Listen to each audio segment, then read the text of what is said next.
If you're new here, let me quickly set the context before we start. On this channel, we look at horse racing through data, race structure, and risk, not tips or hype. Instead of jumping straight to who will win, we slow things down and first ask, which runners cannot win and why? You'll see an Excel sheet on screen during the stream. Think of this as the engine that runs the analysis here. It's a proprietary model we've developed to understand how a race is shaped, not just who looks good on a race card.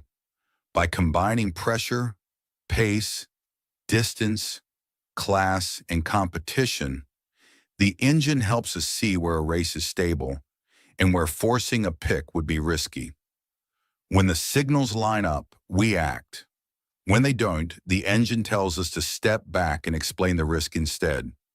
You can use the timestamps below to follow the analysis race by race. Welcome to the Grandstand Gazette, data-driven horse racing analysis, educational use only. No betting advice. Full disclaimer in the description.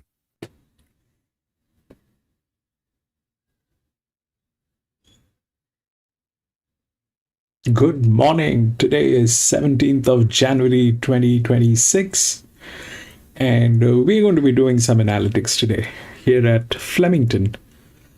Now, this is hands down the most prominent place in Australia, probably comes under the top 3-4 tracks in the world, and we've got about 10 races today here. The ground reading is good. The last finishing mile is about 450 meters. The trickiest part of this track is the straight. This straight is a very tricky track.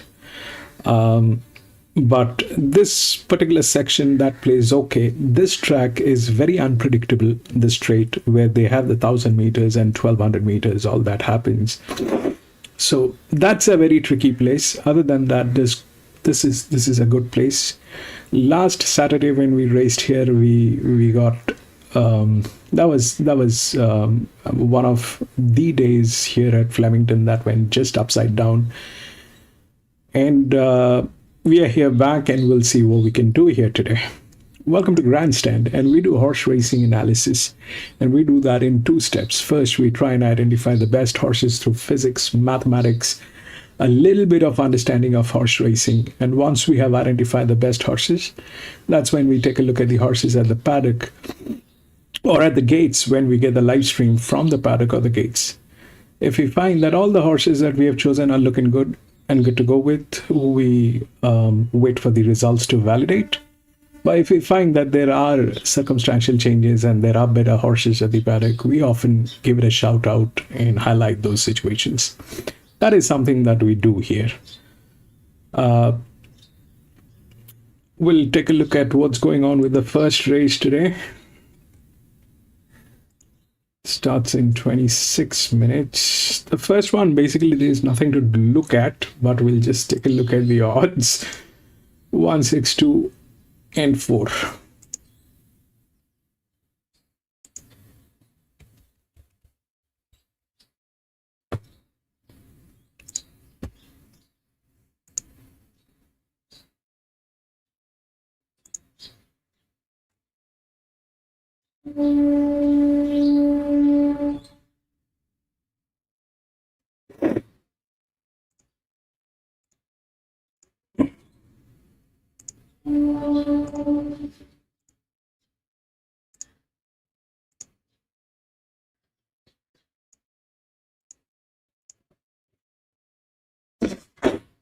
So, like I said, there's nothing to talk about this particular race. There's hardly anything going on.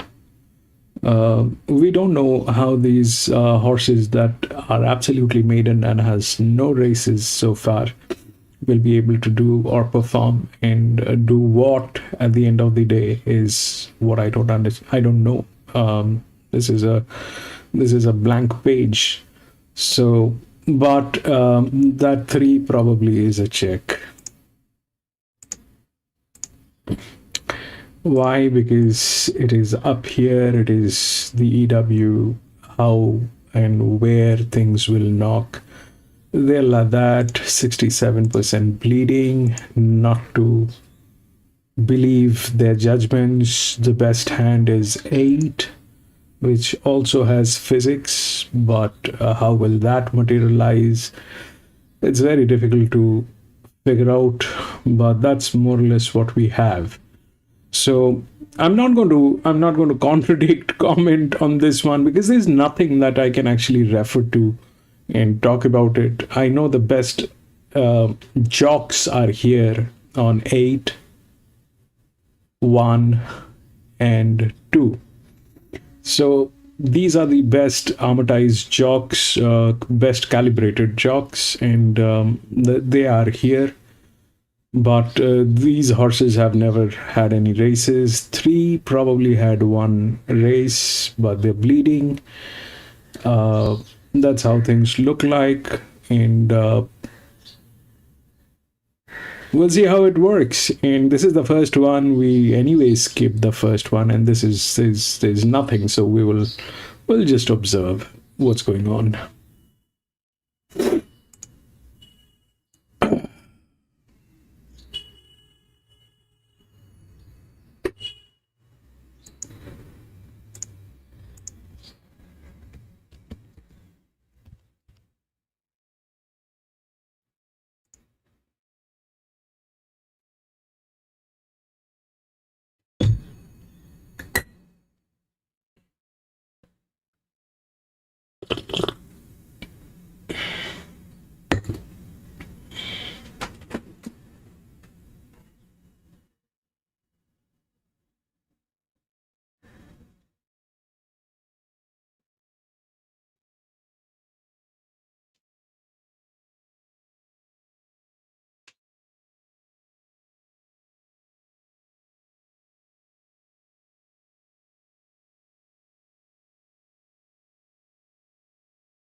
Stretch! Welcome back, Stretch.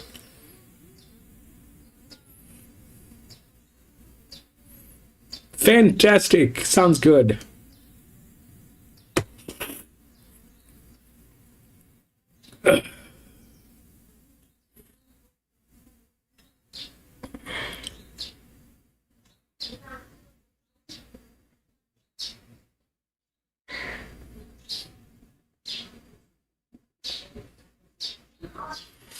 Race 10.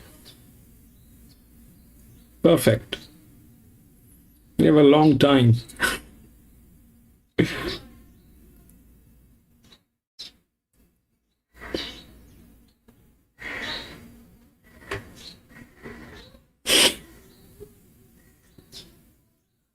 Modi, welcome back, Modi. Welcome back.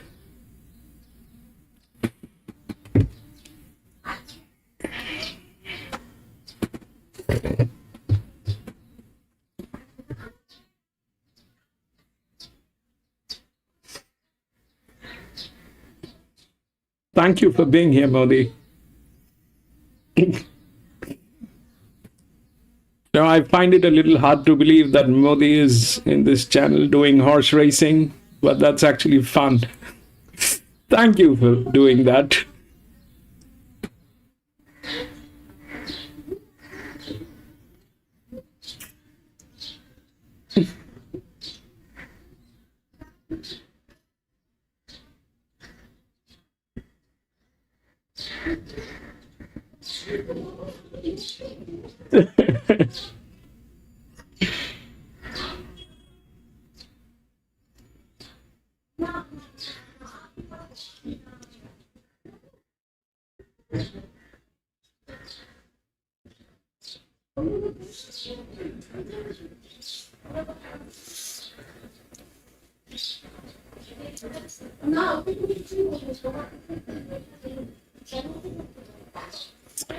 The races today, they look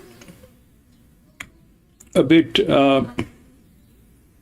different than last Saturday by the horses, but we still have the jockey issues here today. The jockey calibrations are not exactly what we expect the calibrations to be on Saturday, but that's what we have. So jockeys are going to be an issue today, I believe.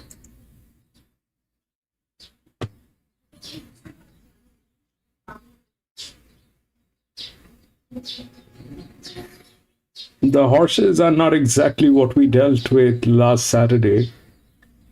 We've got some good races, benchmark 84, benchmark 100, some very good open races, but the jockeys and their calibrations are kind of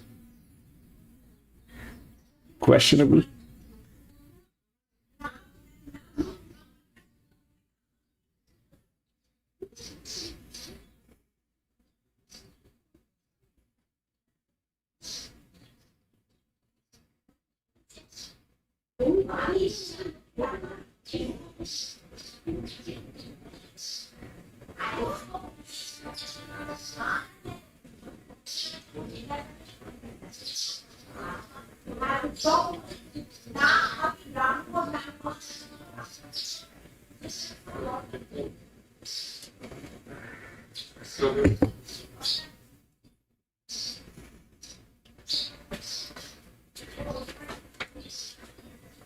So is mine.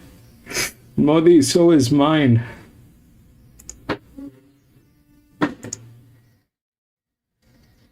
My offers on the Tab app for exclusive racing offers available now. So is mine. This is what the first one looks like. What do you want to make out of that is... This is how it looks like. The one that had a little hope is like the highest defaulters.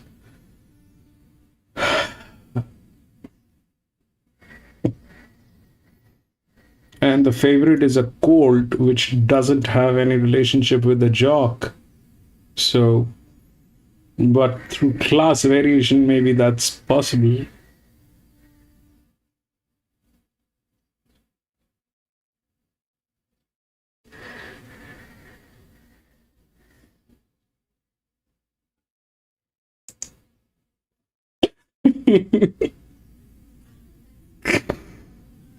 It's all blank.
Magic Millions Day. Ben Way and Paul Joyce trackside for us across all 10 of the big ones there today. And backup programs right around the country. Of course, in Melbourne today, the action is at Flemington. And our man that's done all the form, David Gately, joins us. Hi to you, Gator. Yeah, good afternoon to you, Marto and punters. And Dave, on the team, we're playing second fiddle, aren't we, to the Gold Coast today. But Flemington, the track punters love to bet as a rule, and hopefully we can find a few winners today. That's the plan. We're at 27 degrees. We're on a good 4 rail out of fairway today, 9 metres. Yeah, the track's been playing really well of late, though. More the wind could be a factor today. There's a strong tailwind for them as they enter the home straight, and that can advantage on pace runners, so we'll keep a close eye on that. Straight races, I reckon you want to draw wider and be middle of the track. All right, let's get your specials out. In race number 4, we find your best bet. Yes, I know he's talented, and the blinkers are on first time today. Yeah, gear change might be significant. A relative weight swing on Fear Not, I think, is significant. And we'll get a softer run, I think, this time than what we saw last start after covering ground. So pretty keen one to beat. I wouldn't want much shittier than 220, but made him the best for the day. Your best value players, the start of the main quaddy, race number 7, Moby Dick. The horse has always had plenty of talent. Hit the line nicely first up at Geelong. Yeah, look, there's no doubting his talent. The query is his application at times. His first run was quite good. Of a soft trial, much fitter. Drawn probably the place to be swooping, middle of the track. That's what I'm thinking. Around double figures, worth a shot. Only a couple of minutes away from this first for 2-year-olds. The tap we're on is over the 1,000 metres. Big Sky Bivouac Colt. There's going to be on the straight, 1,000 meters. Yeah, couldn't have tried much better. Showed great early speed. Just kept on running. The margin looked to be about 7 lengths strong through the line. Did want to over race a little bit, so there's a bit to learn there, but we're in the right stable to get a lot right, that's for sure. Mirador on speed, won a jump out, there were gaps behind, ran 9 lengths faster, roughly, than Isle of Mona on the same morning. Isle of Mona's here, of course, and did try well. We know overall times aren't everything.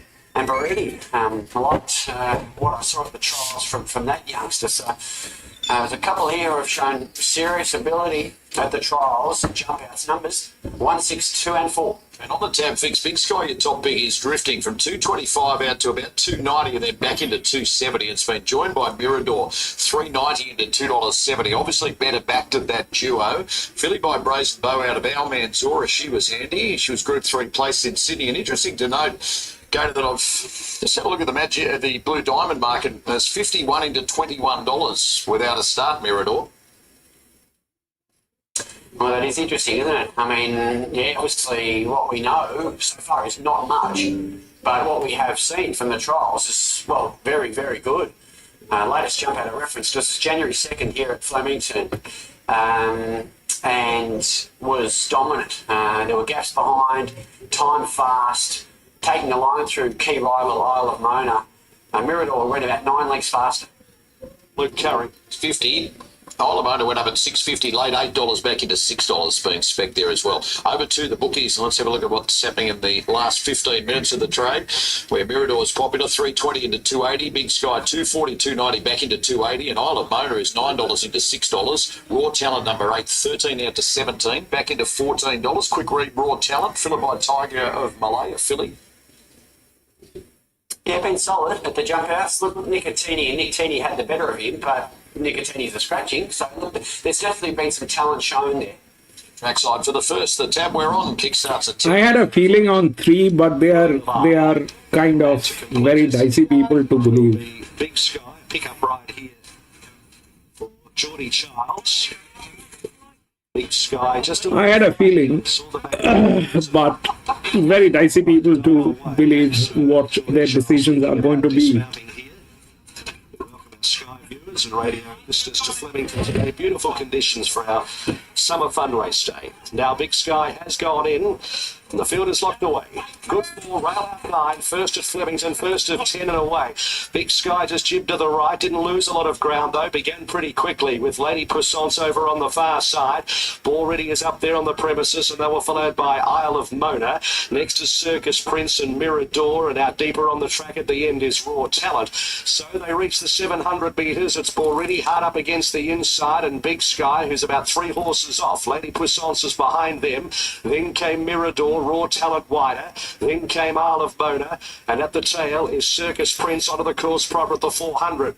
Already with The guidance of the inside rail with Big Sky together. Mirador a length and a quarter away. Raw Talent the outside, then Isle of Mona. He calls for Baridi. Big Sky the outside, yet to be called upon at the 200 metres. Big Sky about a neck in front, quite wayward. It's all over the dance floor, but it took the front and has raced clear, given its head and raced clear. Big Sky for Geordie Child. One. Away. That's impressive, but at almost 3. Second Mirador, and third was Boridi, and they were followed by Isle of Mona, a gap, Lady Puissance, Raw Talent, and Circus Prince. Big win for Big Sky on debut. Pick up mount for Jordan Childs, combining with Price and Kent and Soft at 280, 180, beating Mirador 170. Baridi third, no return, 162, 4 in for fourth. $15 Yep. for the Blue Diamond. Prior to that, impressive debut performance by the $140,000 Colt. The odds were right. Yeah, look, very easy to like. Still,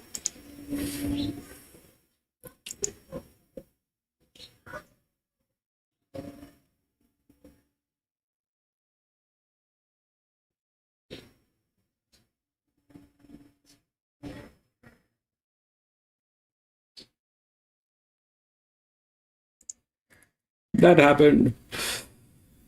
The one took away.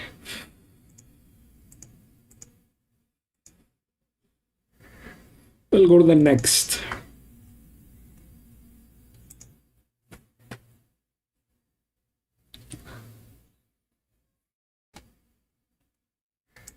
No scratchings. 7683.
So the 7 is the favorite. Now the 7 is the linear. But when there are three things which are there. So the linears basically they do very well up till 2000 meters, provided they have all the required sections. So they do very well up till 2000 meters. But when it is beyond 2000 meters, that is when it becomes a little difficult. Now, let's understand what is going on. The 7 is the favorite, has a leverage, but the form line is kind of a little dicey. Plus, it is on a pressure model, which is the highest pressure. The jockey calibration is kind of a little weird. Okay, that's the problem. Now, what I have seen is for anything above 2000 meters, the 5-year-old mares, they are very good. Okay, they are very good. Now, this comes on the third line. Okay, this comes on the third line, and here on the fourth line. So if we look through the DICR, then the top one is 1, which nobody believes that it will do anything good. Plus, it is like that. It has a bad form line. Then we have 3 on 3 and 2. Okay. Now, the 2 is a pressure line, but when they are here, they kind of do something that is not nice. So that probably is not our problem.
So I think it is between 3 and 6. Okay, it is between 3 and 6. The 3 has upper hand because it is a class. It is on the 4th line.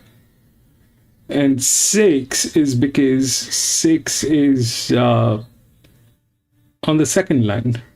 All right, this is the 2nd line, the blue line. This is the 4th line. Actually, it is not the. If we look through this, then 3 is here. Okay,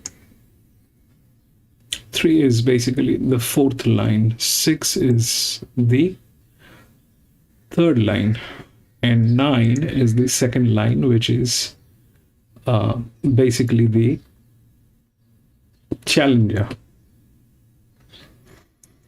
Now, the 8 and 9, they kind of are very close to each other, but the 9 is with a better form line. But the problem is it is going to come from gate number 10. 6 is going to come from gate number 9. So 7 probably is dicey. 7 probably is dicey. It is between these two horses here. I think so. Now, this is on the 4th line with a higher class. This is on the 3rd line with a lower class. But here is the catch. The catch is this distance is very good with the 5-year-old mares. This distance, about 20, anything above 2,000 meter. We spoke about this. I'm going to pass this. I'm not going to get into this because technically this is the first one. This one we had nothing, so we don't know how the ground is and how it is playing. So what might happen? Okay, what might happen?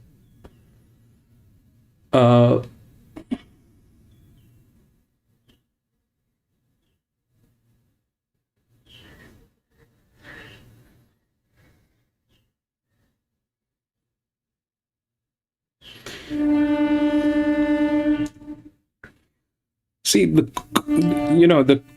problem is that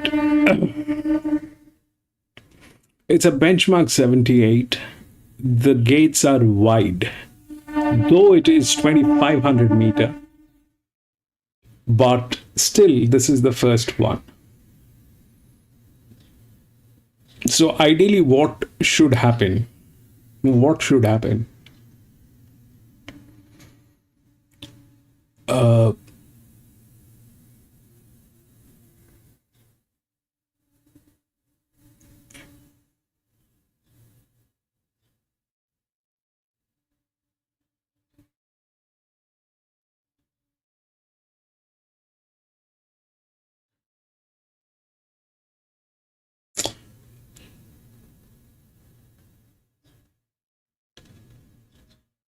So on a 2,500 meter, why do I say the 5-year-old mares are better? Is because generally what happens is this distance is a strong distance. It's a very long distance, and generally what I have seen is this, that the geldings, they kind of struggle this distance. They kind of struggle, unless it is absolutely a spotless gelding. This distance is generally either it is mares or horses, if the horse is doing very good. Geldings kind of struggle this distance. So I like the 6, okay, but I'm not sure because of multiple reasons why I'm not sure. is this, because there are class horses. Okay, it definitely has advantage because the form line is good, better than I mean, this has better, but this is a class drop. This is better, this is a class drop. This is okay. The better classes, they do not have the same form line. Okay, it is on advantage model, but that is quite possible to be negotiated when an upper class has more advantage. This is quite possible to be negotiated when an upper class has more advantage. So that is where it is that is where it is a problem.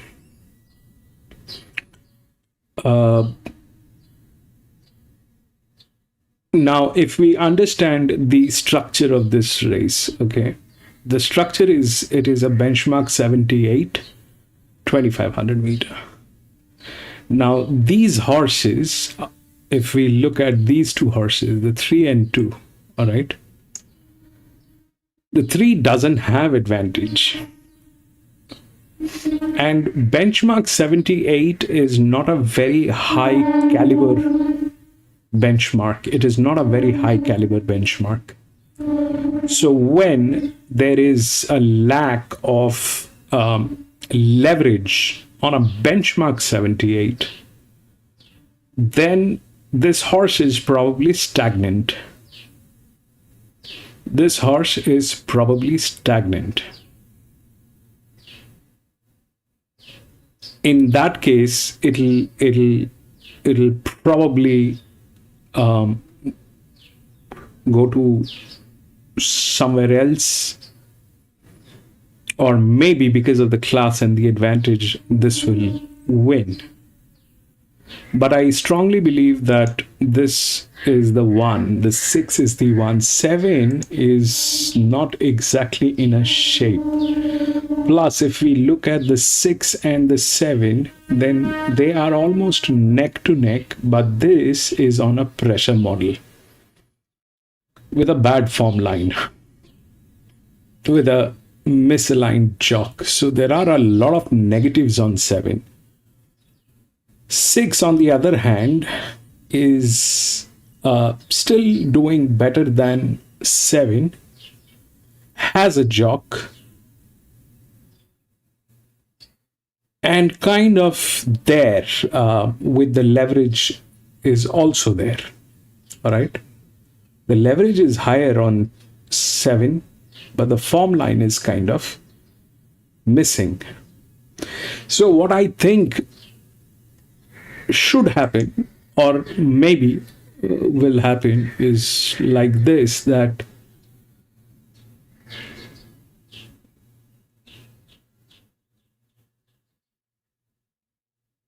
if it plays class and low pressure, high pressure, which generally is the case,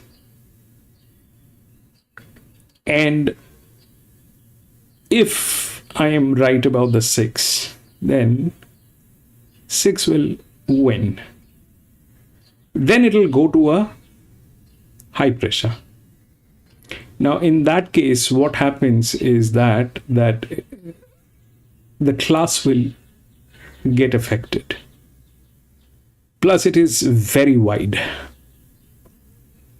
Not that this is not wide, this is also very wide. This is 9, gate number 9. That's why I'm saying it is the first one. We need to watch how things work.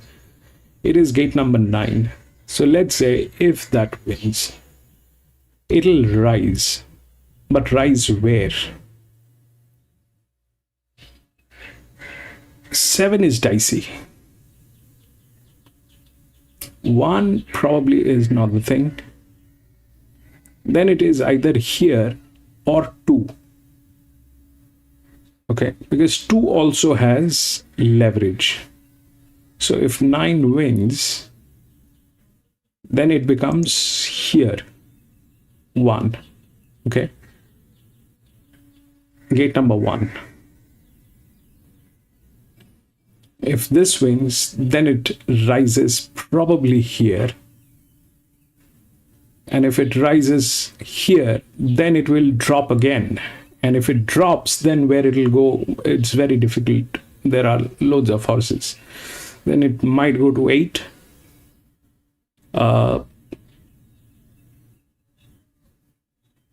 And rise to 9. Or it may drop further with a class here to gate number 4, the 6-year-old gelding here. All right. So it's either here, here, here, and then climbs back, or 3 wins, and that's the end of the story. 7, I think it is difficult. So we'll see how that works. 7, I think, is difficult. The chances are 6. Then if it rises, it can either rise here with the class, or it can rise here with the form line, which is a challenger. So it could be here or here.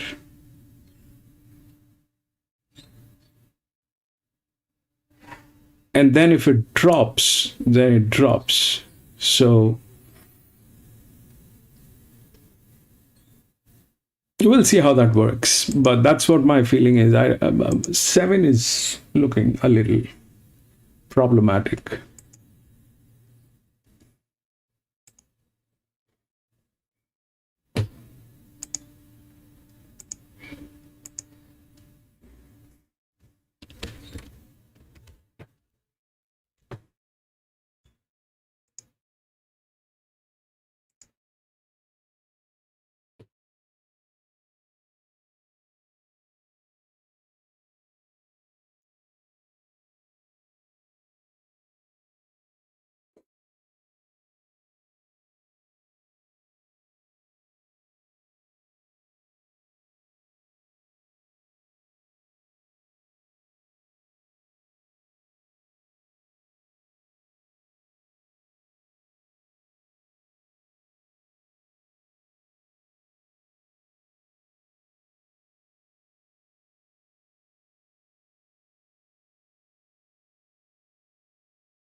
Gatekeeper, welcome back.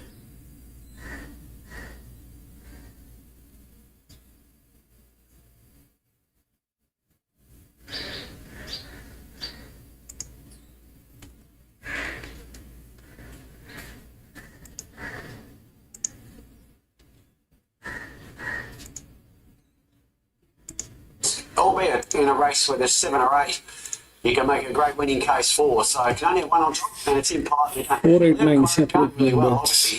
Finally had the back last time and won well, beaten 80 hard. The ladder does have a little weight swing this time, so that's helpful. Don't think there's a lot between them. Scintillate's the other key runner. You can take a line through his form through a South Australian Derby run as a 3-0 behind Statuario. That ties in nicely with Politely Done.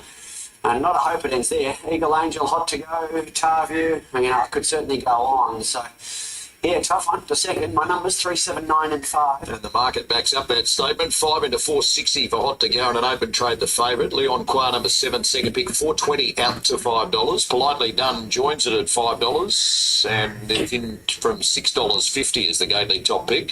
Then we've got Tarview number 6 at $5.50, $5.50 into 5 back to $5.50, and Navy Heart number 9 rounds them out in single figures. $7.50 this morning, late $9.50 into $8 back to $8.50. Gatekeeper. Carol on the tab fix, and with 2 minutes exactly out from race number 2. Let's have a look at what's happening late with the bookies last 15 minutes. And Hot to Go be best back, 5 into 460. Leon Qua 440 out to 5. Politely Done 550 solid. And Ditto for Tarview. And Navy Heart number 9. I'm very scared today here at Flemington, unless we've seen a couple of races falling right. Dropped 7 kilos today. I mean, Yeah, that's right. And last week it played so bad. His ability to relax early in his race is something that's brought him undone a fair bit. But I thought he travelled quite well last start. Worked a bit early outside the speed. He was in that sort of 4-way go at the finish with Leon Qua, and of course they're all here again. So, look, there's nothing between them. Gets a 5.5 kilos weight swing on Leon Qua though. Hot to Go. Yeah, it's significant, isn't it? Especially over a staying trip. So, look, I'm certainly a fan of relative weights. I think it's a key point in form. So that's advantage. Hot to Go. Drawn for a good trail here. Probably, I don't think it's a natural leader, but from that gate, they'll probably end up right behind the speed. Tarview's just been spec late with the bookies, $5.50 into $5. Good strong win on pace here last time out at 1,800, out to 2,500 obviously today, but she's won to 2,460 metres in the past. Yeah, that was a Geelong benchmark 64. It's a pretty soft win that day. Beat a horse called the Cunning Fox. You can sort of half tie in here. I thought it was a good solid winner, Flemington latest. She was outside the speed, sort of controlled the race to some extent, but won well. One of many informed horses here. Another one that's been specced everywhere in your mix is Navy Heart for Harry Coffey, Kieran Marsh. He's ticking along well at the moment. Another 6 is the favourite.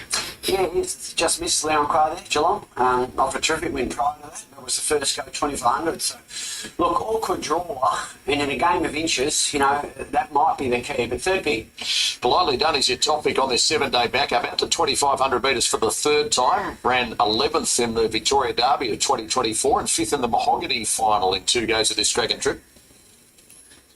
Yeah, true, and ran on well in a Queensland Derby, Group 1 as a 3-year-old as well. So there's no issue with this done deal, gelding staying. He's just got to do it fast enough. Harry Coffey is a good... I mean, that's okay, but,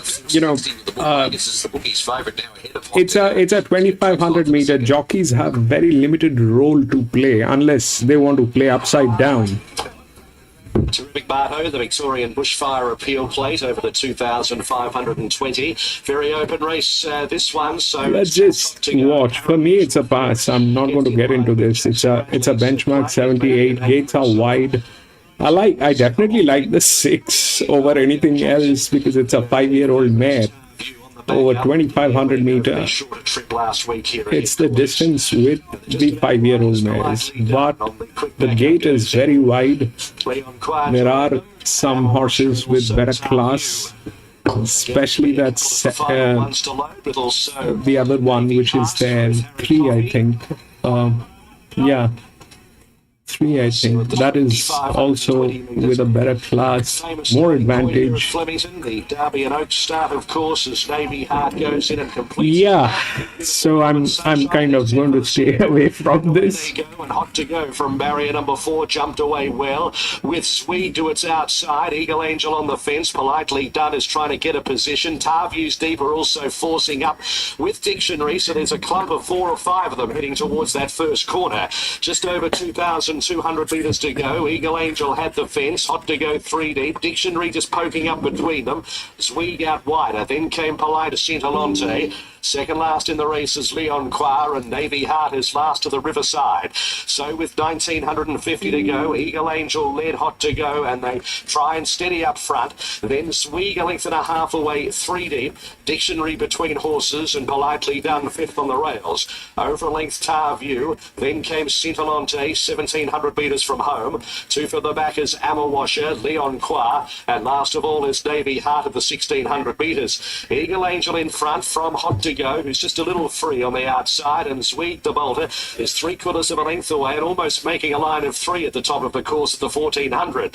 In between horses, Dictionary, and then came Politely Done, who's getting a lovely trail, 5th on the paint, and they're 2 lengths in front of Tarview. Then Cintalante, Amawasher, a gap Leon Quar, and Navy Heart is at the back of the field, and they started to get moving towards Chiquita Lodge as Hot to Go just presses Eagle Angel, and then Swede, who's 3 wide, keeping the pressure on 3/4 of a length away.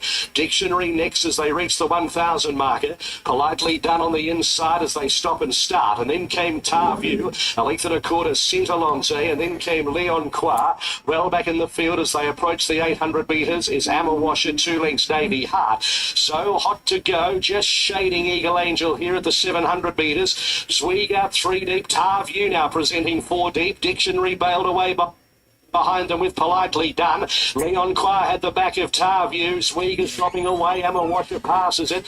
Navy Heart as well back at Cintalante. Tightly packed around the corner as Tarview strides up and claims Hot to Go. Politely Done darting back to the inside, followed by Dictionary, and then came Cintalante. As they reach the 300 metres, it's Tarview. She's on the back up and she led by 2. Dictionary, Politely Done. Then Navy Heart and Hot to Go, who battles on. Tarview at the 150. Can she see it through? Dictionary's trying to grind it down from on the inside. Politely Done. Tarview stopping. Dictionary's coming out of Dictionary. 4, 4, 6. Politely Done 4. They were followed by Leon Quar. A gap to Hot to Go, Cintalante, Amawasher, Eagle Angel, and Swede comes in a long lap. 4, 6, 9. Dictionary nails Tarview right at the stick, and 9 will run third. Navy Heart 3 and for 4th. Politely Done 4, 6, 9, 3. T.O. Newton Juntan Dictionary over the top of 4, 6, 9, 3. The last start 5th at Cranbourne. It goes 4 better out to a longer trip. Gator. Bobby! I'll put up your name. 4. When they straight, just outstayed that horse and target. 4.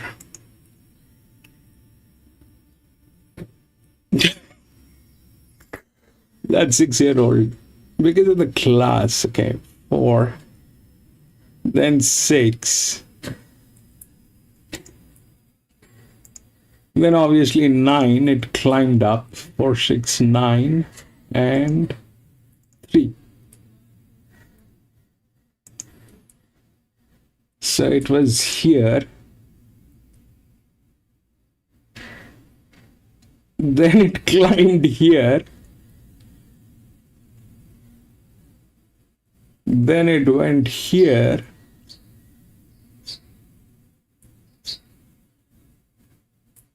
And then it came here. So what basically was stopping me from doing this is because the gate number is kind of tricky for a benchmark 78. That's a little tricky. And when it comes to advantage, then there are plenty of other horses with advantage. I thought 3 with that thing could have done this, but no, it went to a larger advantage here with a slight adjustment on the class. So that happened. 7 basically had no chance today. It was here, and 4. This one.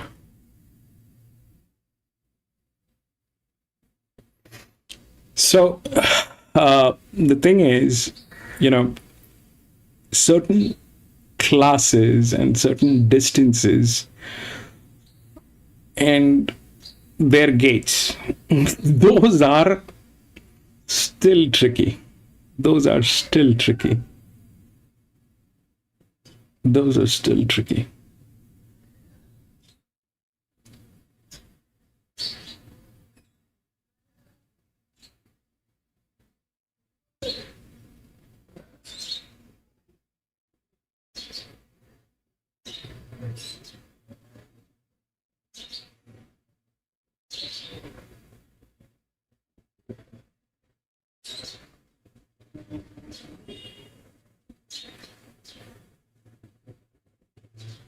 This horse is a very stagnant horse. You see, what's going on is that this was a better class than this horse. Okay, this was a better class. This one was a better class. But what happened is that even after having almost negligible challenge line and a very high probability, being on the 4th line, it could not deliver.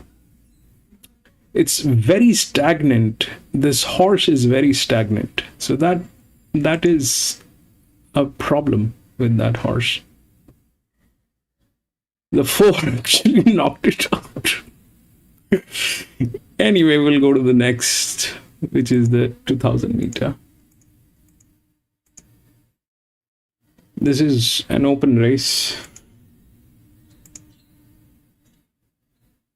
9 has been scratched. We don't have 9. 3, 4, 1, and 8.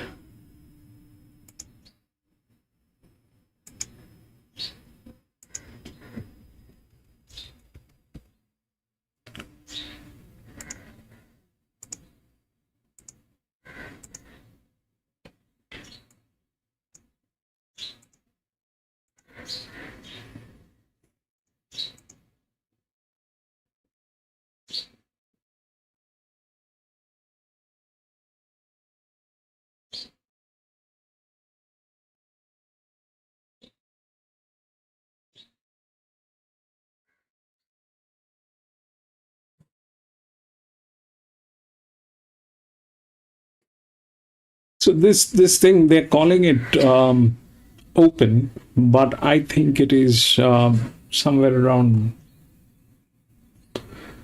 a benchmark 50, 55, something on those lines. Now, the 3 is the favorite.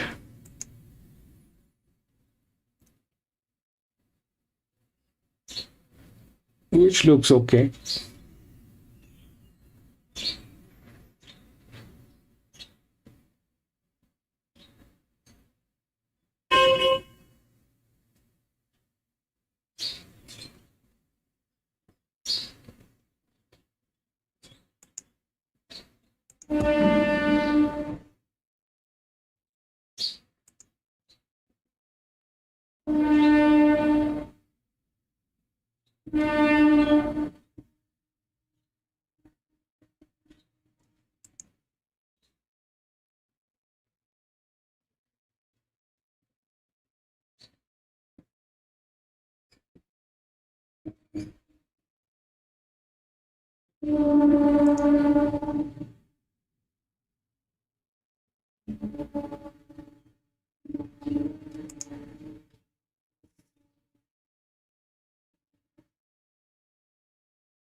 I think the odds are right. 3 should win. I think the odds are right, but they have their own challenges. If that doesn't interfere, then it is good to go. So here, what I was thinking is that 9 is there. I mean, the 9 will be a rising point, but I did not anticipate that the 4 is going to do that. It's a 6-year-old gilding. But it happened. Why? Because it's a better class from an inner gate. This was an outer gate. That's where I was lacking the confidence. And then on the advantage model, it is generally dicey to believe. I mean, it's generally a little difficult to believe this is going to act as a low pressure, then it will high, the high will be here. Generally, it should be the high, then the low, then again high, then again low. But this thing went through. Why? Because of the gate and the class. All right. And this from the gate number 9, it tried, but it got exhausted. So here, I think what is happening is this, that let's understand what 3 is. Okay, the 3 is one of the good horses, and it is in a right shape. The 4 is going negative. That's the highest leverage point, which is going negative. So that's a little troublesome to believe what it'll do. Going negative is not good, but that's what they have. But it is not the favorite. It is the second favorite. Now, if we look at how things might work, I believe it is 3. It cannot be a pressure immediately after this pressure, so it will drop. the sections where it can drop is either here, which is a challenger in a very good situation. That is possible. But then we also have the 8, which is an upper class with an inner gate. And a jock. Okay.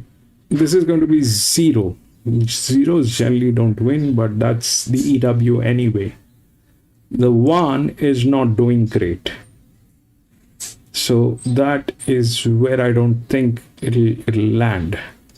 Now let's say 3 and 8. Then it rises, and it rises to someone with a leverage and the right form, with the right class. So this is difficult to believe that this will basically get in.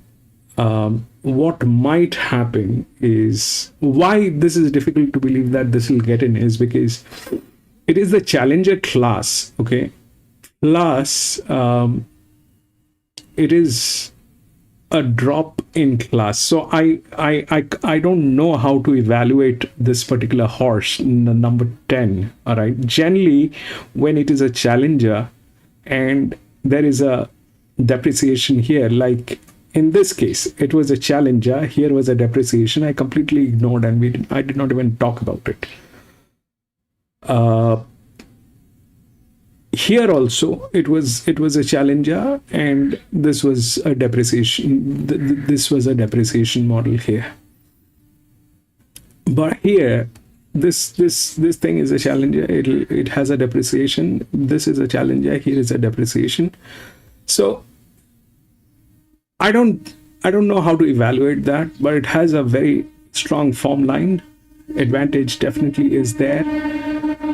Which is there, but I think it is 3 and 8, and then if it rises, it'll go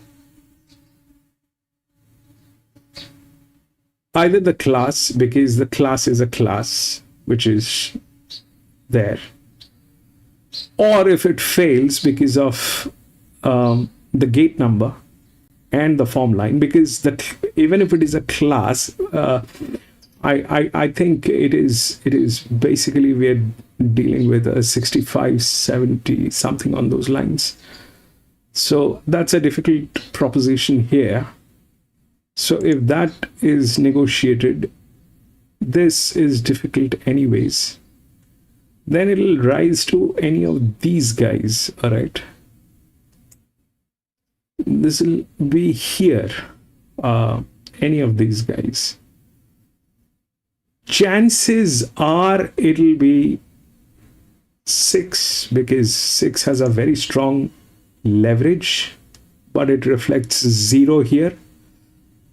So there's a possibility that it will be 6, the 3, 8, 6, and then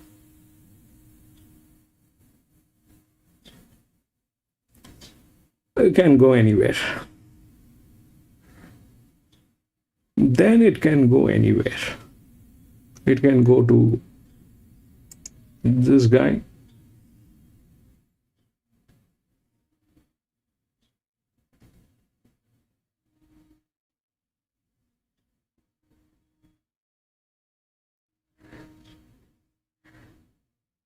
Also, I think it's 3 and 8. We'll see how that works. That is a pressure model. This is a linear. That will probably, gate number 3 is not an issue. And up till 2000 meters, linears win. So the 4 is not in a situation. 3 is good, but has a management issue, which we have to take with a little bit of pinch of salt. And if that doesn't kick in, 3 is good. 8 is the next in line, because it will drop. And then if it rises, more than the 4, I think the 6 has a better chance. I think the 6 has a better chance. The 4 and the 6, they have the same leverage, okay? They have the same leverage. The 4 definitely is better because of the class, but it is going negative. Same leverage. The pressure is higher, there is a jock. The pressure is lower, there is no jock. So all those things can play. And what are the other things that are possible? There are plenty. So plus it is all 3-year-old geldings. We'll see how that works. I hope this works. 8 will drop and rise. 9.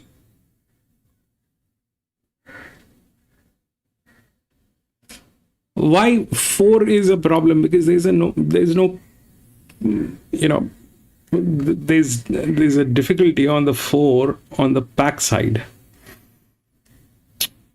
3 has support from gate number 2. This is also a low pressure. 8 is also a low pressure.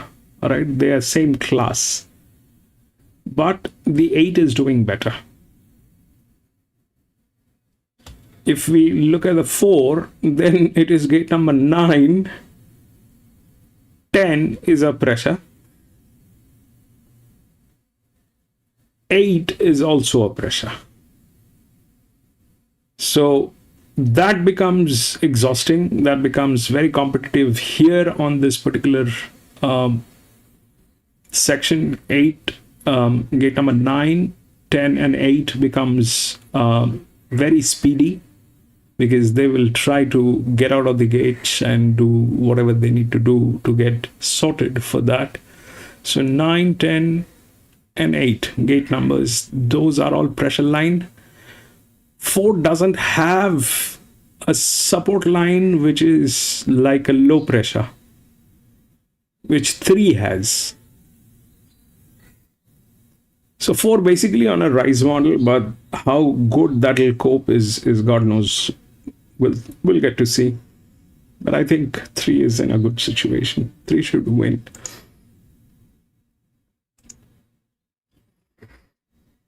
Great job by 4. Yes. Modi, I'll put up your name. Modi, sorry about that.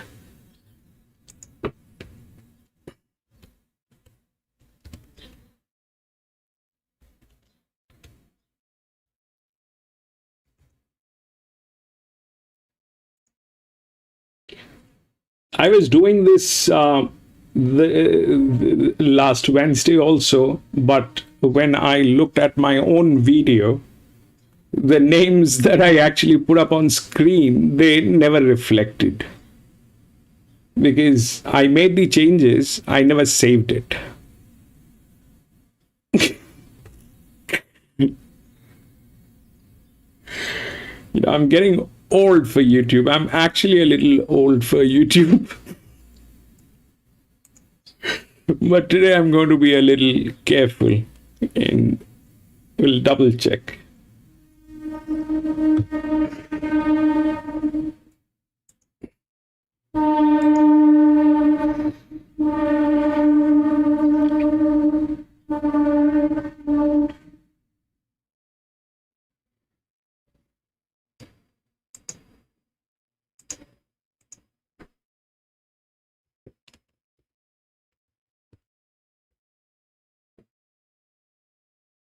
I mean, I'm putting up whatever the odds are right now.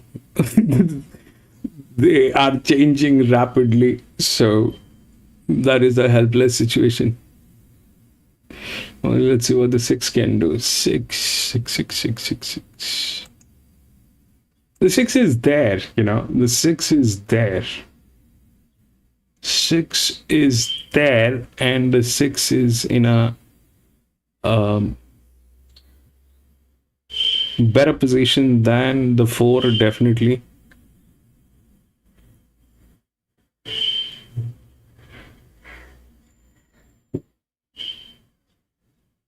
The 6 is definitely better than the 4. That is definitely there. But with the problem with the 6 is it is going to be running neutral from a wider gate on a 2000 meter. And the form line is a little dicey. So my assumptions I kind of explained. I think 3, then it'll fall. It cannot. If it falls on 10, that will be very bad for 8. Because 8 is a much higher class.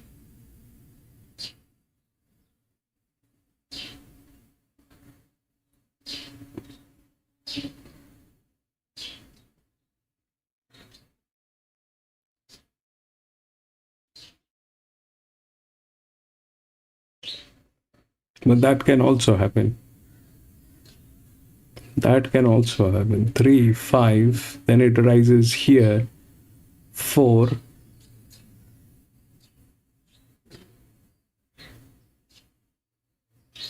Because those are all supportive gates. 3, 4, both pressure. In between 4 and 5, 5 is a low pressure with a very high performance, but it is a challenger class. So that is also possible, which I don't think that will actually happen. The 10 will actually get there. If that happens, I mean, for a challenger with a depreciation is not a great idea actually. So let's say if the 3 gets home, that's the primary objective. This one, instead of going multiple, I think if the 3 gets home, that will be a lot because they are bleeding like nobody's business. They're above 4. I mean, anything above 40% is a red flag. Anything above 40%. This usually means their decisions have been are going to be hasty because they are financially bleeding. When a stud farm is financially bleeding, it happens in 2 situations. They've been constantly making bad decisions and putting their horses in wrong races. And they've gotten into debt. And when that happens, their decisions always are hasty. Their decisions are always hasty because they're chasing money. They're not chasing strategy. They're very desperate.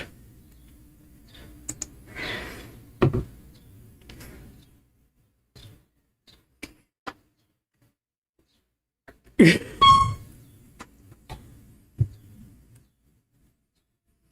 2 or the 5. The 2 is a pressure line. The form line is bad. That's not going to happen. Very difficult proposition from that wide gate. And the other one you ask about 5. 5 possible, but not winning. What might happen is these are strong gates. Okay, 3, 4, 5. These are very strong gates. So if it is 3, then 10 definitely has an opening. If the 8 fails,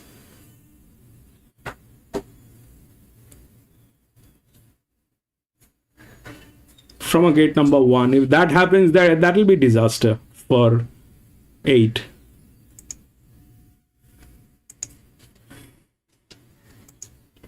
Just needs to jump cleanly. That didn't happen last time, coming through that same form line. And John Hitch, I think will make a nice horse. Was 5 weeks between months into the latest. And ran well with it luck. Yet to smash the clock, but you know, the hashtag data's great for after the race. And we need to find the winners before the race. Numbers 3, 1, 4 and 5. And our chief is best back tab fixed into $2.20 off $2.40. Talking 3, 1. We'll push it long odds for Stole Him. Number 6, which is young talent in 2 starts so far.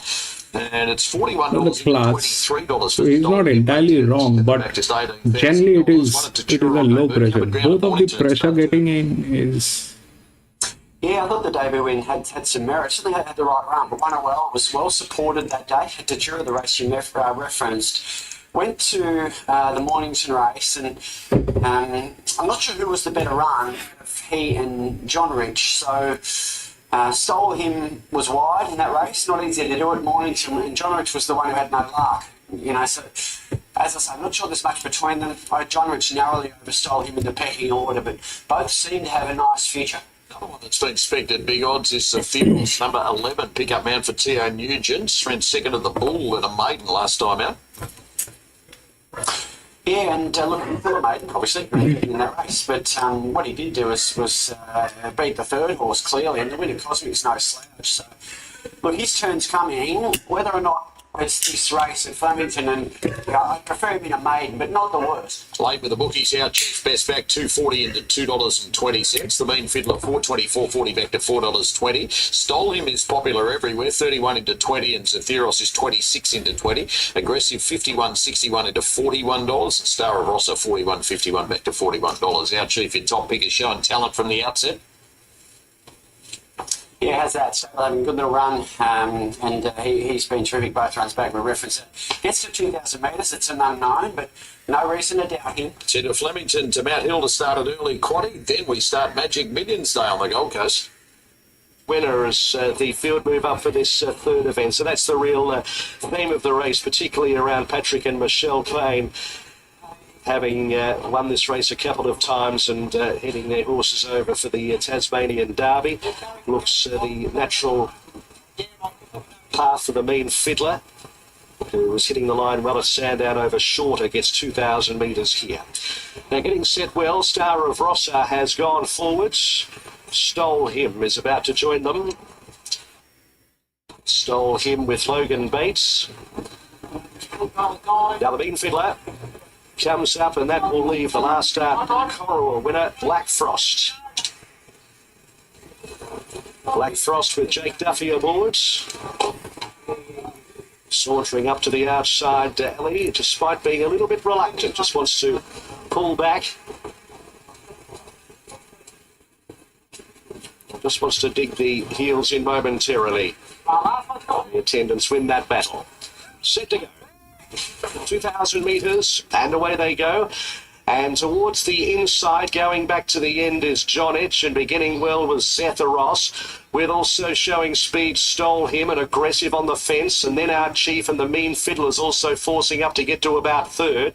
Next in the race is Black Frost out wider. Helios Sun the inside from Star of Rossa, 2 lengths Wrigley Field, and John Etch's last as they reach the 1,500 metres. Stole Him off the rails is the leader. Zetheros just kept its body in there for the time being, and the mean fiddler is steadily working across to get one off. Our chief will get the trail, and they were followed by aggressive out wide Black Frost and caught there. Then came Star of Rossa, Helios Sun, Wrigley Field, and at the tail of the field is John Etch as they reach Takeda Lodge at the 1,200 metres. Stole Him is the leader by a length. Second is the mean fiddler as they take the sting out of it for now. They were followed in third by Zetheros, and fourth is our chief. Next in the race is aggressive, followed by Black Frost and Star of Rossa. A length and 3/4 Wrigley Field, and then came Helios Sun, and a length and 1/4 away at the tail is John Etch. Stole Him the front runner, 850 metres out from the mean fiddler, if anything, just getting a shade closer. And as a result, our chief now hooked out 3 wide to get into plenty of air. Behind them, Zetheros, Star of Rossa, and then came aggressive. Black Frost is 4 deep now from Wrigley Field, and then well back John Etch and Helios Sun as they approach the turn. 500 metres to go. It's Stole Him with the mean fiddler about to throw in a challenge. Our chief is right there, 3 wide 2. Right, run, baby. This is where you gotta do that thing. If you want to win, you gotta run. At this point is Wrigley Field, the mean fiddler as they reach the 300 metres, trying to get past Stole Him, our chief. Then came Wrigley Field, and John Etch right down the outside of the clock tower. The mean fiddler joined by our chief, then John Etch who liked it. Our chief, 50 metres to go from John Etch. That 5 actually knocked out. That 5 actually knocked out that 8. Man. They were followed by Stole 3, 5, 4. 3, 5, and 4. Aggressive Star of Rossa, and at the tail of the field was Black Frost. 3, 5, and 4. That 5 actually knocked out that 8, man. Flemington, and it's 6, 3, 5, 4, and 1. Running for fourth to launch off the early quaddie. We're about to launch into the biggest meeting of them all. Of course, today it is TAB Magic Millions Day for 2020. 3, 5. 3, 5. That was not possible. So 3, 5. Then 4 and 1. It was here or here. The 6 was wide. 3, 4. That happened. 36, 32. 4 and 1. The 8 did not get there.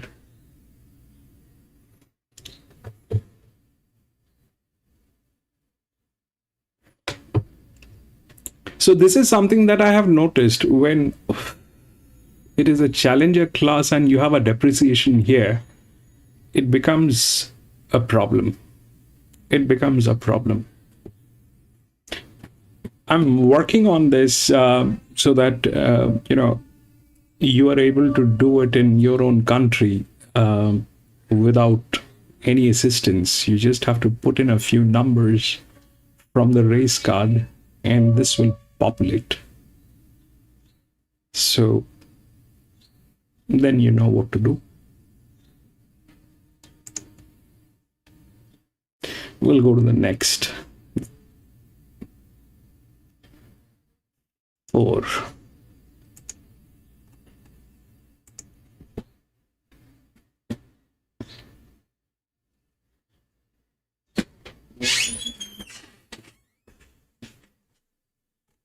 No scratching, 15 runners. 14 to 6 and 8.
Right, so the 14 is favorite. Okay, now again, this is something I'm not going to get into.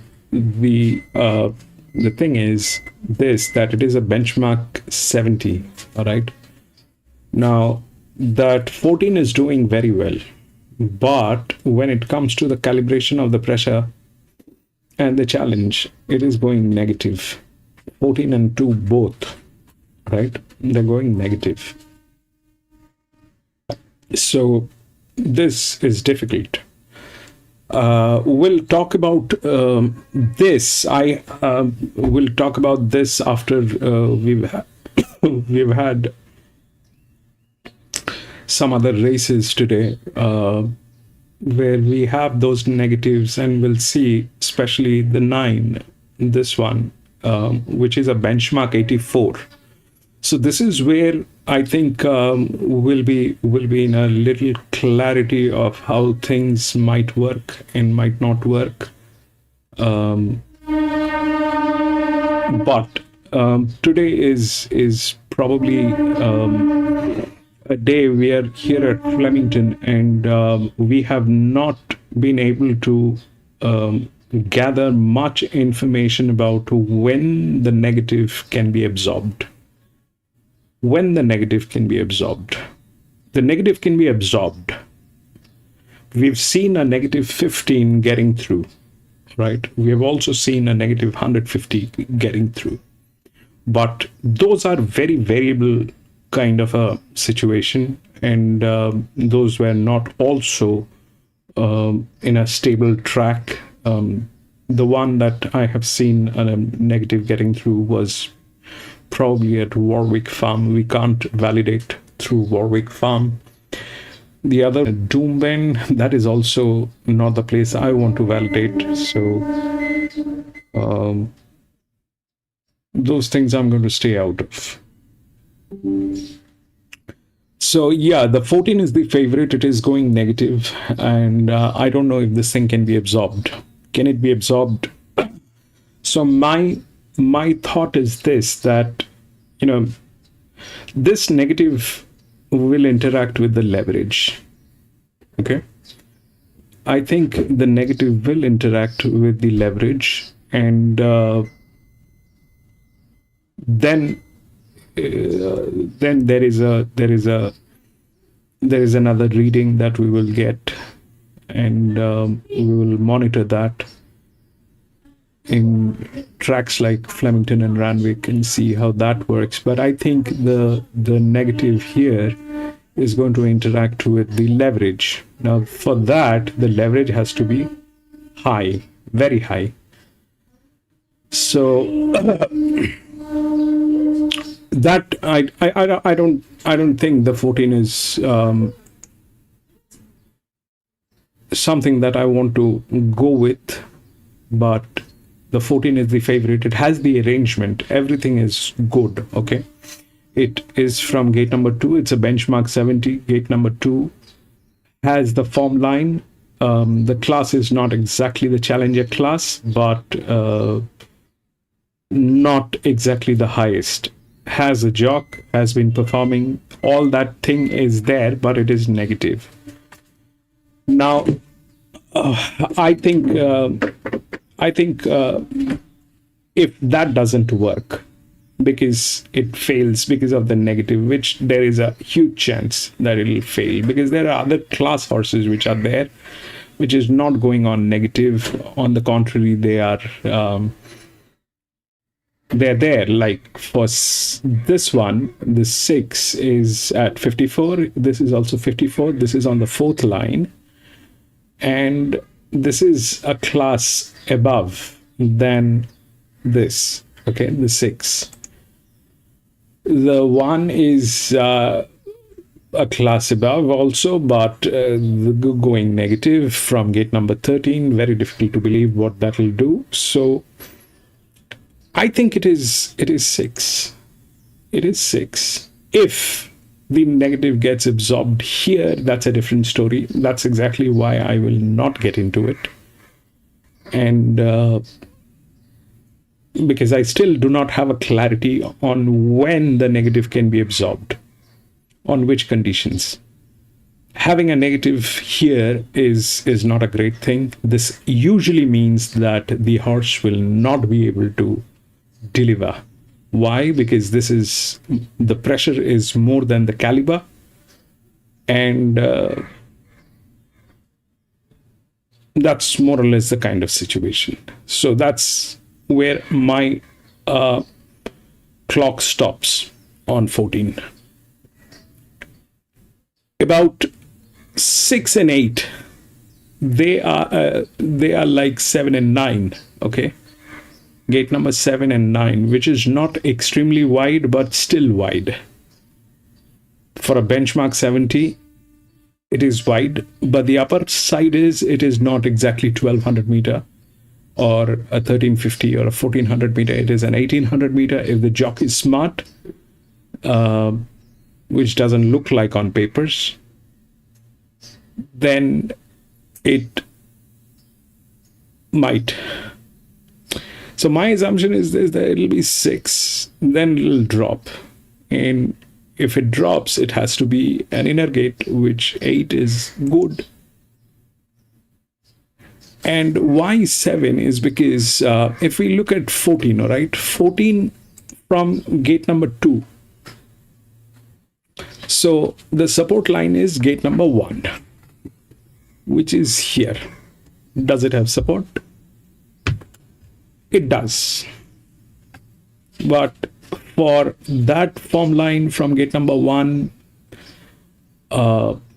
it is going to run neutral. The class is better.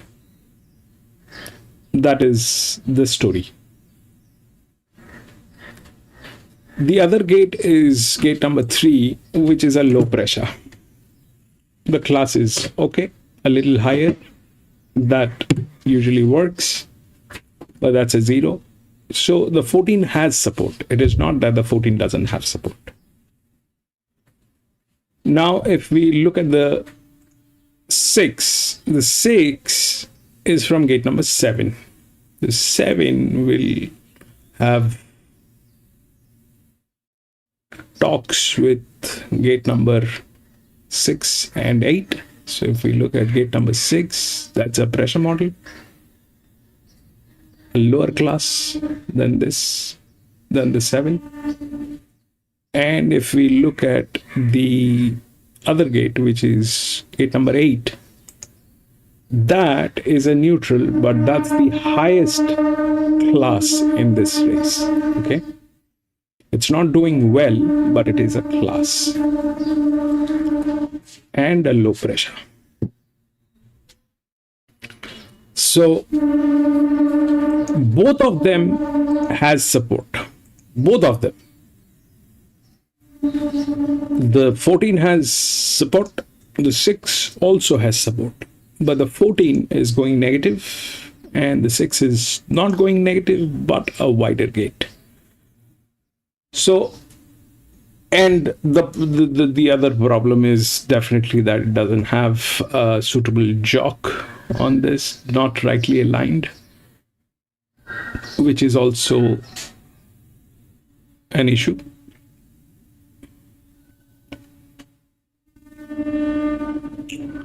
So, can the 14 win? That is what we are going to figure out. I don't think on a benchmark 70 it is possible with a negative marking. We have tested that benchmark at Dumpen. That did not work. On benchmark 65, 70, 70, 72, 74, it did not work. Negative markings did not work. So when it is a negative marking, it is a difficult situation. Why? Because the challenge and the pressure and the caliber, they are not matching. If that doesn't match, then it is very difficult for the horse to deliver. It doesn't matter how good that looks on paper, but that's the physics, right? That's the physics of the race.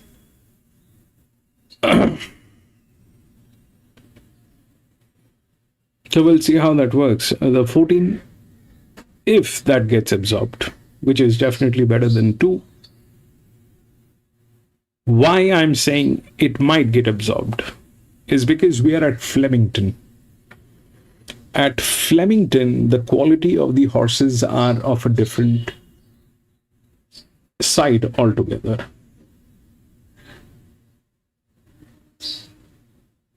I mean, that's generally what we expect, unless it is like the last Saturday and everything goes upside down. The 8 cannot win from that position. That it has failed so many times from there. It is difficult to believe that it will win, but it has the support line of 6. So possible. 2 is from gate number 13, which is a very difficult job for benchmark 70 with that thing going on and no jock.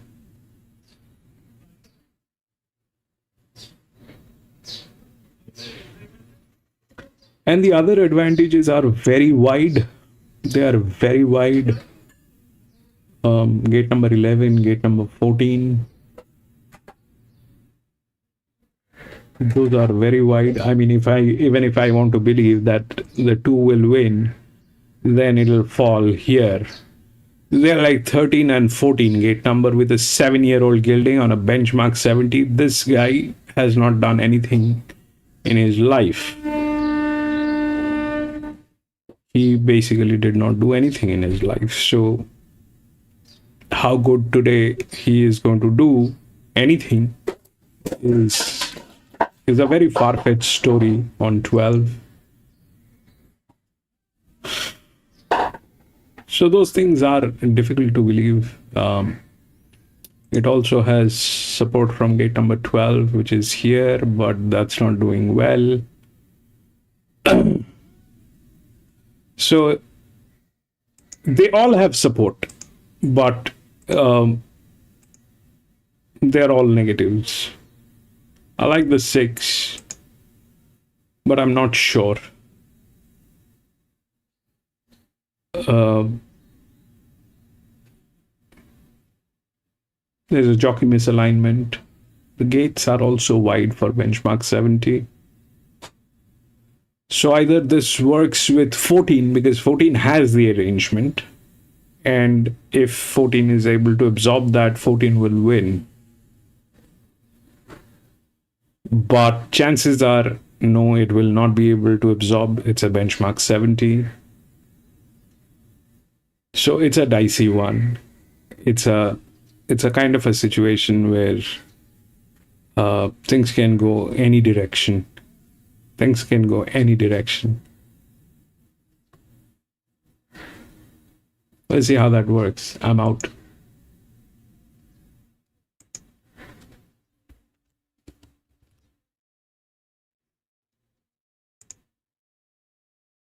Tuna, welcome back, Tuna.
Rain here at Rose Hill. Red light is on. We're set. Racing, let's go again. Jumped okay. Zootastic and Mother Goose, the first 2 to go from out wide, and they're sailing across. Zootastic is going to cut over to the rail and lead Mother Goose. Tequila Baby and Let's Go Again gets the lovely Sid just behind. Then came Kryptonic trying to slot in. He might be 3 wide there. Pushing up on the inside was Apache Breeze, and it's Art Volant, in fact, who has posted a little deep. Behind those was Hazel Jean, and the last one is Iconic Treasure. Zootastic leads to the side. 650 metres to go, half a length Mother Goose. Let's Go Again, nicely poised, just hanging a little around the turn there. Then came Tequila Baby, followed by Apache Breeze, Art Volant. They spin the turn. Zootastic joined by Mother Goose. Let's Go Again, trying to pick up on the outside. Further back, Tequila Baby, coming through nearer to the inside, then was Apache Breeze, but Mother Goose goes for home. 250 metres to go, 2 in front of Let's Go Again, doing the chasing. Apache Breeze coming through in the centre. Mother Goose 150 to run. From Apache Breeze, Let's Go Again. Mother Goose needing the line. Apache Breeze tries, but Mother Goose is gripping on, and Mother Goose has beaten Apache Breeze by a half length. Godolphin can tick off the midway now. Let's Go Again has run third, followed by a photo fourth between Art Volant and Hazel Jean, then Kryptonic. Further back in the field was When They Pull Up, Tequila Baby, Fantastic, and the last was Iconic Treasure. And it's Mother Goose and Alicia Collett paying $5.30 and $1.80, beating Apache Breeze $2.30. Let's Go Again third at $1.60. Looks like 12 will wind up fourth. It's won 2 of its last 3. Visors first time on Mother Goose, Dover. Pretty tough effort, wasn't it, Bardo? And that track still seems to be holding together pretty well, which is great to see.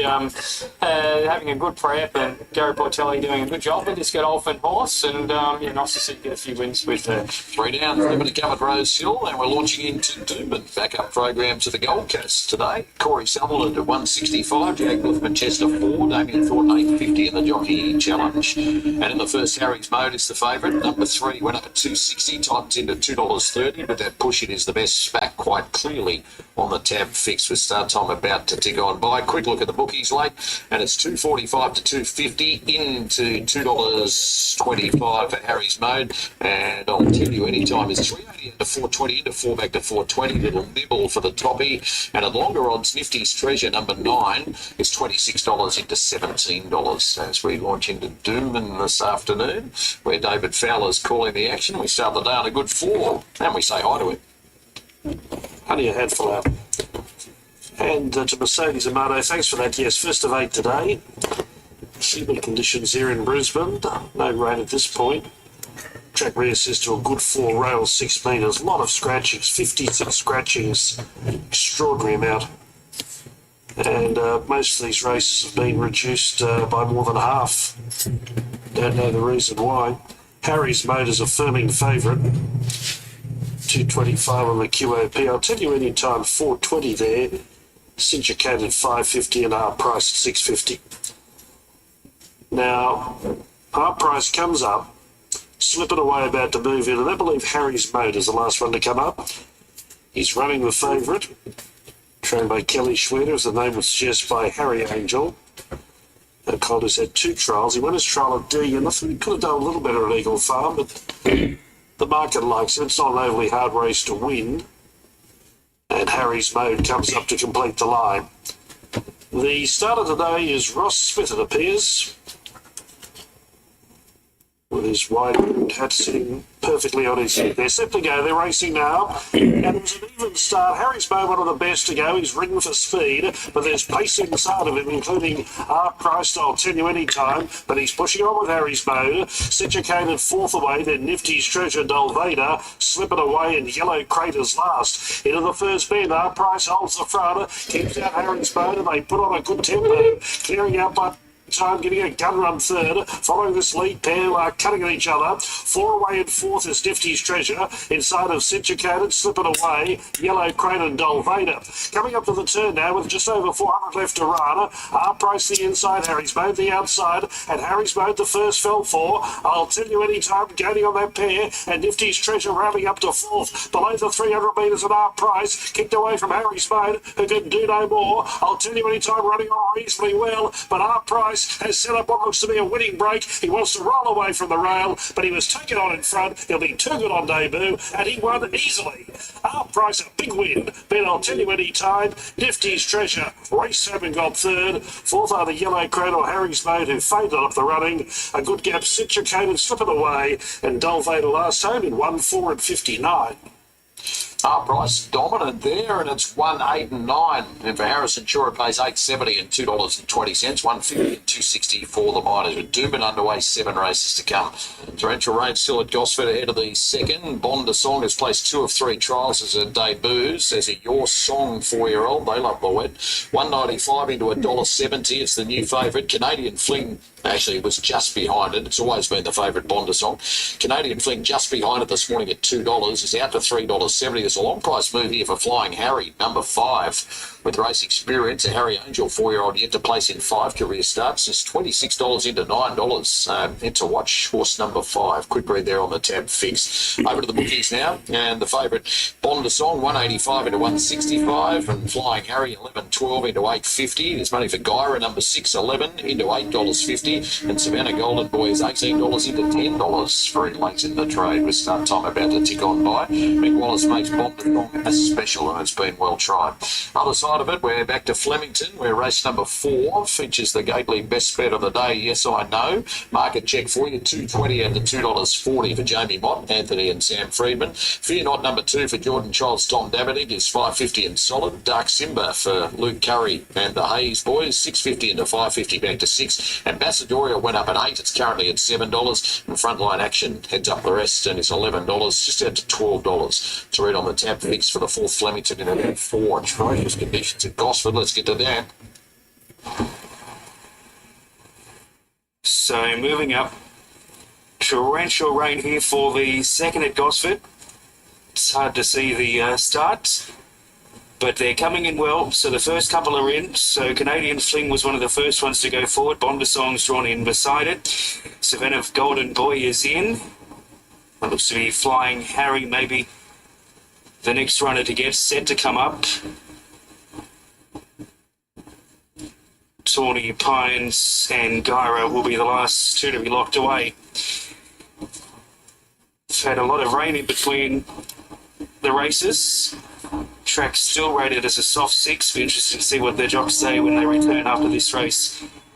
It's pretty wild out there for the second. Now the line looks set. Race 2 at Gosford. Red lights are on. Bon de Song starts the favourites, and the gates are back. They're underway. Now, Bon de Song was cleanly away from gate number 2, away well to the outside with Scara. Bon de Song pushing up and followed by Flying Harry between runners.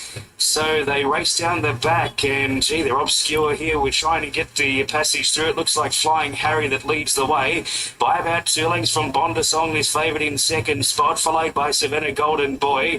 Gara's out deep on the track, and then followed by Tawny Pines and Canadian Fling. So they race down the side of the track with 500 to go, and Flying Harry shortening back to the pack. Bon de Song quickly joins in on the outside. They're about 2 lengths in front there of Savannah Golden Boy. Looks like Gyra's to the extreme outside, followed then by Tawny Pines and Canadian Fling. As they reach the point of the corner, they've got about 300 metres left to travel. They're spreading across the track. Bon de Song, this favourite's pushing forward to the lead. Out wide there is Gyra, pushing through with Savannah Golden Boy. They're 2 lengths in front then of Canadian Fling, but Bon de Song in front. It's clear by 2 lengths from Gyra, followed by Savannah Golden Boy, but Bon de Song, the favourite, is home and hosed in a wet way. Beats home, Savannah Golden Boy, then Canadian Fling up along the inside there of Gyra. Further afield was Tawny Pines, and Flying Harry was last of the 6.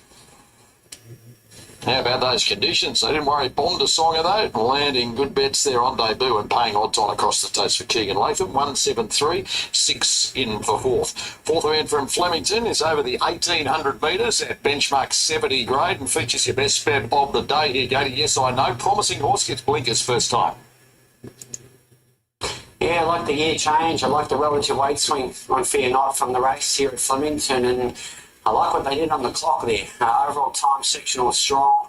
A race I want to trust. Yes, I know draws well this time. Some key rivals not so much. So making the best for the day. Dark Simba's going really well.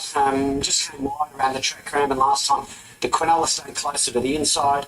When I had the advantage, both of those horses, Water Sports and Porter, both ran really well last week. Fear Not must have a case. Ambassadorial goes forward. Another one in well relative weights. And has a case, 14, 6, 2 and 8. Let's have a look at the late action bookies. Yes, I know, 230 to 250 into 235, and Fear Not is 550 out to 6 back to 550. Dark Simba is 650 into $5.50. Expect to beat both. Then Ambassadorial is $8 into $7. A couple of roughies have been specs. Horse number 15, Filio d'Argento, 21, 26 back to 21. Also clear for Jackson Radley, number 3, 61 into 41 back to $51. Jacardo as the toppy is 81 into 61 lace, and even Corona Lad has been spec'd. Yes, I know at the top, and it's one of 3 last start winners in the field of 15, Gator. No, it's in, and I think just comes through the strongest race, on the clock at least. But Fear Not, that horse Fear Not had been chasing a really talented one, promising one in touchdown. And as I say, just gets that good running behind them, I think, this time. Maybe 3rd or 5th defence. And clear running at the right time. See how we go. It's not a last start winner, it's a last start place getter, but you hope it's winning today with the blinkers on. Yeah, that's it. So I'll tell you straight after the race. But look, he's short enough, I think, in his quote, but he is ready to win. Let's get to that. Race day on the 14th of Feb. You never get a bad winner of a Lightning Stakes, and just shows you how we're just round the corner from all of the top Group 1 action. Now going into the stalls is Russian Meteor with Theo Nugent. The winner's circle already today. Ambassadorial was the first to load. Also The 15 will figure out. This is a pass for me. I stayed out because I don't have a clarity gatekeeper. Yes, I know. $2.50 is the favourite. Dark Simba $6.10. It has beautiful numbers. It has all the arrangement, but Fear Not at $5.80. Last start Flemington winner in commission. PC, welcome back, PC. Joins the line. Corona Lad coming forwards.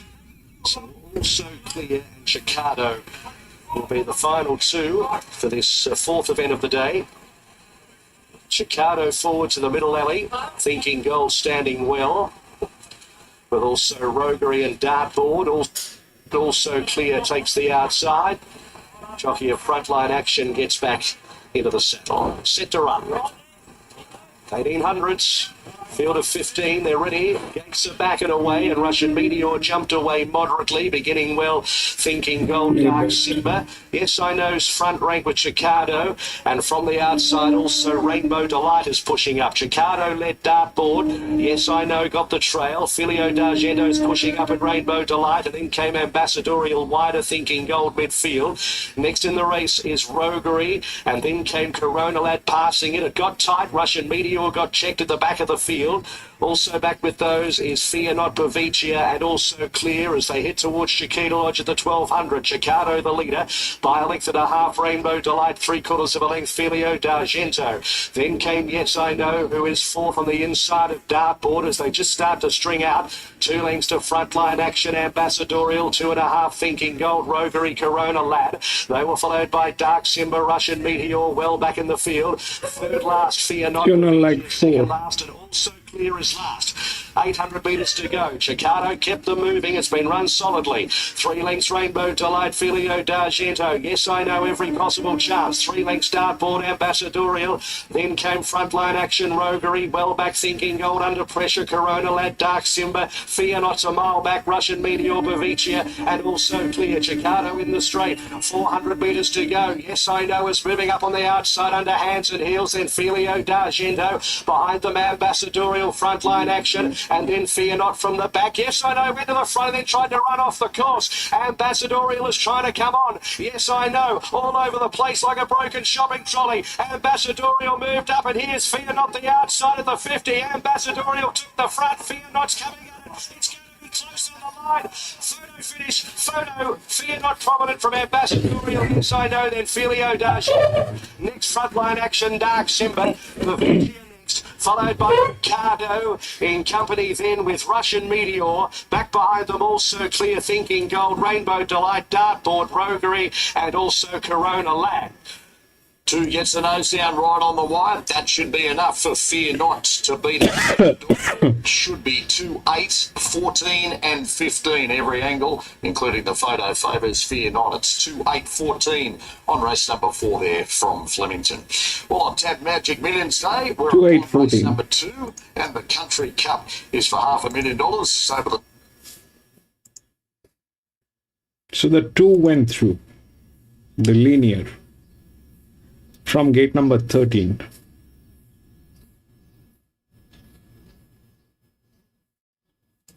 To 8, then it dropped, and then it became 14.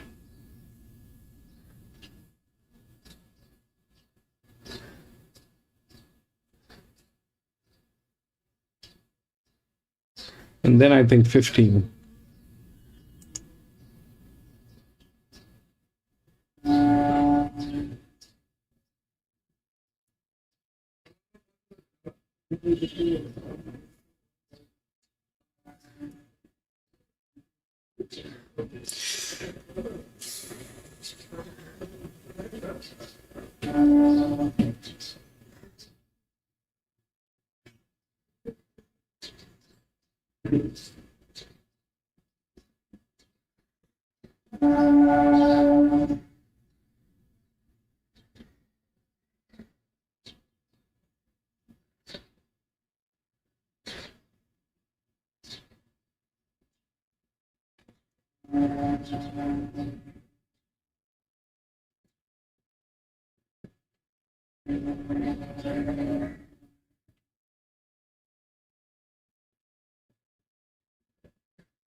Anyways, that happened. It'll take time because how that is happening is something that I have to figure out. I had a doubt for both of them, the 14 and the 13, 14 and the 2, but it looks like the 2 actually won, and then it went to 8, which is right here, and then 14 climbs up. So it played here, it played right, but here what happened is something that I need to do my homework before I make a comment on this. But generally these are very dicey positions. The benchmark 70 from gate number 13. What happened here is basically this was a dedicated jock. Right, this was a dedicated job. So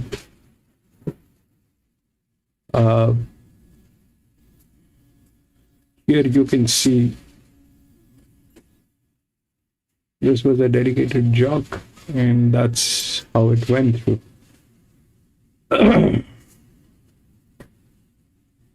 So where it is interacting and how it is interacting is something that I need to figure out before I make a comment, and but that played. Okay, we'll go to next.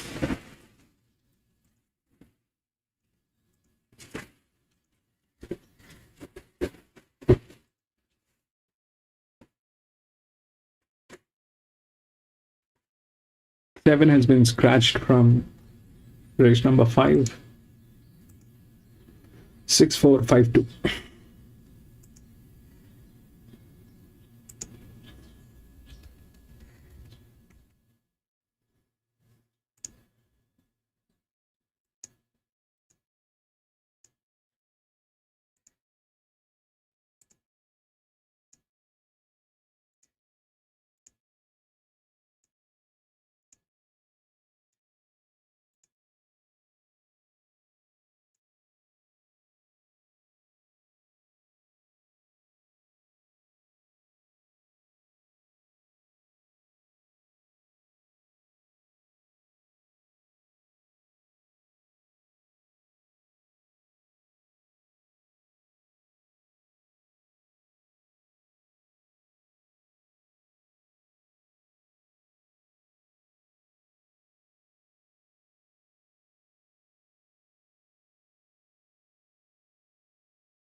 So this one is going to be on the straight, okay? This is where it is going to be.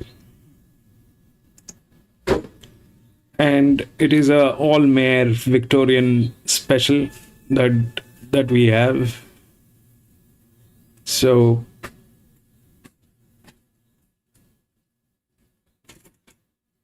what happens on a all mare, same sex, same age is basically this, that something with a low pressure actually works.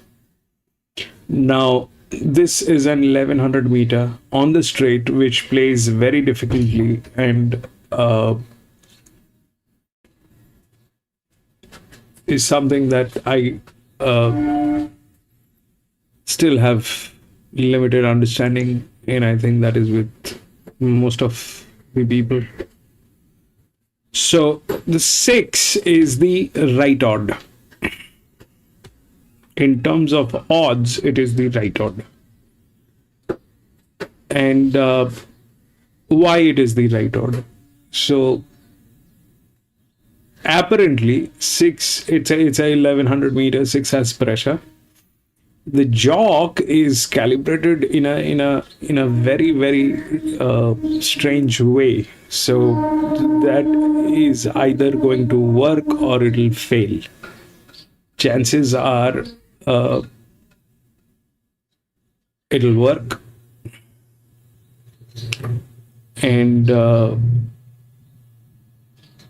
why it'll work and how things might end up.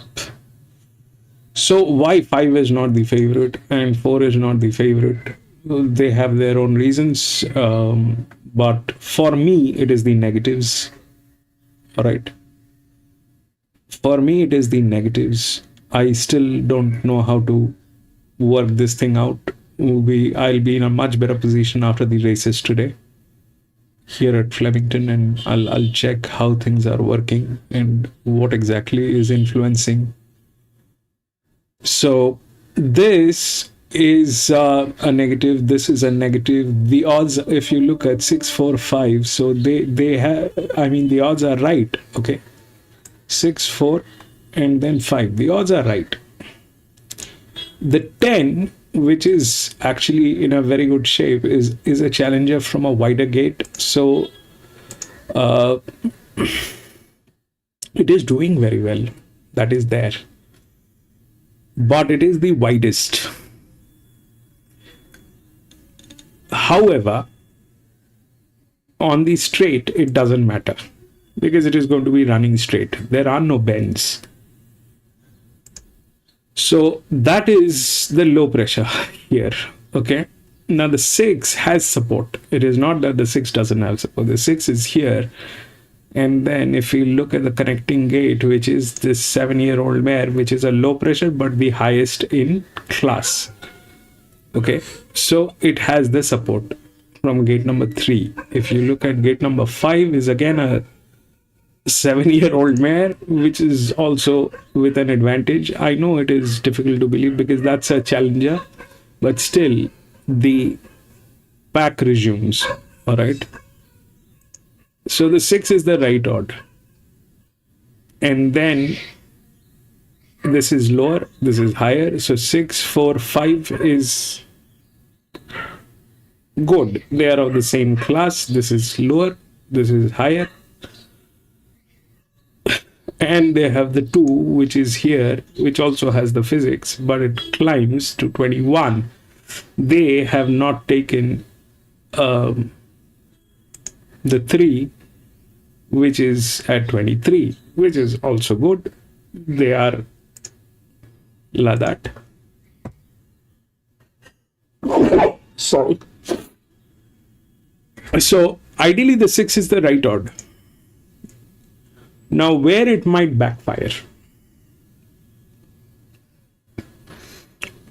Where it might backfire is the jockey calibration. That's the first thing where it might backfire. And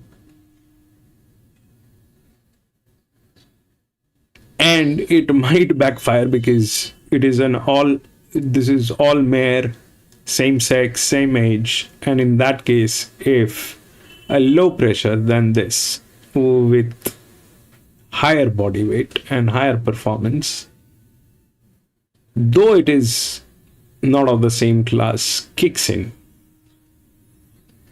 then we are upside down. And that is a possibility. Why? Because this is something that we have seen here at the Victorian tracks, that whenever they're playing, this is a very lethal recipe. All right, it's a very lethal recipe. I haven't got it right ever. I don't know how many times it has backfired. Did it play right? Yes, maybe 1 out of 100.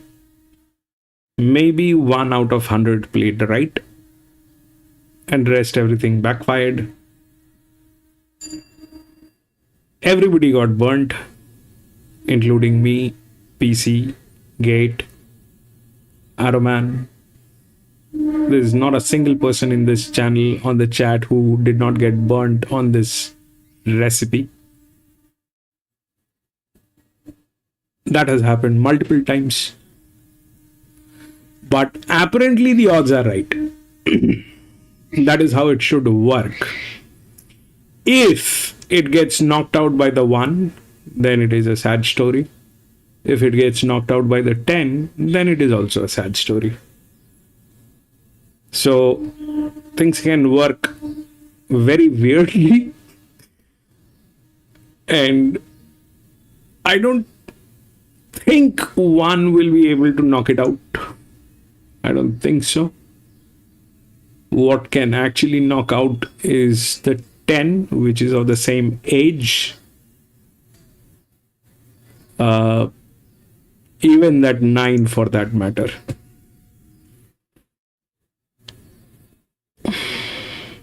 Even for that 9. It doesn't matter how they're looking, okay? Whether they have class, handicap, it doesn't work. It just doesn't work. No matter what permutation combination we try, it generally backfires. The market is right. What they're saying is this: that has the highest possibilities of getting in. 1100 meter, you need pressure. That is true. But all mare pressure fails. That is also true. So we'll see how that works. Pass for me. I'm not going to get into this.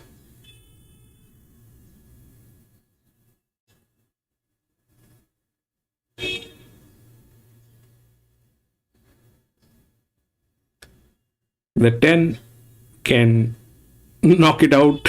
It doesn't matter. The class doesn't matter. What matters basically is the body weight of the horse. Okay?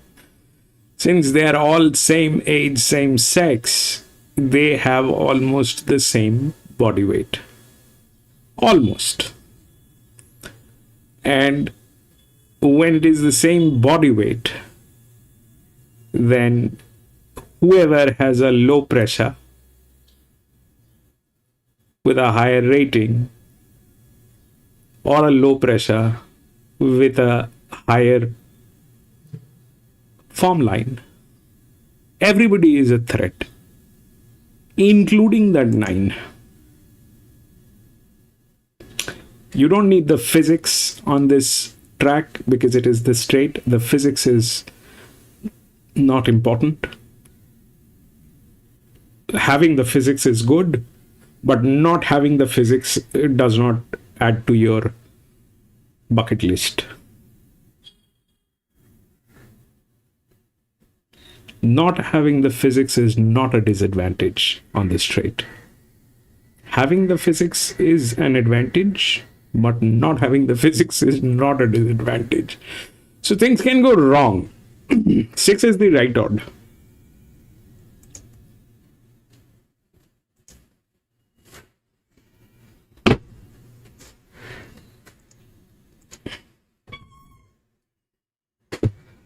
Stretch is back. PC big on 5.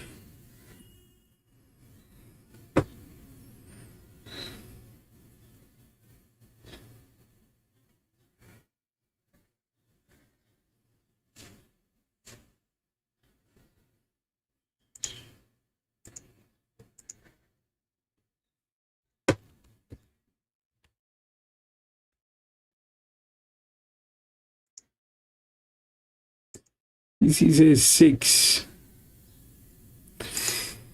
That's the right odd. That's the right odd. I cannot find anything wrong with that horse. Ideally, it should win.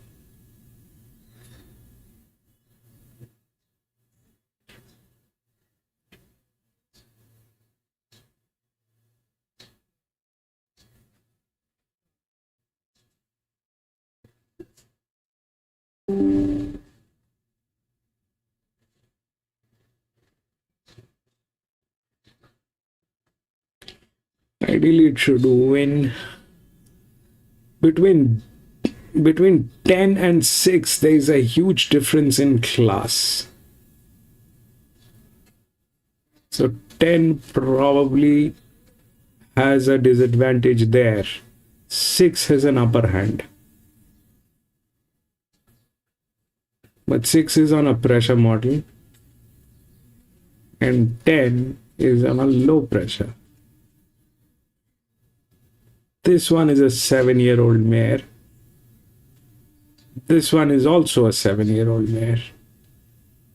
The one which is here with the lowest pressure model is this genius 3-year-old filly,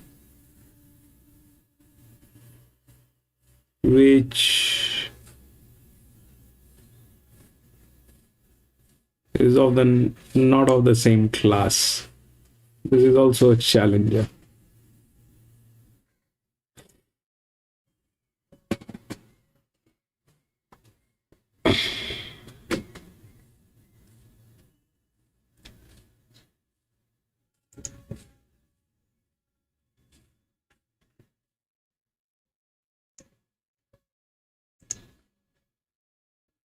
That's for a second placing at Flemington. Yeah, unusual to see him up here off sort of that Mornington form, but he was beaten by a good one 2 starts ago, Rose Andaria. That's just been flying around the Mornington track and then went back to Mornington, won well last time, gets 1,100 metres I don't think is an issue, just has to go sort of the Sydney way, but look, he's fit and as you said, back to the jump house, nice little tick over to keep those fitness levels up and gets a nice little claim today as well. So I think he's got a good chance. We're now on a heavy 8 track, Davo. How's it played for your eye to the first 3? Yeah, not too bad, I think. Probably you don't want to be too far away. We saw Mother Goose up there on speed and we saw the winner prior to that and even the first, just tucking behind the speed. So I don't think you want to be getting too far back today. Generally the case when it's quite wet. So we'll see though as it goes. It might get a bit wider and wider as the day goes on. Let's head to Luke. Their property was severely impacted. This would be a nice tonic, a winner here. And is Marley about to come forward? For Jack Callan, he's only had a handful of Sydney rides, Jack. He's won 1 race since being over here in Australia. And Lull is moving forward. Godolphin won the previous with Mother Goose. They've got Lull in this. Lights are on. We're ready for race 4. Stand by. About to go. Off and racing now as Marley was a little tardy, settles at the rear. Favourite Zumbo got away smartly and it's showing good natural speed. Shaggy being dug up to hold his spot, working forward Silver Serenade. It's Zumbo leading from Silver Serenade. Better Late a little keen just behind, followed by Shaggy, Lull, and as Marley is last. It's Zumbo leading, compact field here, middle stage as it shows out by a head on Silver Serenade. In behind was Better Late from Shaggy and Lull as Marley is last and just being niggled at as they come around the home turn. 450 metres to run. Zumbo edging off the fence. Shaggy coming through, so's Better Late. The outside Silver Serenade still there. And Lull has made it the middle of the track, starting to unwind with a run. But Silver Serenade hit the front here from Zumbo. Lull pocketed as Marley, which was trying to come through with it. It is Silver Serenade. Zumbo fighting on as Marley can't get through. Lull keeps it in a pocket, 100 to go. Silver Serenade. And on the inside, Zumbo. Now as Marley gets the gap. Oh, it's still going to win. As Marley, it would have been a tragedy. But as Marley gets up and scores in the latter stages. Not sure about the placings. Zumbo, Silver Serenade, Lull, Better Late All There, and Shaggy just behind them. There's Marley overcomes obstacles there, Davo, and pays the 3 range across the totes. Yeah, what's that saying, Marlo? If at first you don't succeed, try again and again and again. That's what Jack Cullen did. Finally got through. And pays $3.60 and $2 on the home tote, New South Wales. Interest in the minors resting between Lull number 4 and 6 Zumbo, perhaps just ahead of Silver Serenade. 2 and a photo off the 4th event, with 6 races to come at Rosehill. Just about ready here at Doomben. Red Samovar is the favourite, $3.70 into $3.40. Injector $3.70 into $3.50, and Artistic Endeavour is $3.40 to $3.60. And then there's money for Paradise as usual to beat, but all 3 of them, Little Miss Classy firms as well. Here's David. All in now, red light on. Race 2 at Doomben. This set. Racing. Jumping an even line. Red Samovar, the best back runner, one of the first to go. They're riding Artistic Endeavour for speed, and Verona Affair shoots up between the pair. Al's Machine coming across to be 4th early, then Injector, followed by Little Miss Classy. Settling 3rd last, Paradise as usual. Circle of the and Urban Princess is last of all. Heading to the back straight, and Verona Affair cross to the rail and set up shop in front. Now Artistic Endeavour well spotted in 2nd, and likewise Red Samovar 3rd, the box seat. Al's Machine 4th, and then Little Miss Classy, followed by Injector as they go midway down the back straight, the pace really dropping off in the middle part. Then Paradise as usual, Circle of the and Urban Princess last, around 8 off the lead. And that leader is Verona Affair, heading towards the back bend. Got away lead by a length to the quarter now. Artistic Endeavour is in 2nd. Red Samovar given every possible chance in 3rd. The box seat and Al's Machine. Stretch 4, 5, 6. Injector races outside of Little Miss Classy. Urban Princess beginning a run, then Paradise. We'll see how it works. It's the same sex, same age recipe. 6 lengths spanned. That first split in 67 seconds neat, and the leader was Verona Affair. Artistic Endeavour's getting closer now. 3rd at the bend was Injector. Coming up wider on the track, Little Miss Classy. The Red Samovar behind them needing a run, and they get away from Paradise as usual. On the outside, Artistic Endeavour reach Verona Affair, who's trying to kick on. Red Samovar leads behind them, then Injector and Little Miss Classy. Verona Affair, something in the locker there. Artistic Endeavour can't get it, and Verona Affair all of the way. Beat Artistic Endeavour, Red Samovar 3rd, Injector 4th. Then Little Miss Classy, followed by Paradise as usual, Circle of the Urban Princess, and Al's Machine was a long last. Verona Affair repels Artistic Endeavour, and Red Samovar runs 3rd, 5 in for 4th. Winner home, a double fix from Doomben. We've got a delay take note ahead of the running of the 3rd event from Gosford, where we've got a late scratching of a line as horse number 2, Mick Wallace with Monty VB. Number 2 as his on top of a torrential rain falling at the track at the moment at Gosford, hence a delay ahead of the running of race number 3. And therefore, by the looks of it, the 5th event at Flemington will be next here on Sky Racing 1. It's due in around 6 minutes from now. Celerity number 6 as the on top of there for Gator. There are those pictures at Gosford to have a look at those torrential rain conditions. No sign of imminent action ahead of the running of race number 3. An indefinite delay. It's been bucketing down there from the get-go at Gosford. Marketplace Monty VB at $1.35, Pelosa $6.50, and C-Strand at $7. Just back quickly to Rose Hill. The minor numbers have been uncovered, and it's 2, 4, 6 and 8. So Lowell gets 2nd ahead of Zumbo. 8 lines up 4th, Silver Serenade. Break on Sky Racing 1. Gators' thoughts on the 5th event at Flemington, other side.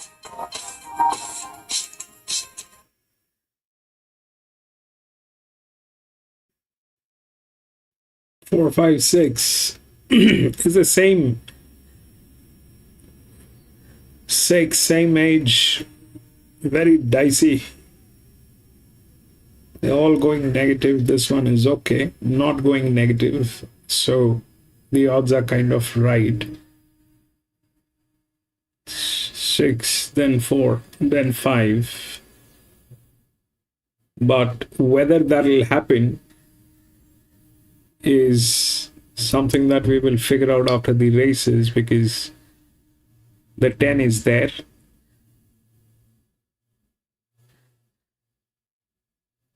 And even that 1 is there probably. I don't know how things will unfold, but It's a very dicey kind of a situation. Tuna like 3.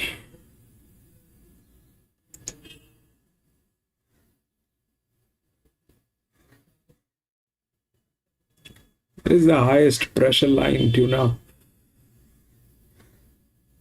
That is the highest pressure line, higher than the linear, the second linear. It's a very high pressure line. The management is like that, 80% bleeding.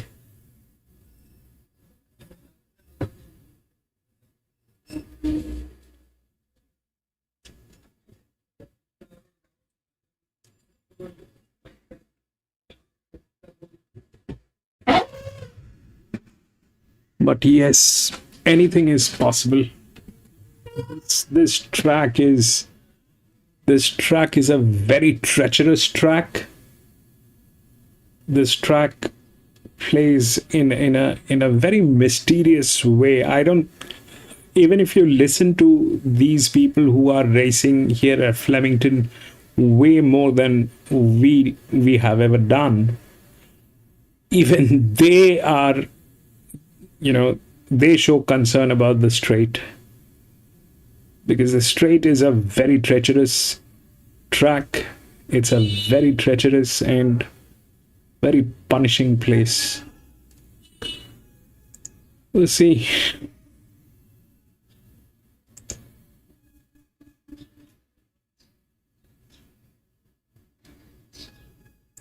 It's a clear top pick for me, and very hard to beat, I'd imagine here. I think Vane Champagne is a value danger. Went back first up charge time. She was home 11.44, so the section was not too far off the likes of Celerity on the day. She drops 2 kilos, gets to 1100 with some added fitness.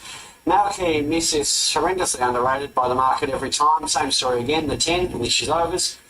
Now, Egerton, well backed to win latest.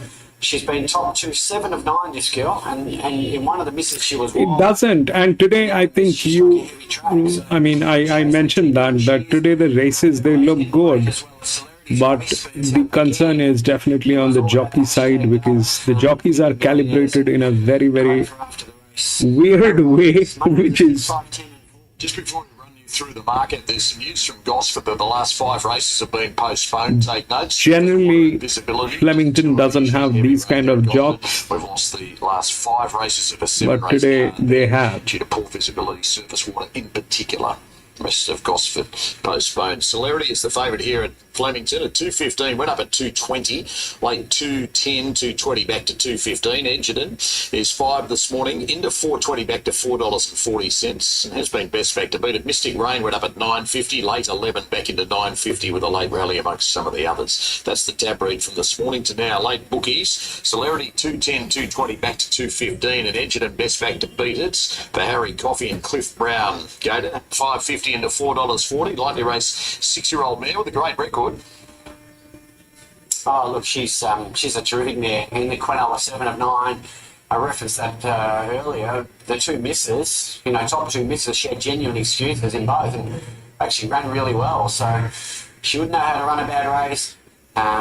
Look, on the same day, Celerity's race, as I say, did rate better than the Egerton race. But the odds are right. The odds are not wrong. Little spec for you, a horse in your mix, Vane Champagne, 8 out to 9.50, is back into $9. That's the best possible chance. Second up at the Kilmore track.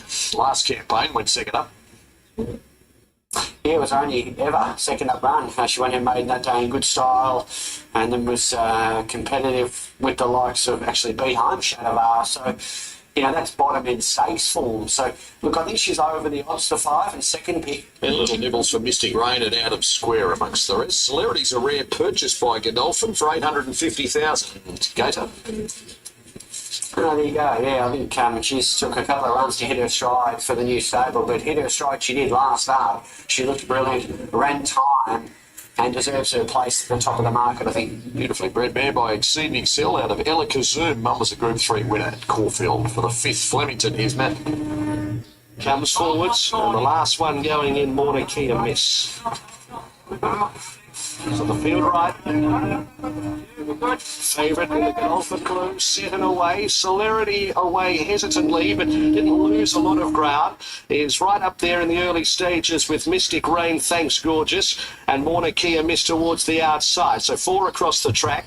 Out of square behind them with Vain Champagne, Luna Catch, Smart Little Miss and Edgerton as the entire field come to the outside fence. 700 metres to go. One off the outside fence. Celerity led Mystic Rain and then Thanks Gorgeous out towards the middle. Mauna Kea Miss behind them and then out of square Luna Cat, Vain Champagne, Smart Little Miss and Edgerton. On the course proper, 450 to go. Celerity held together. Mystic Rain her outside. Then Thanks Gorgeous. Mauna Kea Miss had the outside fence. And then came Luna Cat, and behind them Vain Champagne. Weirdy goes for the whip on Celerity. Thanks Gorgeous is going with the favourite. 200 metres to go. Thanks Gorgeous just had a margin from Celerity. Luna Cat, Mauna Kea Miss. Thanks Gorgeous. 100 metres to go. Had Celerity, and Thanks Gorgeous turns over Celerity. 9. Luna Cat third from Mauna Kea Miss, and they were followed by Miss.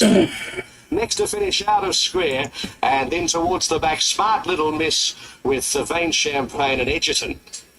961. Goes back-to-back wins, propelling the favourite Celerity, and under Jai McNeil paying $13.50 plus across the track, and it's 9. This will never play right. This thing is never going to play right. 9 is that filly. Low pressure, okay? 9.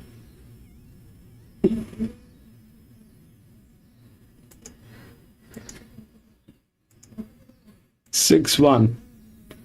961. Again, low pressure. That's the highest rated.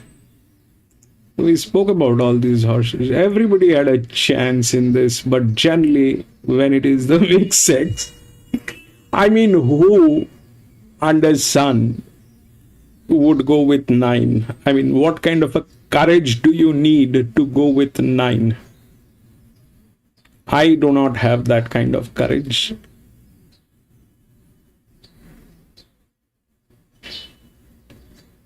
I do not have that kind of courage.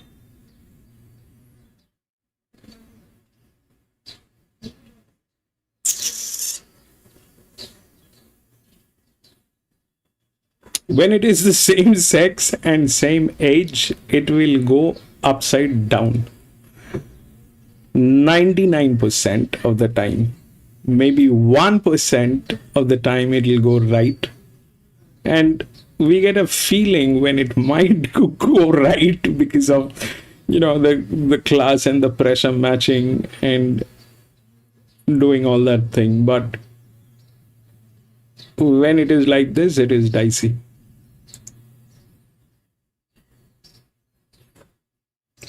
We'll go to next. It's a very treacherous track, okay? It's a very treacherous track. This straight is, God knows how it works. And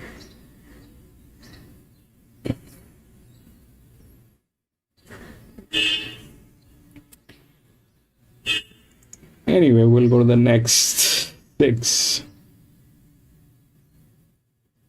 Number 8 has been scratched.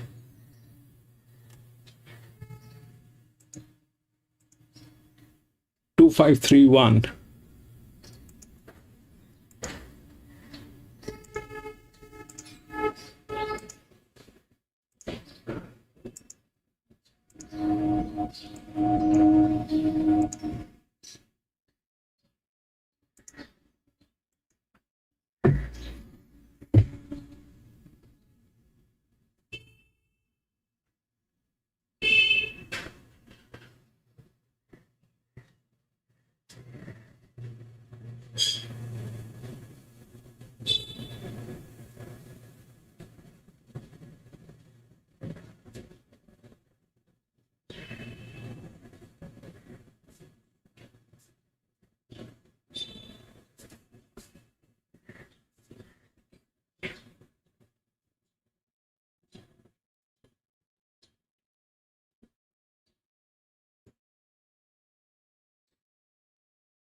I think the odds are right.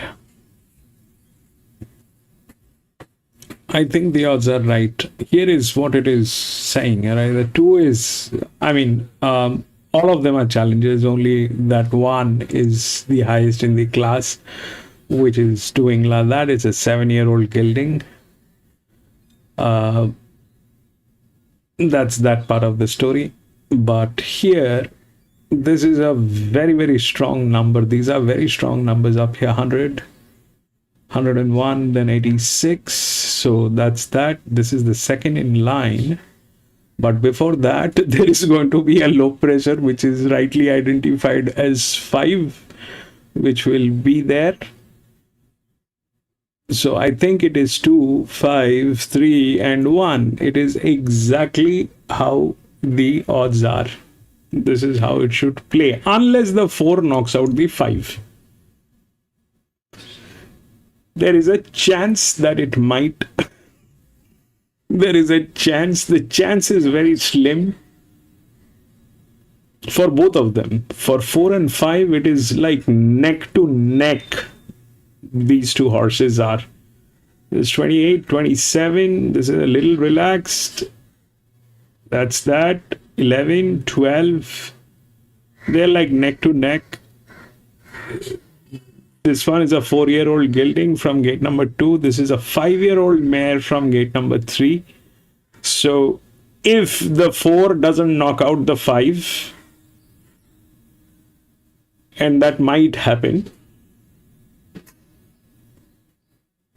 they all have both of these horses have the right arrangement. 2 is the right odd. 3 with a pressure line is dropping to 16. That is also possible. That both the neutrals will come in. It will be here, and then if it climbs, it will go to 1. So anyways you look at it, the odds are right. But if that doesn't kick in, the bleeding 50%,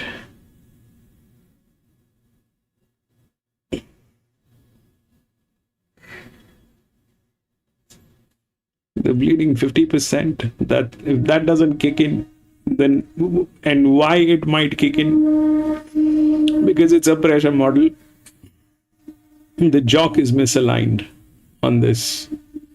This is what they have today. Is this is exactly what I was talking about at the beginning, that today the horses, they look good, but the jockey calibrations are kind of a little worrisome. And if that starts taking effect, then it'll be bad. So far in the last 5 races, if we look at what has happened, this we cannot talk about.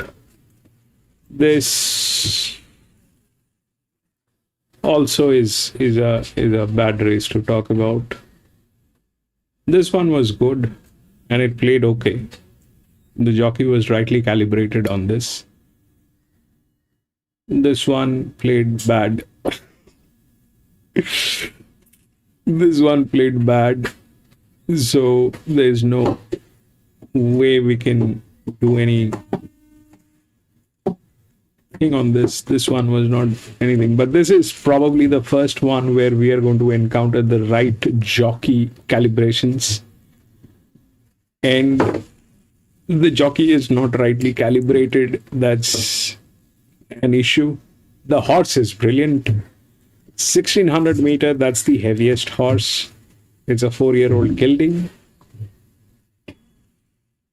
The pressure is not huge compared to what a jockey needs to be for handling that kind of a pressure. It's more or less on the lower side. All right, it is not like you're dealing anything like that or that. It's like half of that. So, I mean, Should not be a problem, though his body weight and the thing doesn't support 1600 meter. Now, the strategy is very simple. If this guy falls behind for some reason, it'll be very difficult for this guy to bring this horse back into the sequential mode. So that's a challenge. If it gets raved from the gate, then it'll go out of gas. So a lot of the strategy is with this guy, and this guy is not rightly calibrated. And their management is like that. So things are borderline a red flag, but they are, I mean, the horse is fantastic. So if we want to believe the horse, because that is the reason we are here, it's a horse race, not a jockey race. But if it fails, then we know why it failed. And that's the scene.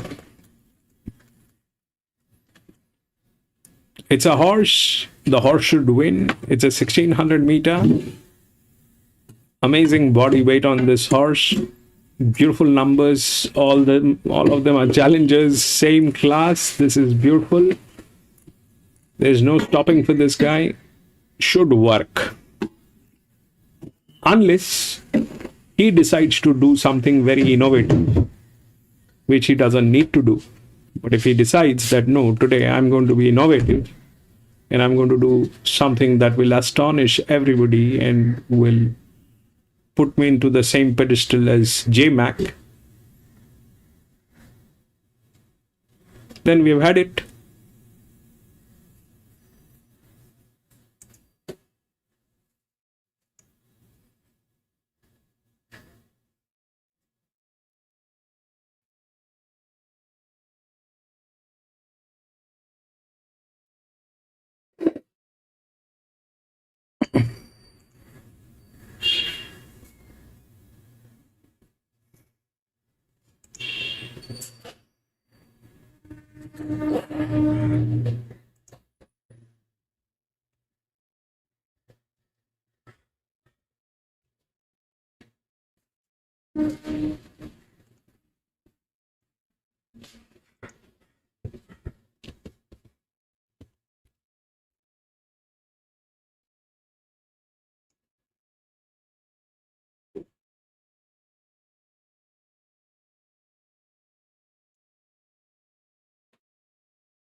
We'll see how it works.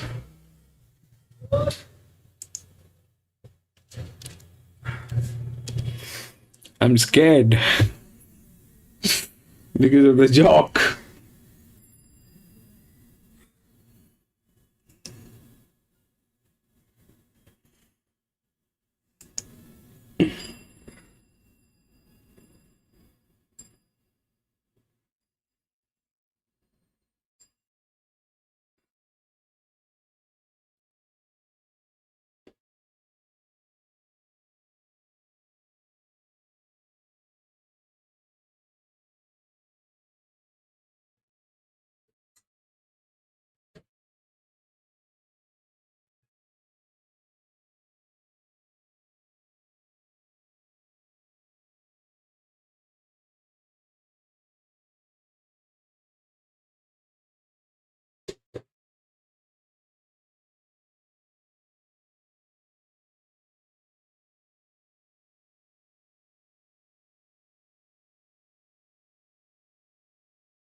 Let's see how that works.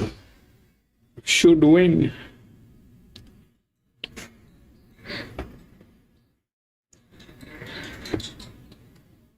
The last one.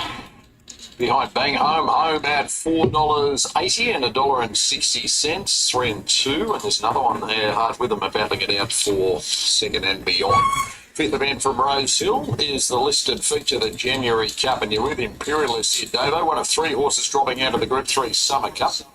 Yeah, he's been having a really nice prep, Marto, and one thing about him, he's already a heavy track winner. I think he'll get through the conditions really well, and thought he was good in the Summer Cup last time behind Tabby Time. He was a Taree Cup winner earlier this prep, and boxed on really well in the Rosehill Cup after working as well. So he's fit, he'll get through the conditions on the home track. He does look the horse to beat. If I was to push it to one late here, though, at better odds, it would be the 8, Let Fly. Obviously, Dave Stanley in this horse, so good luck, Dave. And she's a swimmer, simple as that. Now the rain's arrived. Who could forget her win at Randwick? She won by about 7 lengths one day there on a heavy track and just bolted in. She's been running well on dry ground, but getting onto heavy tracks, the big key with her today. She's got a great chance, and I think she's still probably overs now on this heavy track.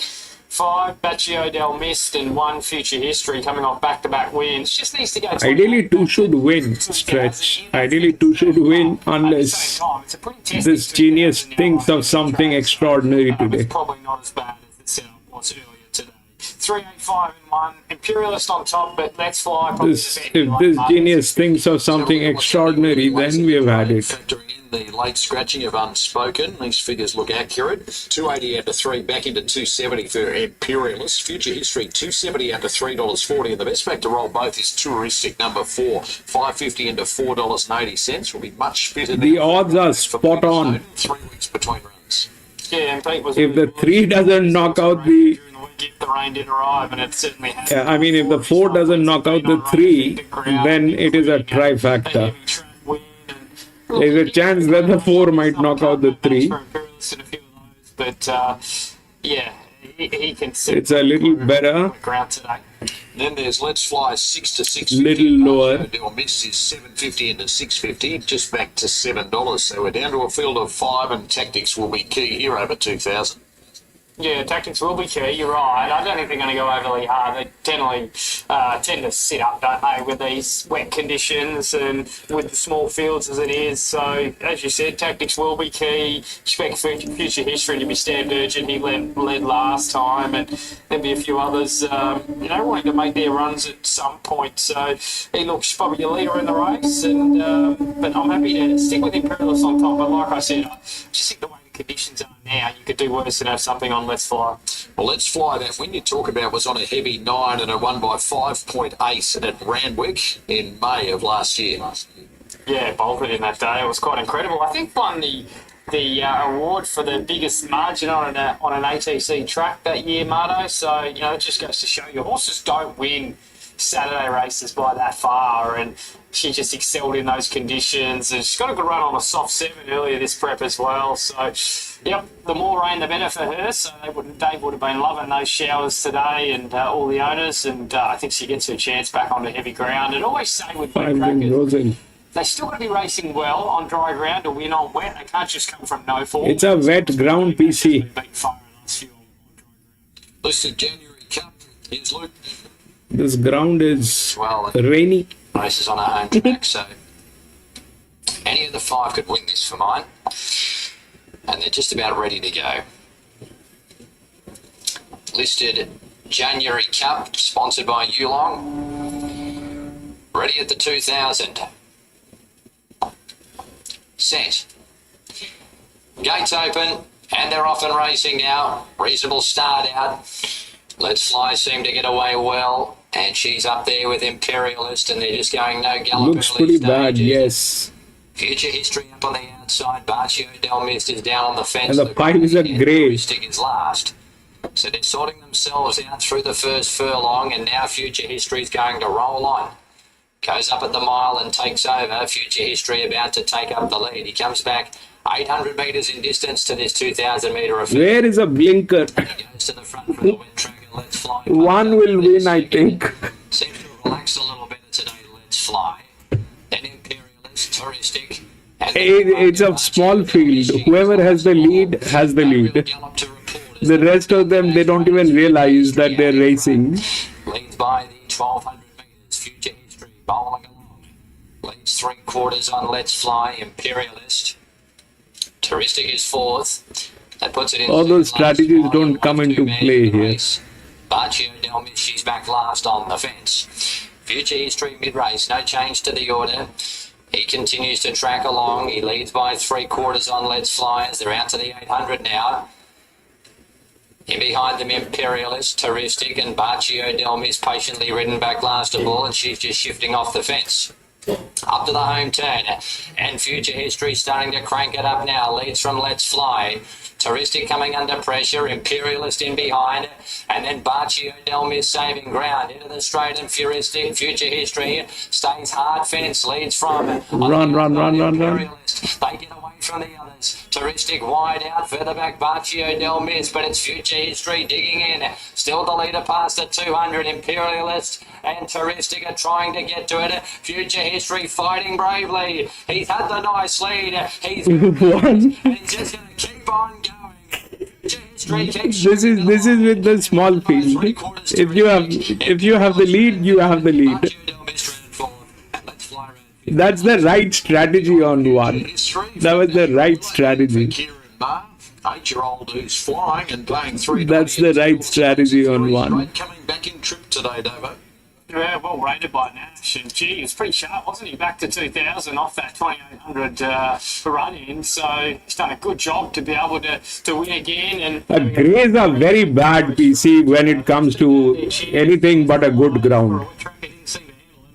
14 to 1700 meter, good ground, good gate. That's when Greys are very good. They are the Rolls Royces, not the Hummers. Stein is the favourite, number 14. 170 this morning, snapped up into $1.35. And Righteous Legend is the second big. 480 this morning, soft early but popular late. 650 back into 440 very late. Top two in the trade where the pre-race action's at here with the tab. Quick look at the bookies. 145 into 135 for Stein and 6 into 460 for Righteous Legends. Legend. They are the firmest everywhere. But I stay out of these monkey business. The short odds for Chris and Corey Munson. 4-horse race, 5-horse race. Very bad. You never know what will happen.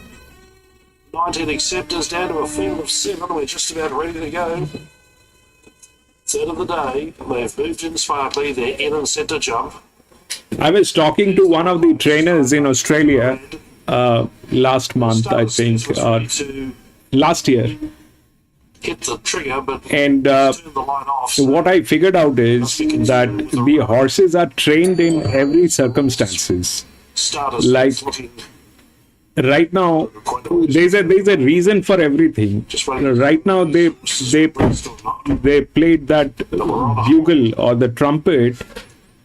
That is an alarming signal to the horses that you're about to race. There might be some difficulty trying to release this horse, and some news coming through now. Now, in a small field, what goes wrong basically is that they don't realize they are racing because their training doesn't work Righteous Legend was the one that here. installed. It's been released from the gate. They kind of feel like it is not a race. I'm strolling. I'm on a training campaign, not on a race, because race is something to do with more than 7-10 horses, and when it becomes like 3-4 horses, they don't even realize they're racing. So two of the main things which makes a lot of difference is one is definitely the blinkers. The other one is the jockey taking the lead. If you have a lead, you have a lead. That horse will not go back. 2 o'clock Queensland time. They're down to 6.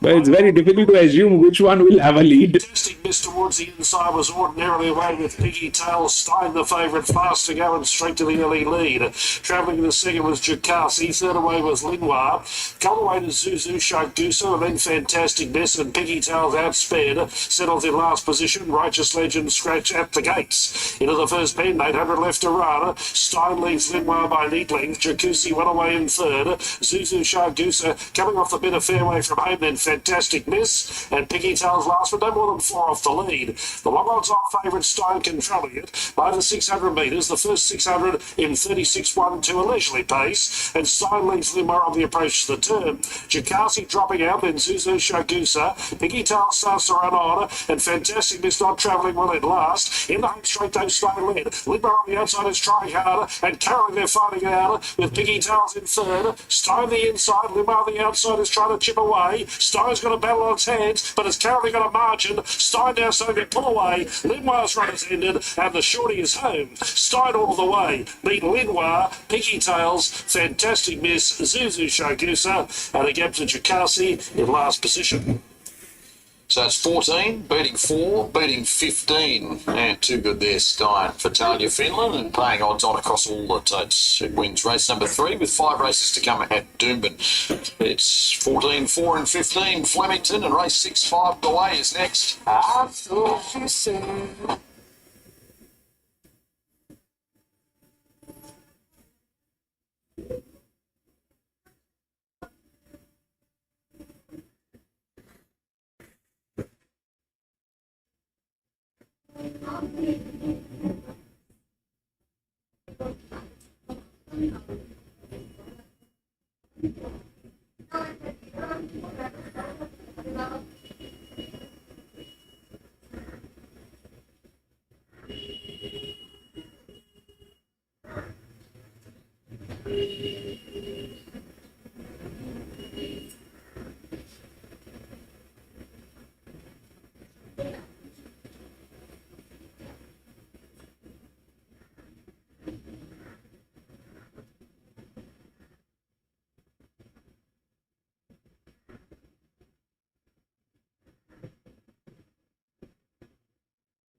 There it's Reese.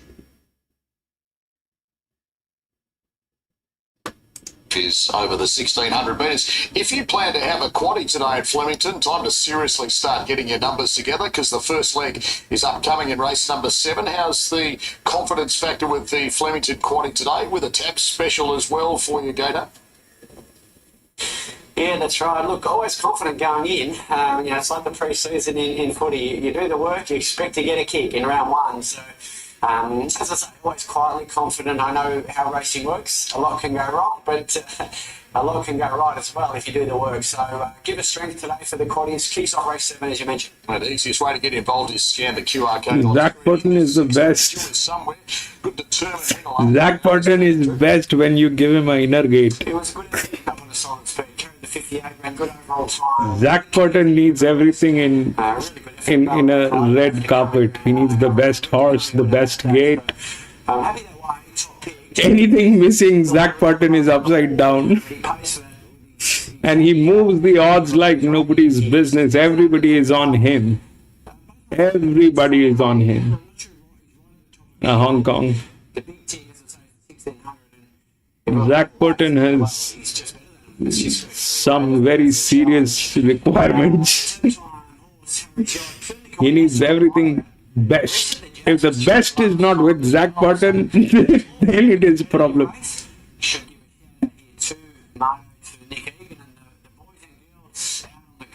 On course for 10 time today. Each and every Saturday, they love their 10 time. Hope you're finding plenty of winners crew, but look on with somewhere on top of 5 competitive race. With the tab fix, it's 310 out to 350. Harry's Yacht somewhere 360 this morning, 4 back into 380 late. And reset the Jazz's best back to roll both for Jackson Radley and the Hayes brothers 550. Of course he has. He's good. Quite popular reset. Of course he has. Was off a freshen last time out and a much better. Of course he His has. first 2 runs this campaign just He's love 1600. fantastic. Yeah, he's a good miler, isn't he? And that form around Sabaj, very easy to like. I thought he was the best run in the race at Geelong latest, and by a fair way. He had no pace, it was a fast speed, he was still there swinging at the end, and he was 5 weeks between runs. So, yeah, it's a good, strong case. Late with the bookies, it's Harry's Yacht 3 out to 350 somewhere, 420 into 390 Gators top pick, and Reset the Jazz 5 into $4.40. And then we've got Jimmy the Bear 5 out to 6 back into 550. A little nibble for Make It Sweet at longer odds. Number 6 Gator, and it's second up off the first up third of this Dragon trip, behind key rival somewhere. Yeah, it was unlucky in the race, had some backing too. Was 2.2 lengths off Jimmy the Bear in one of these last prep, so it clearly ties in. Somewhere is your top pick. Pretty smart horse. He's Group 2 place in a Sandown Guineas. Yeah, good little horse. I think he can continue to progress here. And look, it's a good test for him. The Vobus Reef, and as I said, a good solid win latest with the 58 kilos. So look, happily on top without being, the best for the day. And Harry's Yacht is a talented 4-year-old with a good record and has come back well again this campaign. Gee, it was good fight to score. And Geelong latest, give him credit. He drops 4 kilos. Look, if he runs the mile out, he can clearly win. That's the unknown. So we're about to learn something anyway. That is not the unknown. For that genius has to do something very innovative. If that genius does anything innovative, I'm telling you, this is going to be bad. It's just the 61. It's the steer. He's second pick. Racing here for The genius tries to be. I'm Rambo today. These races, and he's in commission, but it's Harry's Yacht just favourite ahead of somewhere 420 to 390, the horse that is trained by Archie Alexander on the upward spiral.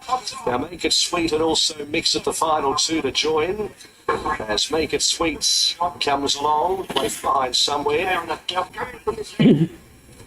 Now the horse wanting to back in at this point, they swing the horse a complete 180 and in it goes, and here's Mix It to complete it. Even. $175,000 feature race, the Vobus Gold Reef, tote favourite by 10 cents, Harry's Yacht. 380 ahead of Affirming Somewhere at $3.90. Field set. Ready to go. And they're racing at the 1600 metres. Make It Sweet jumped well. No speed, Mix It. Somewhere on the fence is going to push up with also Harry's Yacht and Reset the Jazz. Made a line of 4. Jimmy the Bear behind them, and then came Marigold, and 3 further back is Mix It. So as they tussle towards the 1250, Reset the Jazz is going to push up and lead somewhere Harry's Yacht. 2.5 Make It Sweet. A length and a quarter Jimmy the Bear. Then came Marigold, and 4 further back is Mix It as Reset the Jazz. Just put the foot down, approaching the 1,000 marker.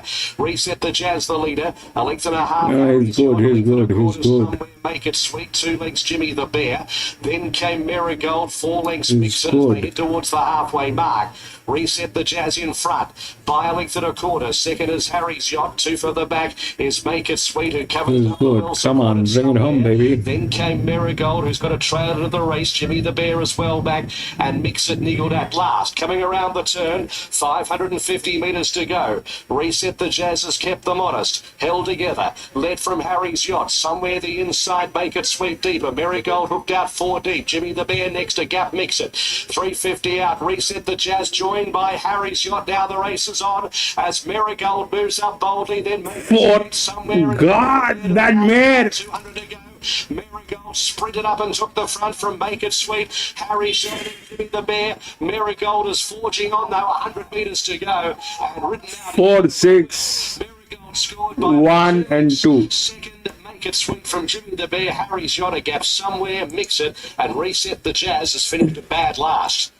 Behind That was a bad one. Behind Jai McNeil in the range across the totes as it beats Make It Sweet and Jimmy the Bear, and it's 4-6-1. 2 winds up in 4th position to race number 6 from Flemington. We're upon the 4th on 10.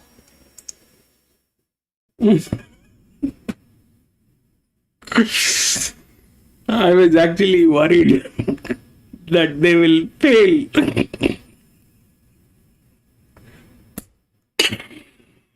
This is calibration, and this is what I said. If they fail, we'll know why they failed. This is the jockey calibration.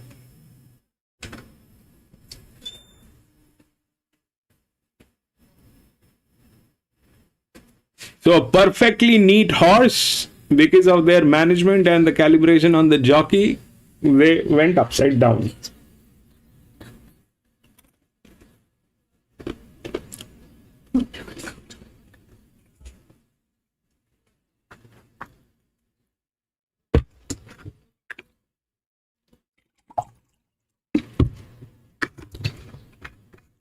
He cannot bring it back.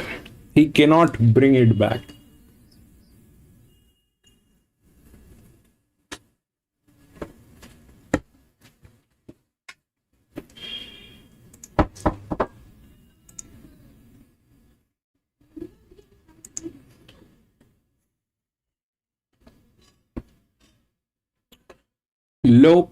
Low pressure, brilliant jock. Higher pressure, moron jock.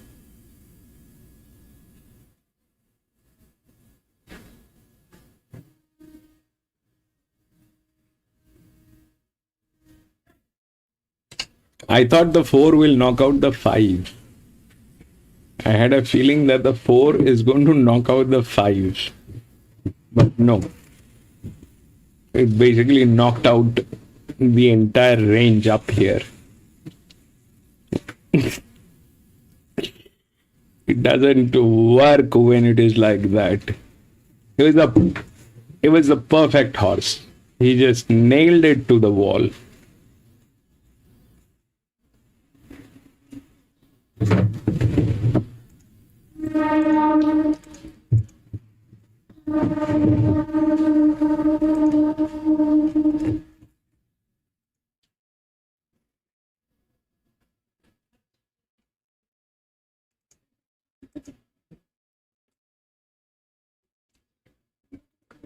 Six, 4, 10, and 12.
So we are back to the 1200 meter, which is on the straight. This is where we are. The treacherous track. Now, let's understand it from both the angle. What are we going to do with this? Okay. So the 4 is the linear with a negative 13, which probably is not going to work.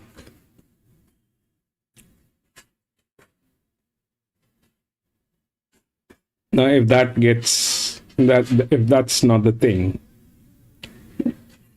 then the second one in line is 3,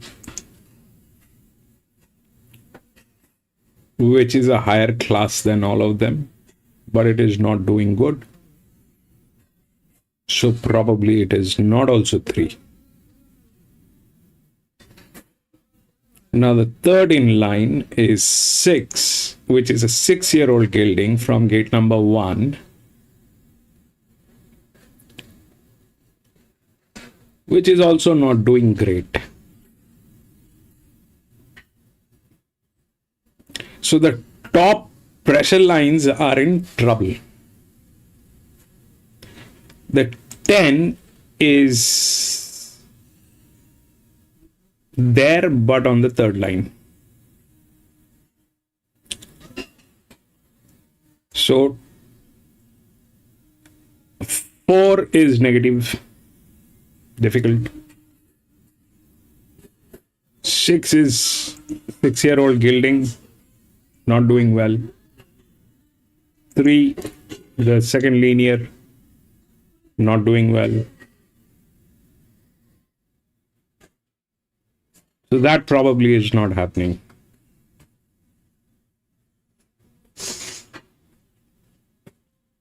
If that, all of them are in trouble, the pressure line, and the 10 is also a pressure line, which is here.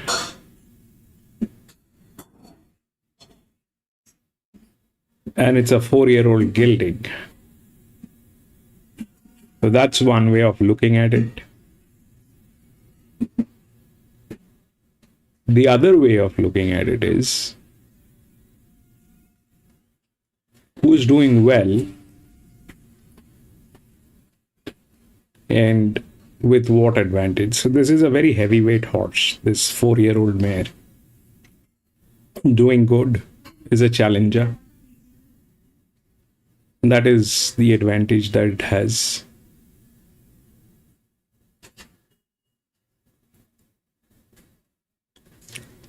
And then if this is a 6-year-old gilding with that kind of a pressure model, we have another 6-year-old gilding, which is also here with a low pressure and doing much better than this. The thing is, both of them are challengers. They are at the entry level. It's a benchmark 84. So a benchmark 84 basically means that we have standard horses here.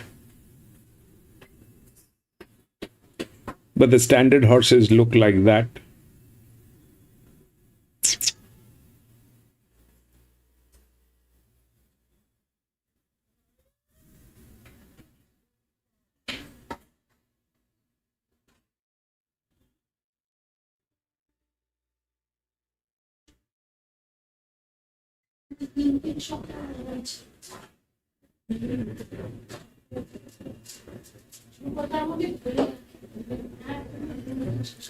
I think it is between 12 and 10.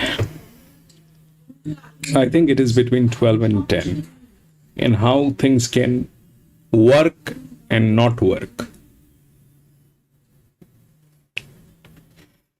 So the 10 is on the third line, this is on the first line, this is a challenger, this is twice as better as this, but the numbers are better on this, it's a low pressure. This one has a jock, which is the right arrangement. This one doesn't, which is also the right arrangement because this doesn't need a jock. I mean, it does need a jock, but it doesn't need one of those orange guys. So this is a low pressure horse. This guy is okay. No complaints on the jock. When it is a pressure model, then it is a problem. So this is a pressure twice as better as this with a jock. Is on the third line. This is on the first line.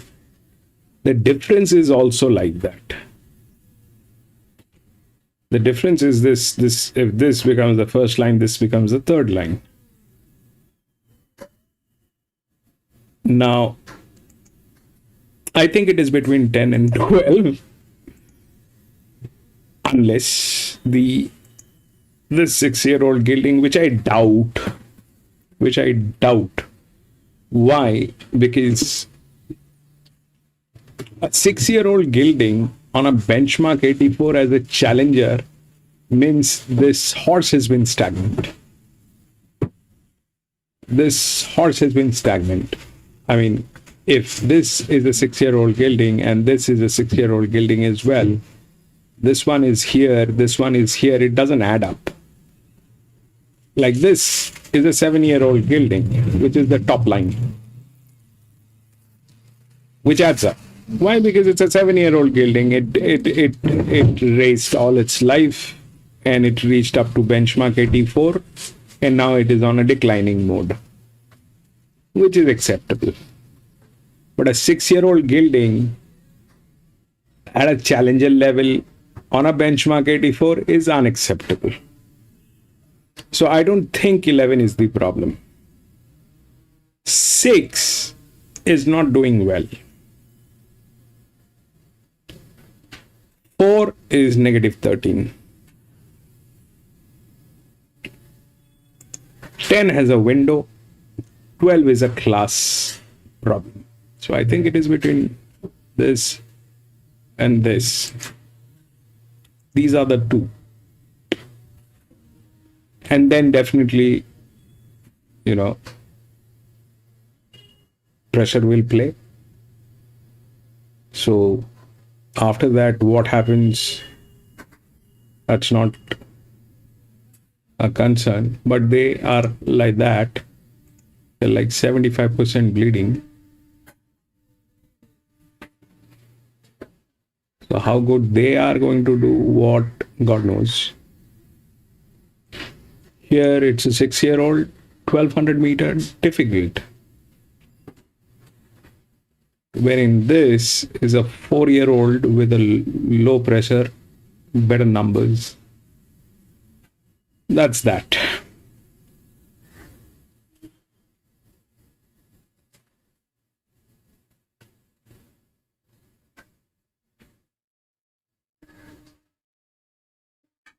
About 8 is also a 6-year-old gelding. They don't help much from there.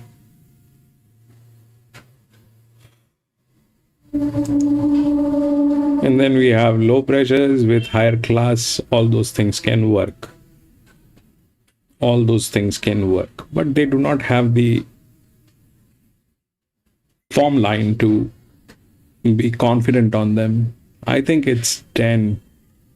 If the pressure plays and if it doesn't foul, what are the chances that it might go upside down? It's a straight, so the physics is irrelevant. You don't need physics on this race from here. Here it is not a problem. On the contrary, it has more relaxation than the 6. The 6 has the best jock calibrated, but it is a 6-year-old gelding.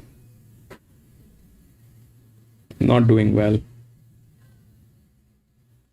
Over a 1200 meter, I think pace is going to work. I think it should be 10. It is 10. 10 is on the third. I think it should be 10.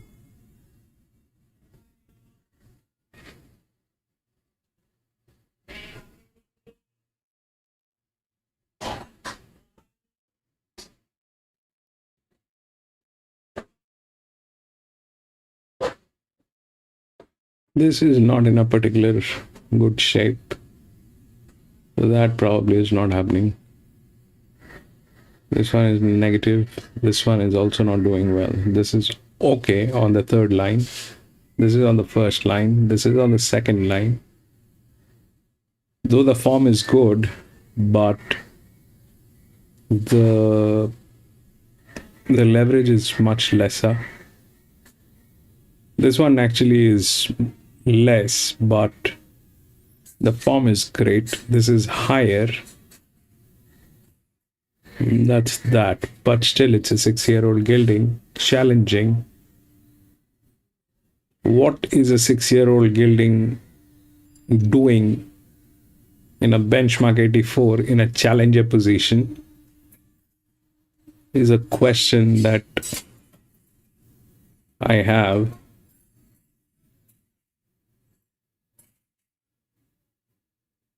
But I don't think it is a problem. I think it's a stagnant horse.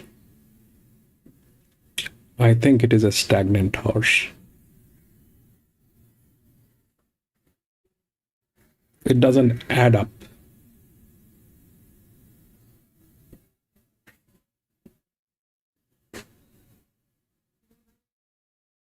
I think it's 10 probably.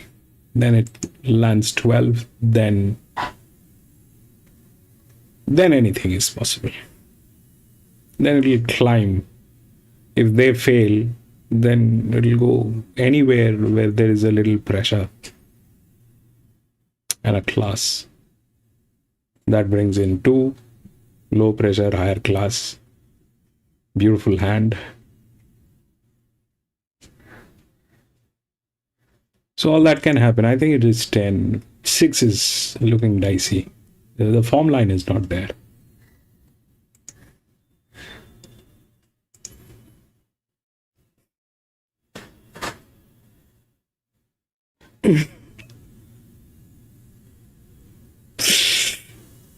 Two, 3, 5. No, you see, 2, 3, 5 looks good on paper. That's what I said, that it's a horse race. I should believe the horse. Okay? It's a horse race. I should believe the horse. The horse has the capability of doing this. But there is a genius. The horse was ridden by a donkey who was here. And that was my concern, that this genius is going to do something, and he actually did that. It had a breather. Why didn't you rave it? It's a 1600 meter. You should have raved it. It had the breather. No, he thought, I will not rave it. I will take it to the last bend and then I will rave. But what happens when you do that? In that case, you should be far behind. You should be like, 4th or 5th. No, he kept it raving like 3rd or 2nd or 3rd and all that. He did not use the breather. At the last 400 meter, he pressed the button on this. But by that time, the 4 with the low pressure had the opportunity of getting in. I thought the 4 will beat the 5. I did not think that it will actually put everything upside down. But now, my concern was these 2 guys up here. My concern was these 2 guys up here. Neutral horses and them, those numbers, it's a perfect recipe for a disaster. It's a perfect recipe for a disaster. And that's exactly why, this is a brilliant horse. He should be fired with immediate effect. But even if you think of him that he should be fired with immediate effect, no pay, then that stud farm should be shut down immediately. They should file bankruptcy, what do you call Chapter 11 in US. They should file for Chapter 11 immediately and open a restaurant, or probably horse food fodder. Don't get into horse racing when your decisions are like that. You nailed a perfectly good horse. That horse got penalized for no reason because of this genius.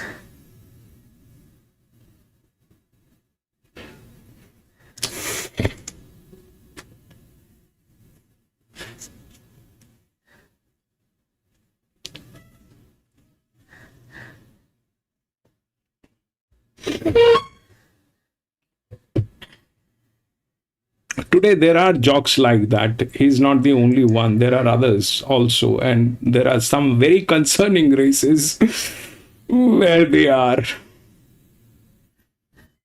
There are some very concerning races where they are lined up. Why it is looking like that?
Baker. She rated her well. Tom Morrissey, the trainer, and the first today won by R. Price. Harrison Shaw of the saddle for David Murphy. Now the last one up is Divine Source. Downs, welcome back, Downs, 2:15. 6 runners are ready to jump. 11 10 metres ahead of them. Starter picks up the button, red light on. All set. Racing.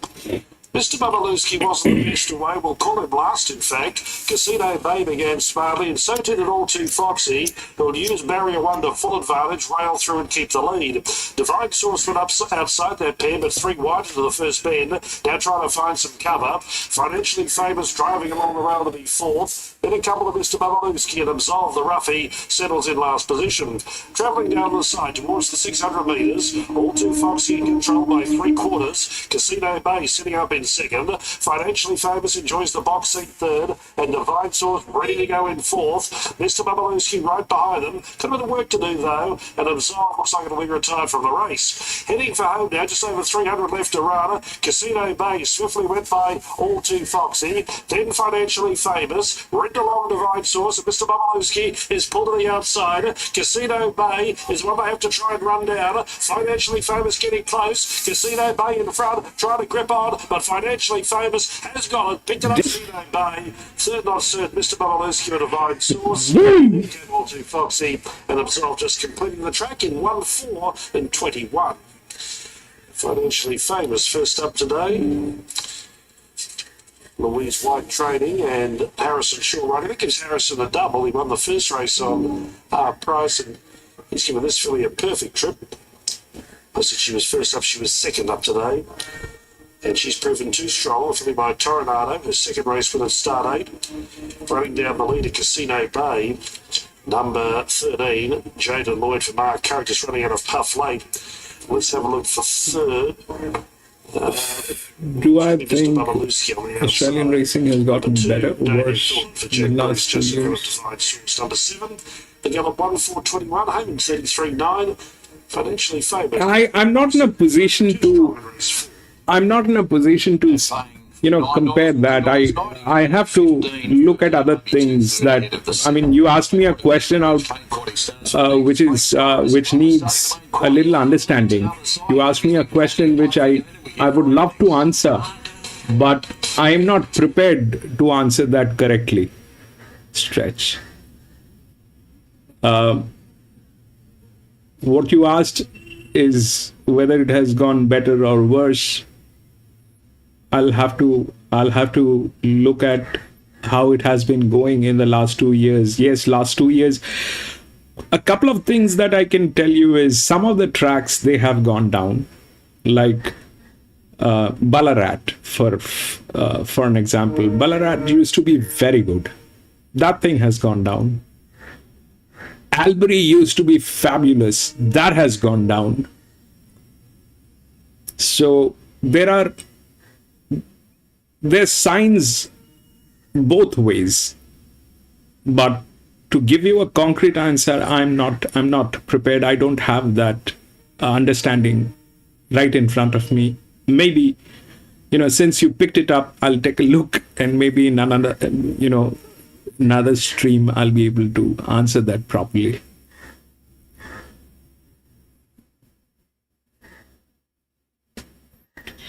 But yes, Australia is fun. I mean, racing in Australia is probably, this is one of the most consistent markets for sure. But you have to be very careful.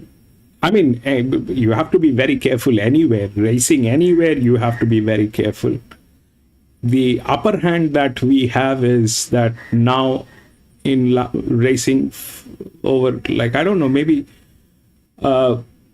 we've raced more than 12,000 to 15,000 races in last 2 years, maybe about 12 to 15,000 races we have done.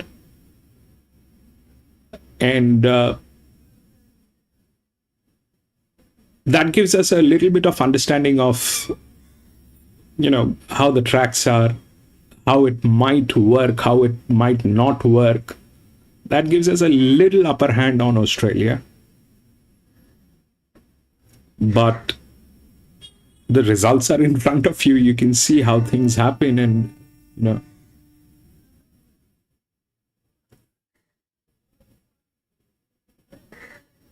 Is Flemington good? Flemington is among the top 4-5 tracks in the world. Flemington is very good. Flemington generally is very good. They never repeat the same kind of races in 3 to 4 months, that I can tell you. It's very difficult to track Flemington. But yes, it is very good. It is very good. There is no doubt. It's hands down the place in Australia.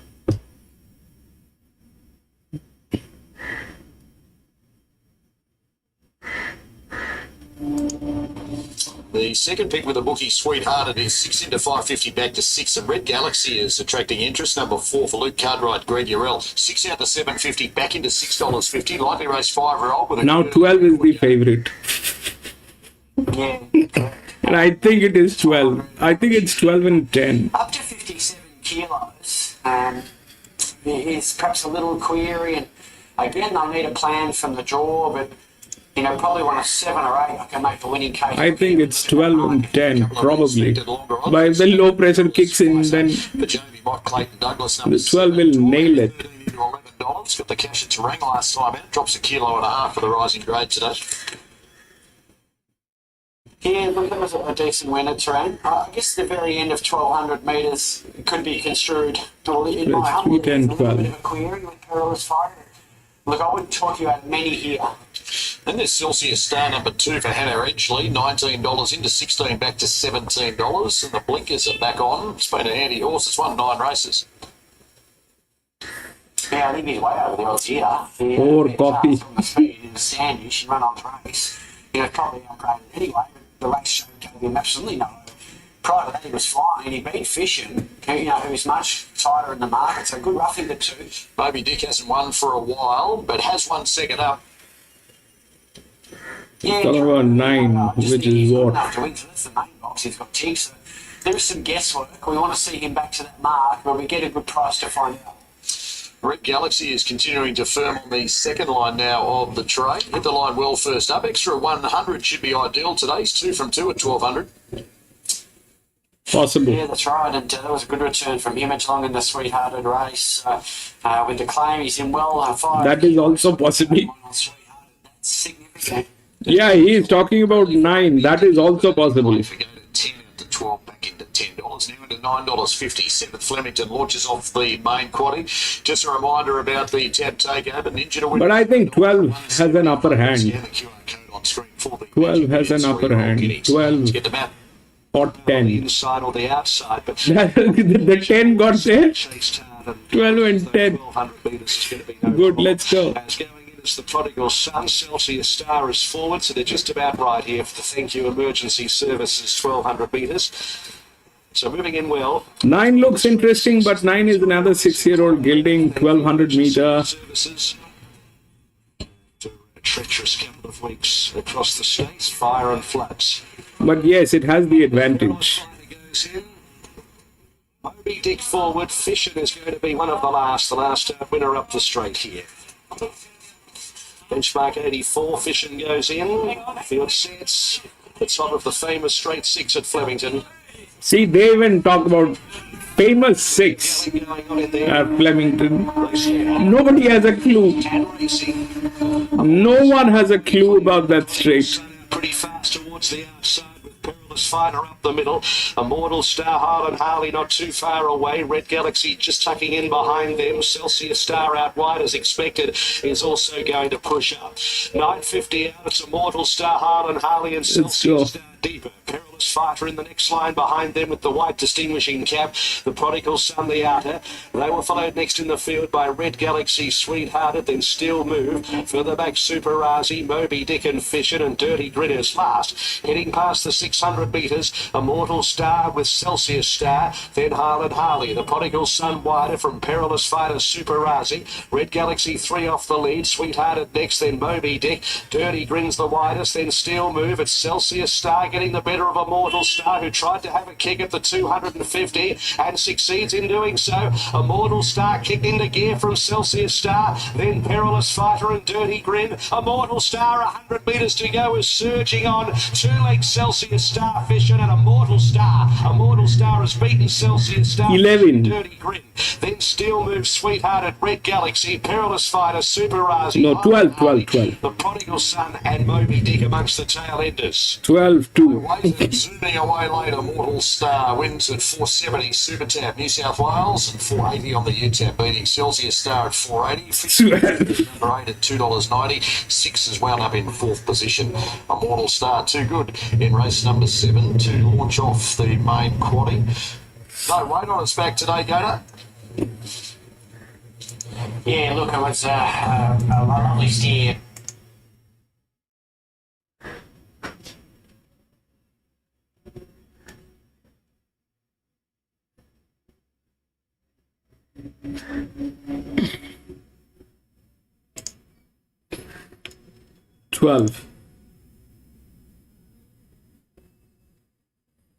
There's a beautiful body weight on this horse. Then came what? 12, 2.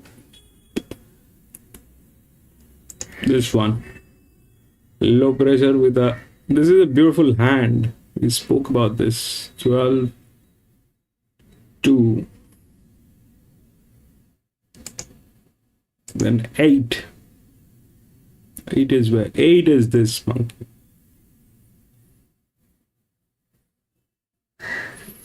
12 to 8.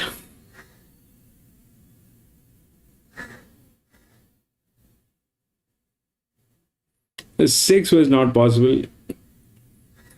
This also was a little dicey because of the third line.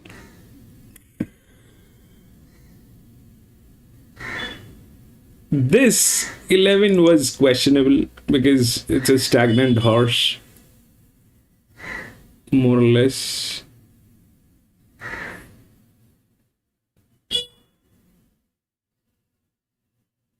But the 7 had the resume, so it has been there, done that thing.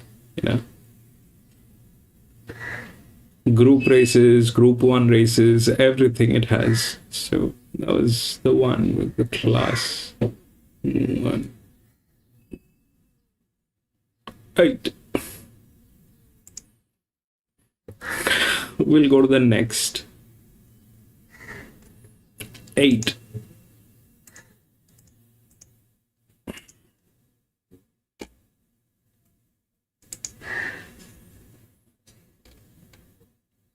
"13 has been scratched. We scratched 13. 212, 110.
We can't judge him because of this race. This race was prone to go wrong. We can't judge him here.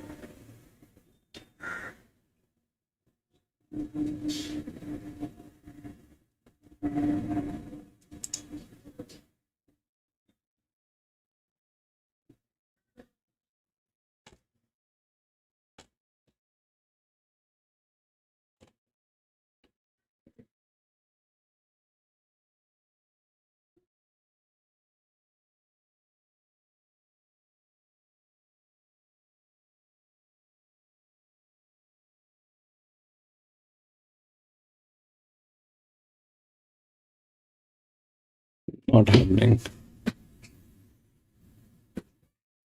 That is probably not happening. 2 is a 6-year-old mare, 6-year-old gelding, 2000 meter.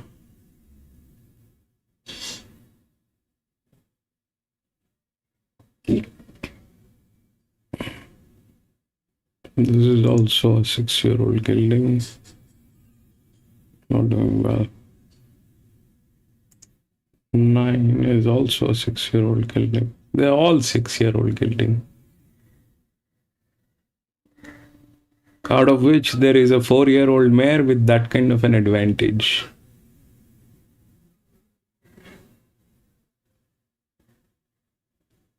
It's a 2000 meter. They're all. This guy is helpless. He cannot do anything.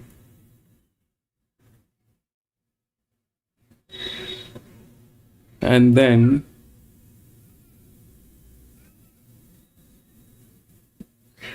on a 2000 meter, there is a 4-year-old mare with that kind of a body weight, that kind of a thing, but it is getting depreciated here. So that's a beautiful hand as well.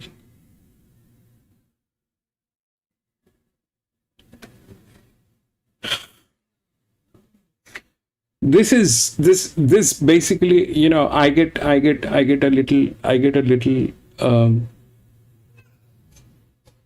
So what my problem is, when it is a challenger and then you have a depreciation, right?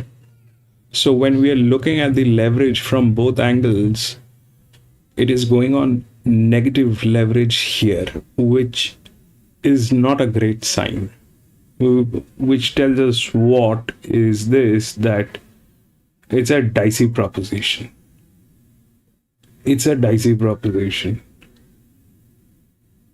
So that becomes a problem.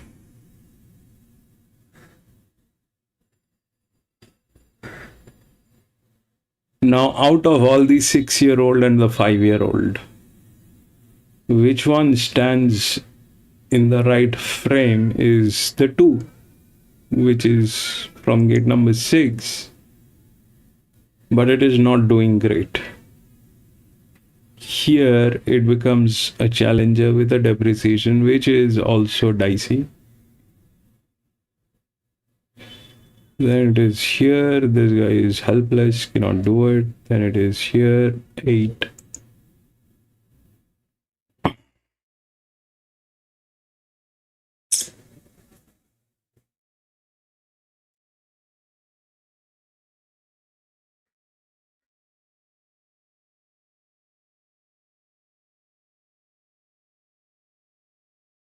But in that case,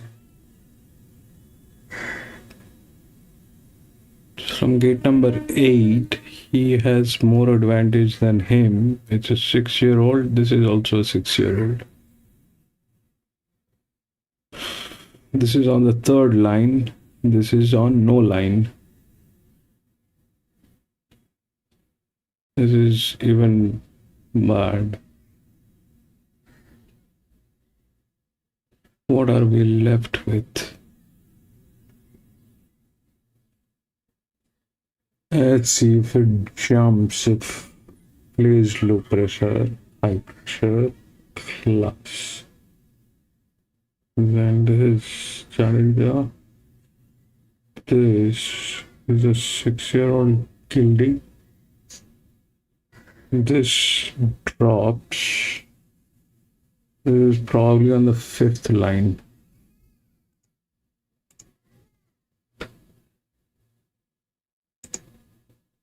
No, 1, 2, 3, 4, 5, 6, 7th line. This is on the 7th line here. Here it is on 1, 2, 3, 4. There's 6th line. This is on the 3rd line. 6th, 3rd, 8 and 7. This is better.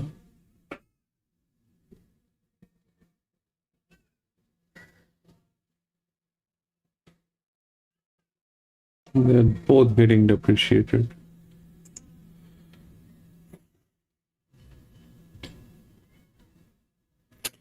So what is the difference between these two horses, okay? 6 and 8. I mean 2 and 8. 2 is a better class. 8 is better doing. But the same logic applies here as well.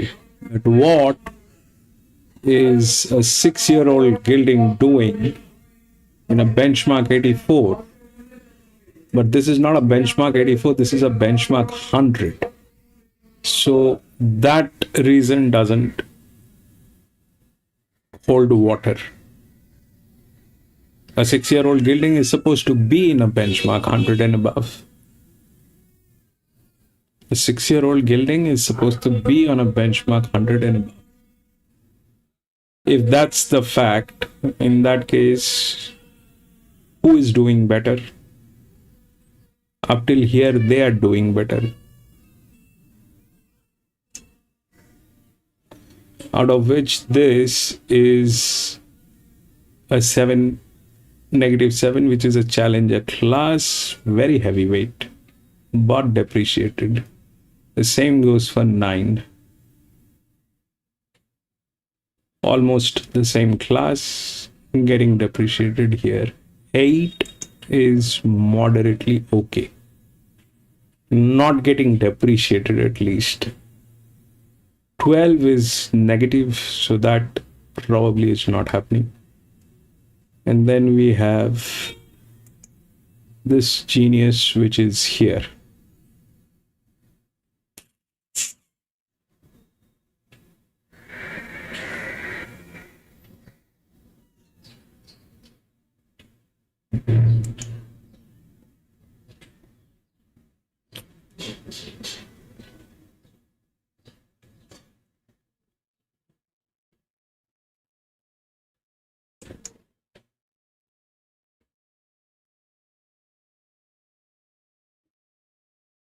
This is a higher class with a pressure. But on the 5th line, 6th line,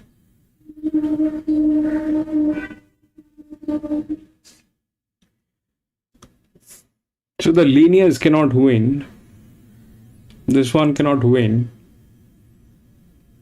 This cannot win because it doesn't have the physics. 2 has the physics,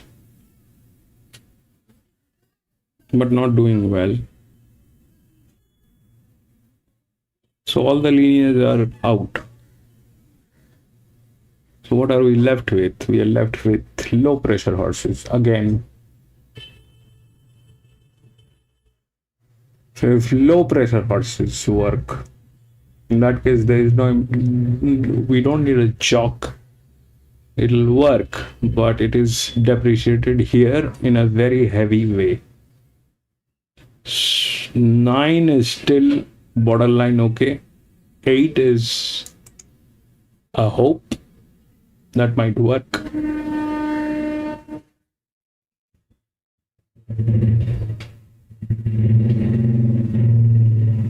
Eight doesn't need the physics, okay? It's a drift. 8 doesn't need the physics. It's a drift. So 8 is rightly aligned also. This is supposed to be anywhere between 10 to 15%. It is way lower than that with a very strong resume. That is possible. The other one, which is with a good resume, is this, which is a 7-year-old gilding. Then it is this, which is an 8-year-old gilding. Then we have the 5, which is, the 4, which is also a good one, and we took a look at that. That's a pressure model. Without physics will not work. So that's that. And the other one, which is with a good resume, is this one, which is not doing well. That is the highest rated. So 8 is a check. I'm out. Pass. There's a possibility the 8 might be there. And why? Because the 2 is not doing well. It is a higher class, has the physics. 8 is of the same age, in the same class, almost the same resume, but a lower pressure, doing better.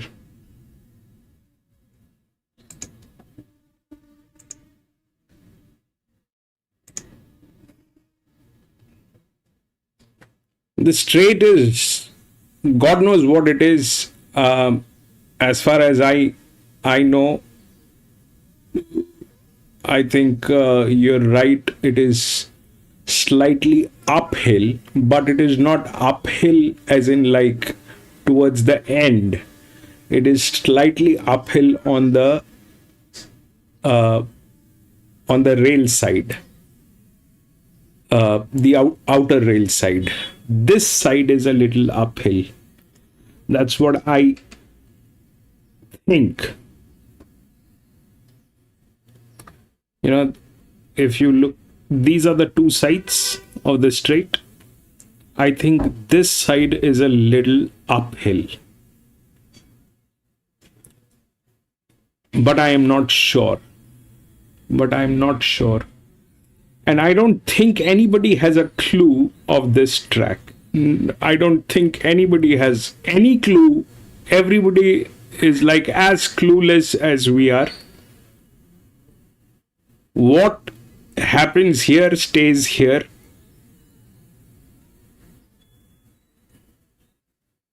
it is it's a very treacherous straight. All right, it's like all straight.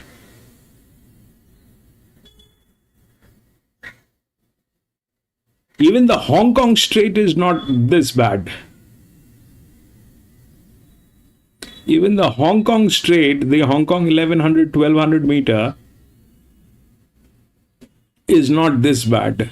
Not this treacherous. This is bad. This is bad as in like it's absolutely clueless what will happen here.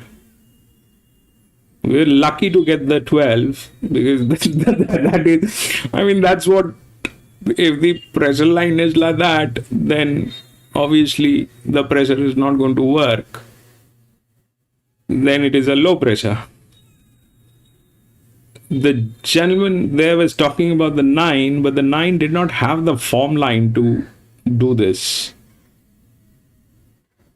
The 12 had. And it is a 4-year-old mare. It nailed it. But we were lucky this time for the 12.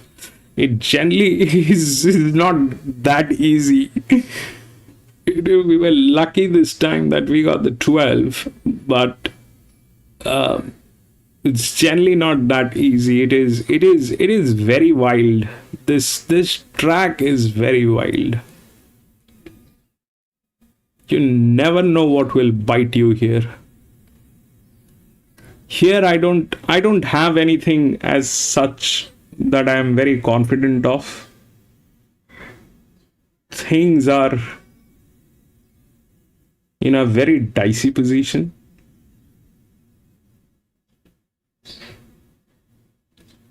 That 10 is a challenger with a negative leverage, which puts me, I would have gone with that because of those numbers, okay? It doesn't need the jock, but it is getting depreciated here.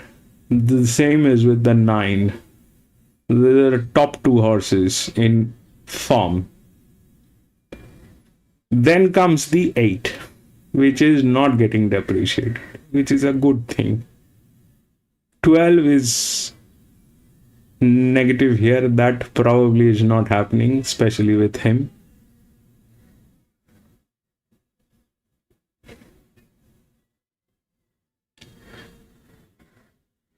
Maybe if it plays pressure this time. 45. If you take out 45 out of 45, then it becomes 0. You take out 45 out of 65 and try to look here, then it doesn't give you confidence. So that is probably not it. And the 6 is there. But this is the strong gate. Okay, this is the strong gate. 8, 9, 10.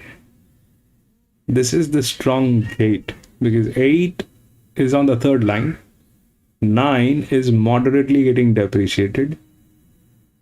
And this 6 is a 7-year-old gelding, but is good here.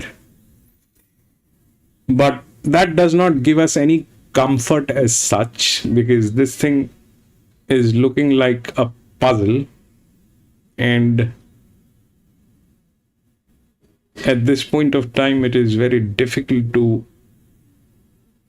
figure out what might work, what might not work.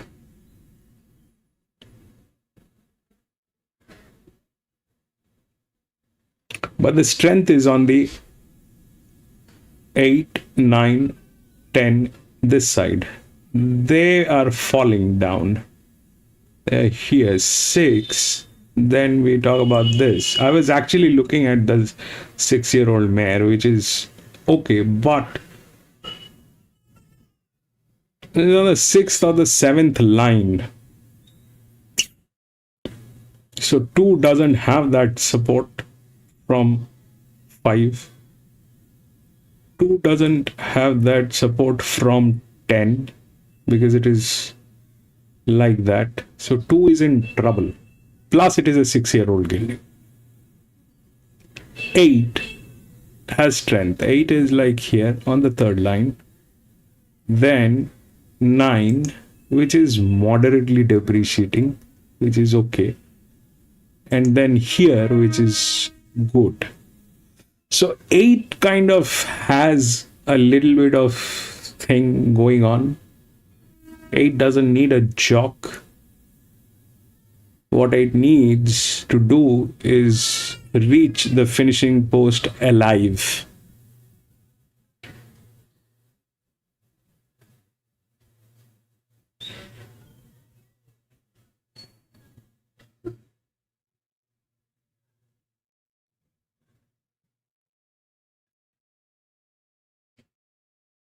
And I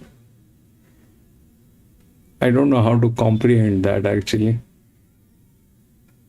I mean, it'll definitely reach alive, but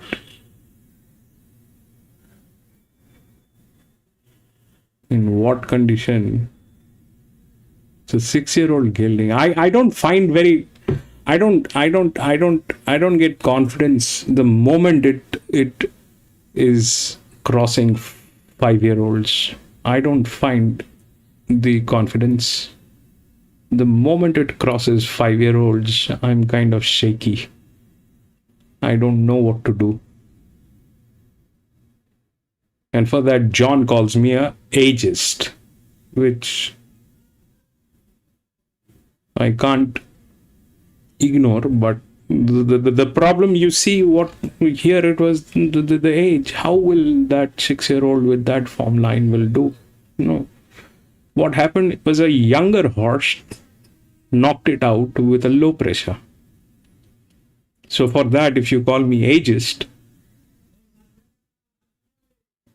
then I am one. But how do I logically connect? There's no way you can logically connect. Here it is the same thing. It's a 6-year-old. I mean, what kind of a confidence do I have? Nothing. Null. Kaput. Nil.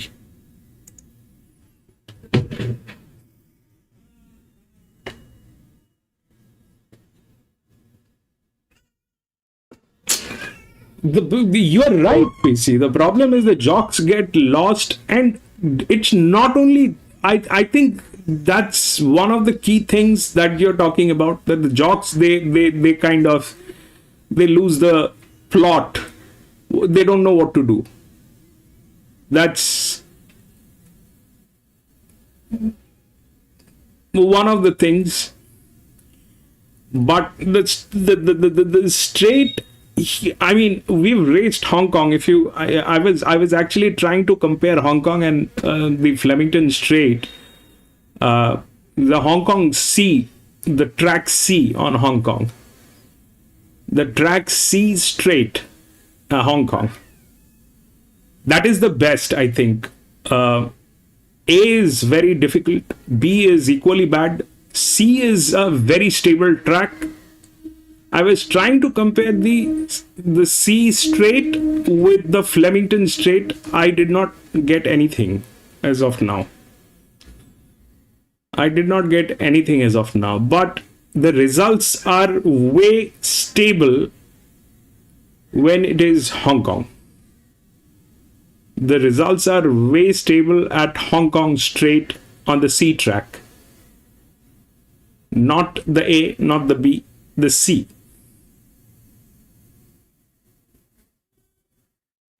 So that is something that I was trying to look for, that what might be the reason why this doesn't work here. And every time it'll give us some kind of a surprise.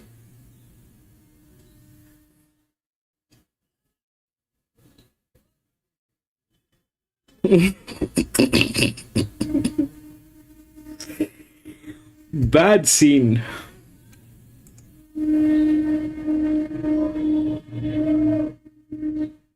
Yes, the C track is very, very consistent track, the C.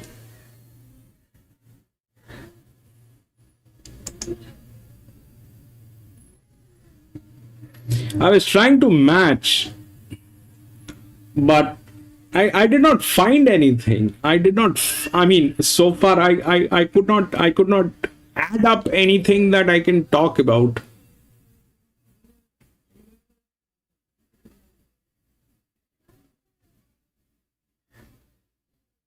But I think, Stretch, you're right. There's a uphill here at Flemington. I think it is sidewise. That's why you will see the horses, they get divided into two sections, on the left hand side and the right hand side. They get divided on the straight run, especially with the younger horses. And when the jockeys, they know, especially if you look at how Zahara rides on the straight. If you look at how Zahara rides on the straight, Zahara doesn't take the right hand side. Zahara generally takes the left hand side, which is not the uphill side. The left hand side is the downhill side. That is because Zahara is very seasoned at that track.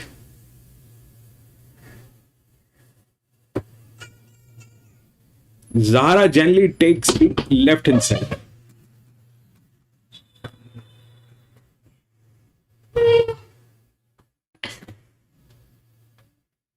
Okay, we have Flemington.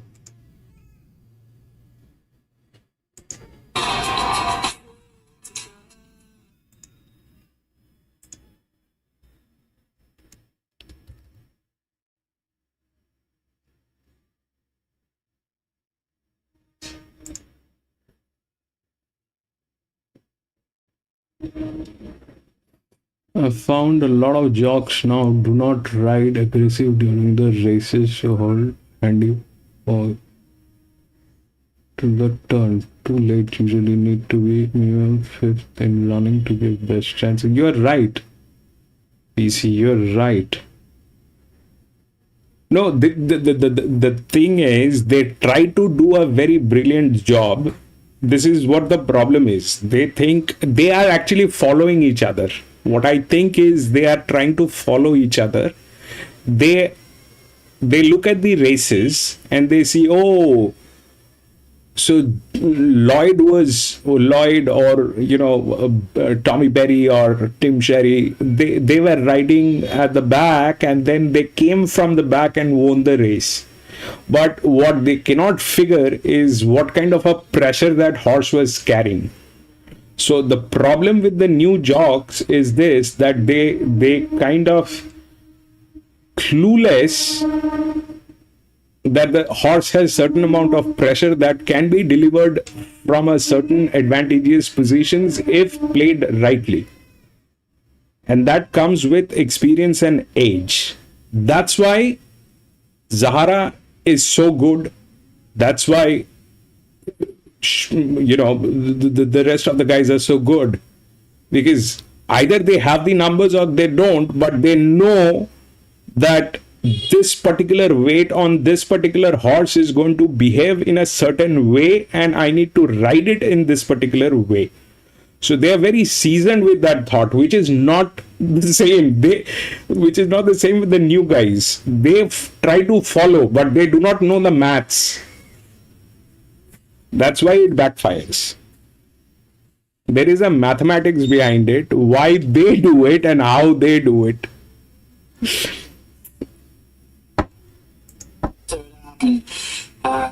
So you can certainly make a case. My gut feel is one more run, but chance. And Shayar, number 6 for Tio Nugent, 26 out to 31, back into 21. This is his track and trip.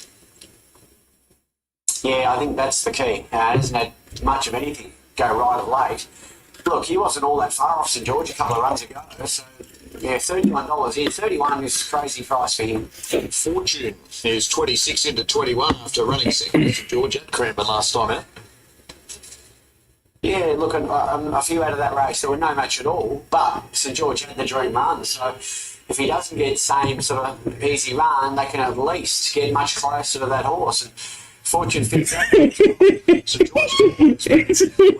Yes. And last start was his first Australian start out of states grade, and no coincidence he got the cash. Yeah, he was dominant, wasn't he? That benchmark 100 with his 59. He comes up a kid. But this is, I think, should come from the trainers. We've had this conversation. Like, the trainers actually should advise the jogs how to ride that horse. But look, he's If the trainers do not advise the riders how to ride the horse, how will the riders know what the horse is capable of? That's a fault on the trainers' part. They should be educating the rider before the race. Dude, this horse can take pressure. Blow it. that's the challenge, isn't it? So that's what we're But no, Can this horse they want to play safe. They want to leave it on the jocks and play a safe card and then play a victim card. That it is because of the jock I lost. Barclay Square has been freshened again, goes very well at 2,000. It's a mismanagement. They have a mismanagement in place.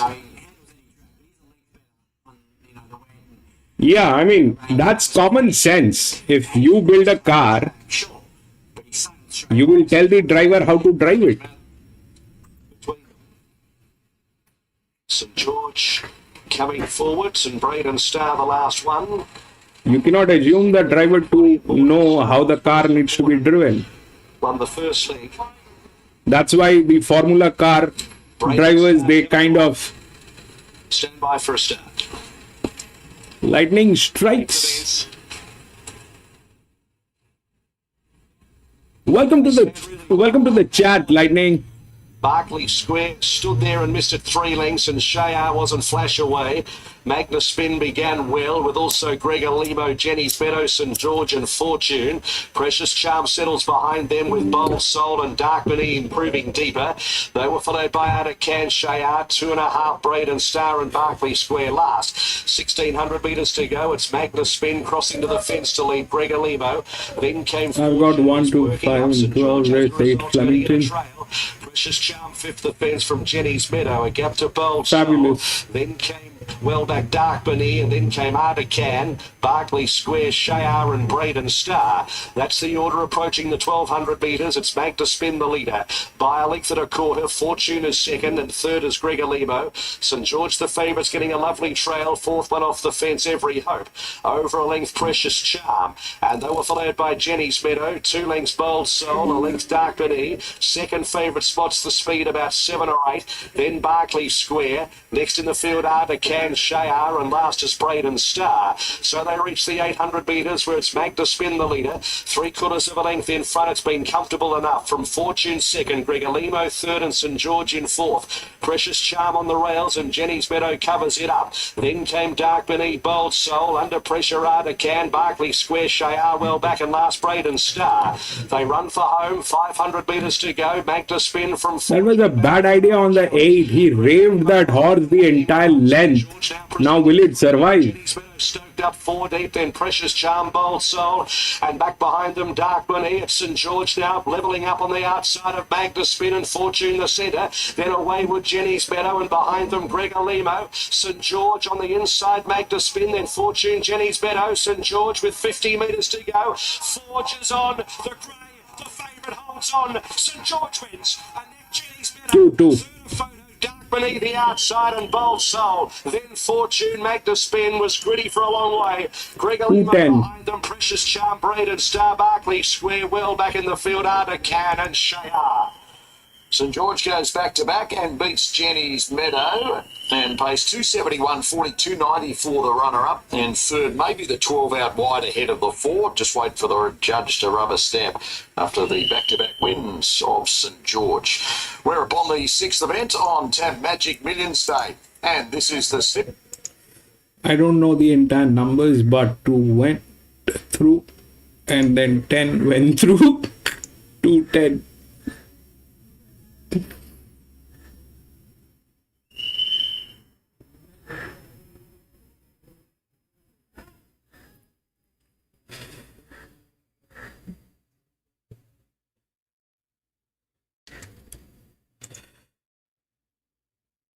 Let me go to next.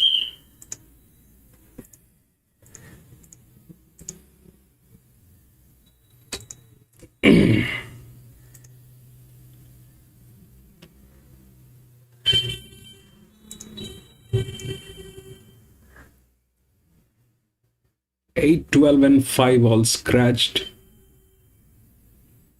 We don't have them. 14, 1, 6, and 13.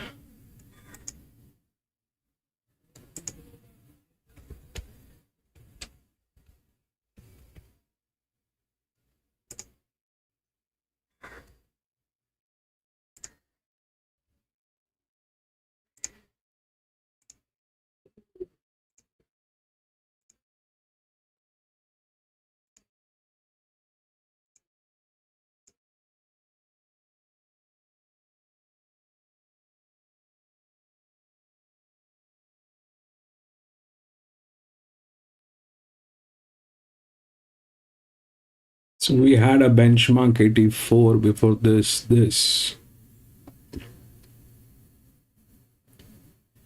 A benchmark 84, a 13% failed, okay? They were also like that. Reason could be either of them.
So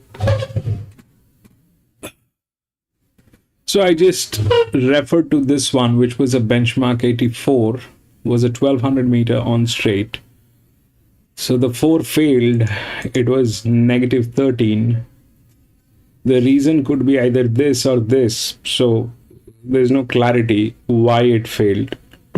Both of the things are against it. Here, it's not the same. It is still a moderately good hand with a good jock on place. This is doing good.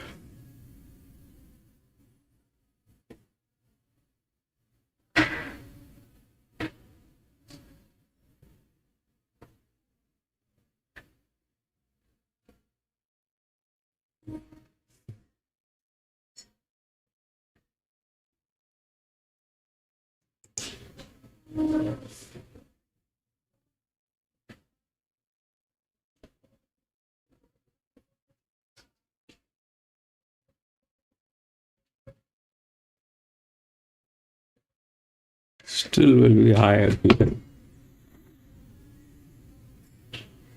What this will be.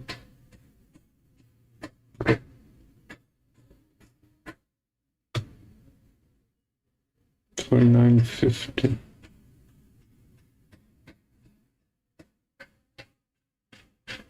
Doesn't have the physics, so no.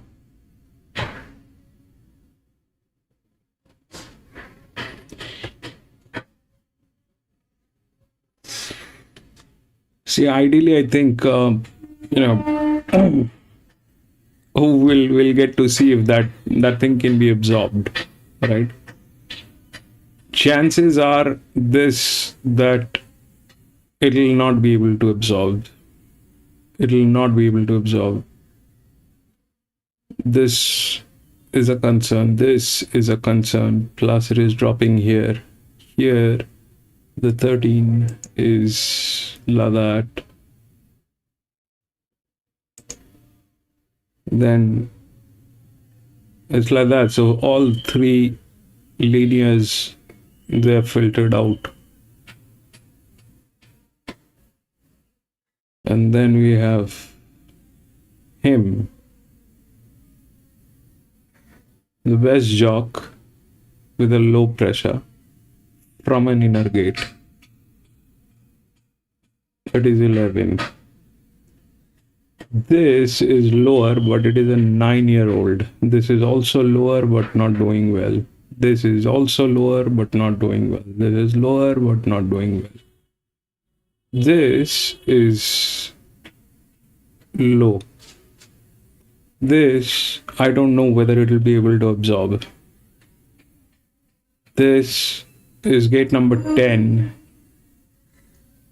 Very high, class. The class is very high. But it is like that. It will be less than this. This is good, probably. Doesn't have the physics. In a dicey position. All of them.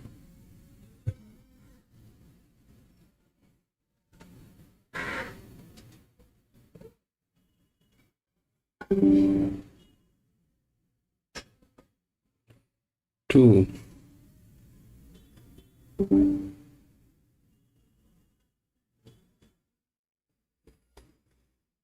Two has a support line on 11, has a support line on 2, which is a low pressure, not doing well, but still higher rated.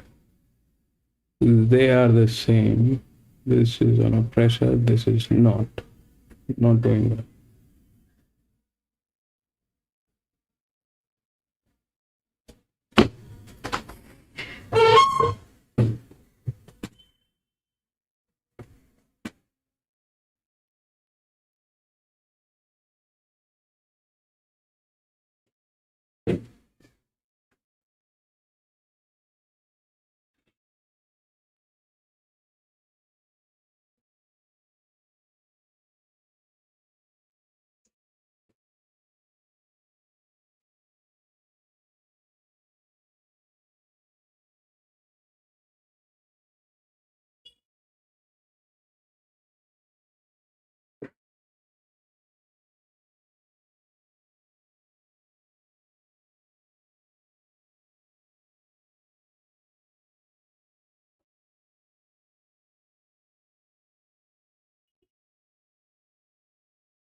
So honestly speaking, I do not know how this thing actually. I thought we will get a clarity today, but still we did not get a clarity here. The 12 did not do anything. This was a benchmark 100 where it failed on a benchmark 100, but that was a challenger. Okay, that was a challenger on a benchmark 100 with a negative 45.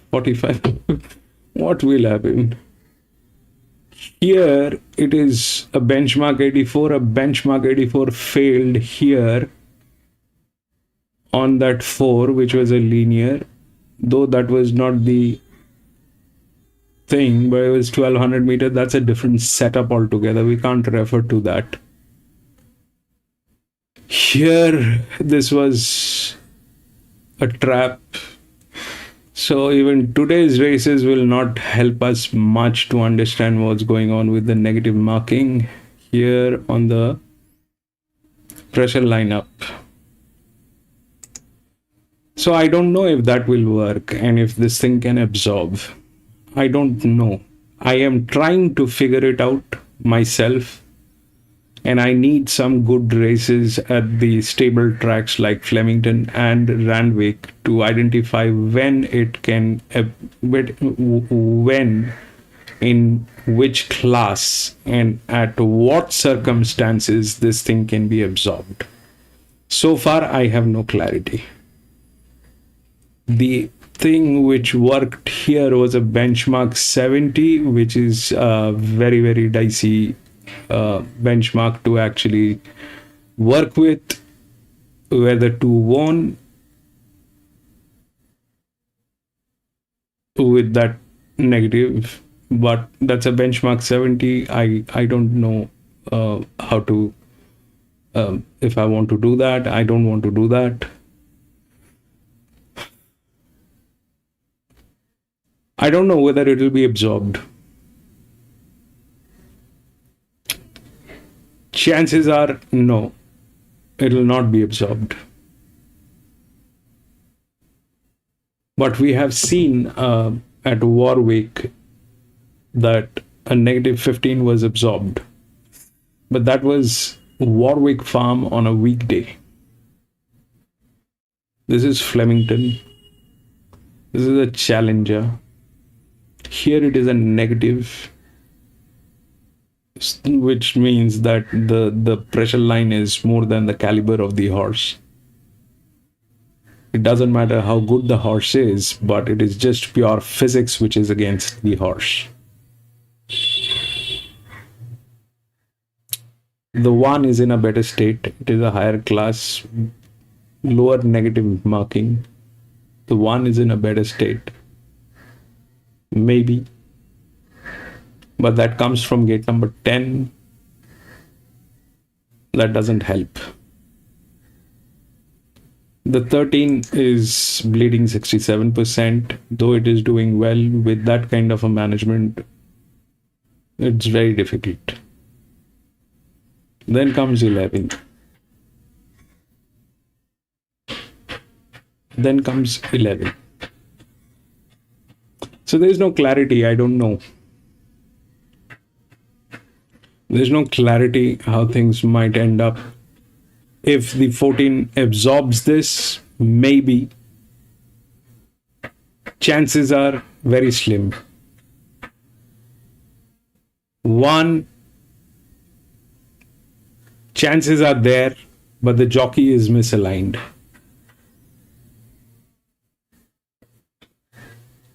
13 is doing okay, but they're like that. 11 is probably in a reasonable state.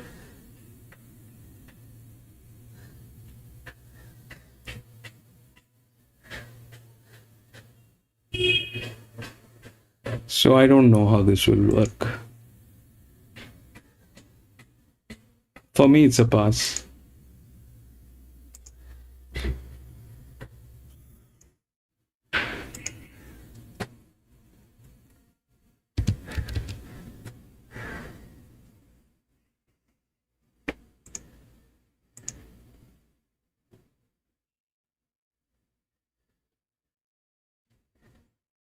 Had a big bet on 1.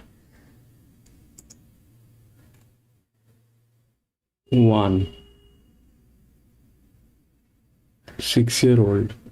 Not doing well. That was a class horse, but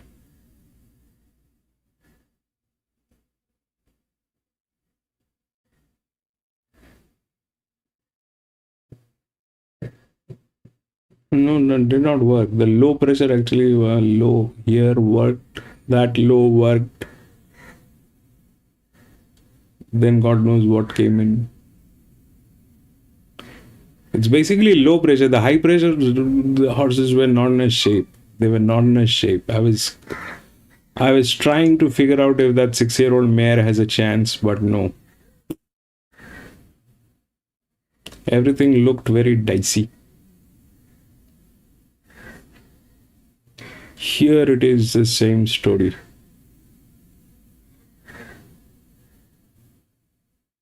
If it gets absorbed, then it will win.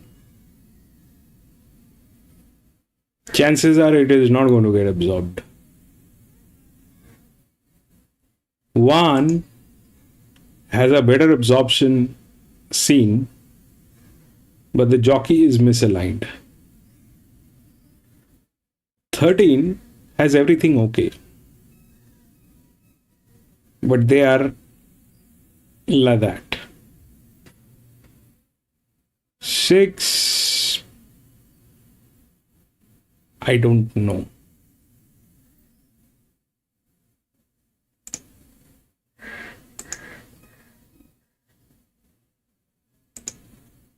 That is old. And the support line for 14 is this 9-year-old gilding.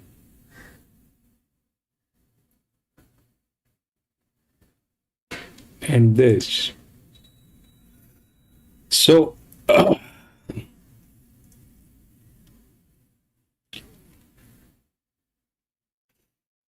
complete hodgepodge actually this one is. Not that we've had some great races today apart from a few. I was just in for a couple of them, but things are not looking great for 14. Not for all 3 of them. Something or the else is missing. 14 is like that. 1 is like that. 13 is like that. 6 is God knows what he will do. He doesn't even have a job with that kind of a pressure from gate number 11.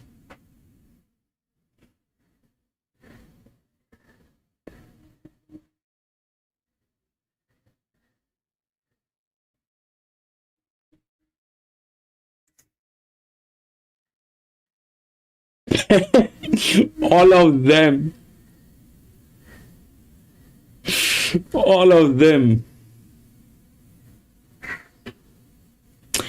No, I think what they're doing is they're preparing for the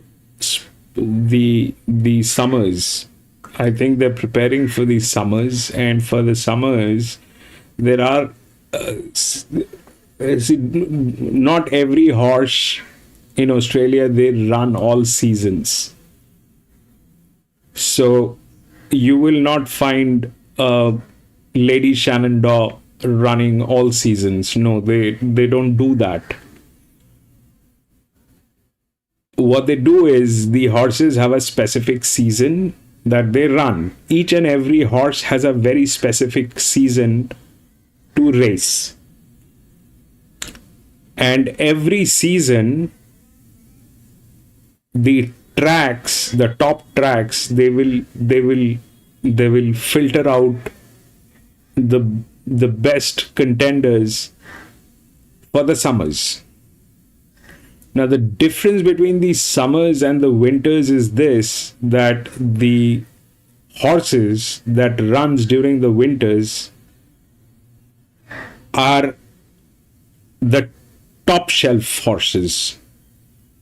In the summers, that is not the case. So what you are facing is you are trying to filter the B grade, C grade horses that are going to be racing during the summers. They have those carnivals which are coming up. There are the big races during the summers. So they are trying to shortlist those horses that are going to be participating. But in the bargain, it is leaving a bad taste in the mouth for the people who are getting involved, because we are trying to compare this with the winter season. Winters and summers are not the same in Australia for racing. There's a big difference in the quality of the horses. You will again get to see those good horses back in September. Again in September, you will see those good horses coming back. And in between, we will get to see a lot of donkeys. So this is when it gets tricky. This is when it gets tricky. And now that's the biggest problem. So my problem is this, that I am lagging like 1 year. I'm 1 year behind. Why? Because if I have to test this correctly, I have to test them against the horses that run in the winters, because they are the top lines. Right now, whatever results will happen, I cannot, that is, we can't validate that. We can't validate that. I mean, what I am waiting is, so when I say the physics cannot be broken, but I also say that I have seen Pride of Jenny breaking the physics, right? That is something that I remember, that Pride of Jenny actually broke the physics on a 1600 meter or a yes, that was a mile race, I think. So Pride of Jenny actually broke the physics of Flemington. And she went flying. So I know she can break that physics. At least she's not getting younger. I don't know whether next year she'll be able to break it. But past year in 2025, she was able to break it. Now here we have these negatives, all right?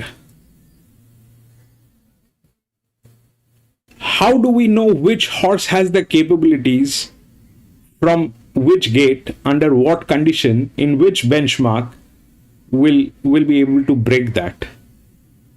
So far it is very unreliable. Whenever we are getting a negative, that doesn't work. This was a benchmark 100. It was not an ordinary race. This was a benchmark 100. This did not work, though this was a challenger. So that's a contradiction here. It's a challenger horse, negative. Which one is correct? Is this correct or is this correct? You cannot get a definitive answer here. You can't get a definite answer here. Here, the 4 failed, which was a negative. But what was the reason? Is this the reason, or because they are morons? That's the reason. You cannot figure out. So you need to have a picture perfect situation to get the numbers right. And unfortunately, we are in a bad season for that.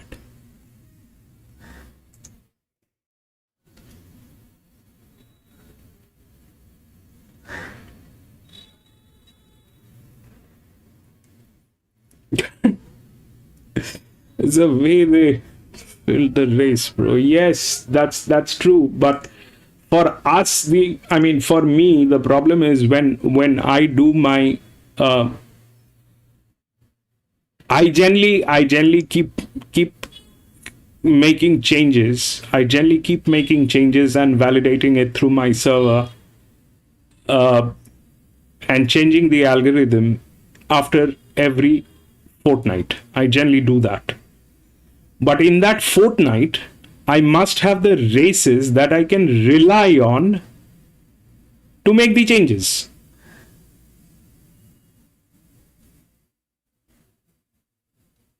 I cannot rely on a Warwick benchmark 60 to make changes.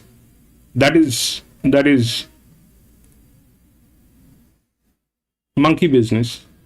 That will not work. I cannot make the changes on a Warwick Farm weekday benchmark 60 to make the changes. No, I can't do that. Randwick is playing upside down. That's not giving us any value. Here we can see what's happening. That is of no value. I thought today maybe we'll be able to figure out with a benchmark 100 if this gets absorbed, or here on a benchmark 84 if this gets absorbed. But no, that did not happen because we are looking at two numbers. One is here, which is a bad thing, and the other thing is here, which is twice a bad thing.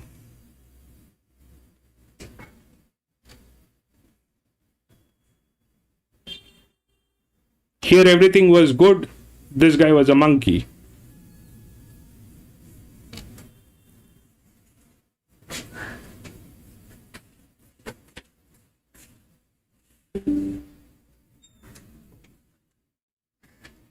Here everything went upside down. That 9 kind of nailed everybody else. I had a feeling that will happen because it is the same sex, same age.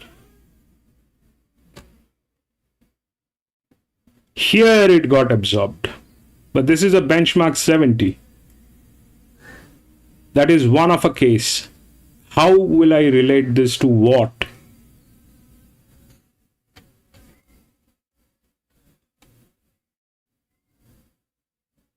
And that's why I'm slow.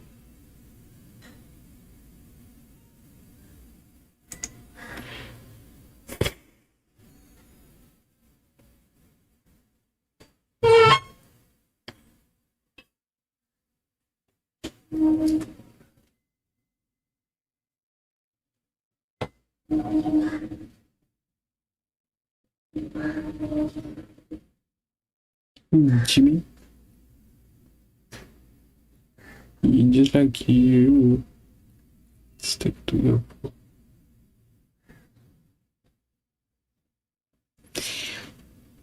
I mean that's why I'm slow, bro. That's why I'm slow. If I had to do random changes, I would have done that, and that will not help any of us. If we have to build this correctly, if I have to build this correctly so that, when you are here, or anybody is here, then at least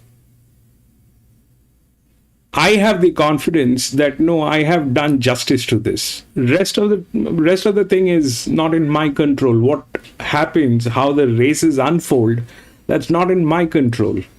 But when I show you the numbers, when I'm showing you the numbers and I'm explaining what that means, I need to have confidence on that number. And that confidence can only come from races that has some confidence. If I get the numbers from a Warwick Farm benchmark 60 and I try to prove a point, that will fall flat on its face because it's Warwick Farm Wednesday benchmark 60.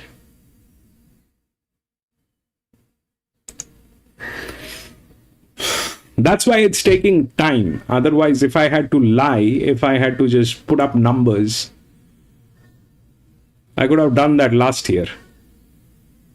Or the year that when I started, When I started, I did not do all this. I was just collecting the face value numbers on each and every track. I was just collecting the face value numbers on each and every track. Then when I started building this up, then I faced the challenge that not every track you can rely on. You have to be choosy, you have to be picky, you have to know which class, which race.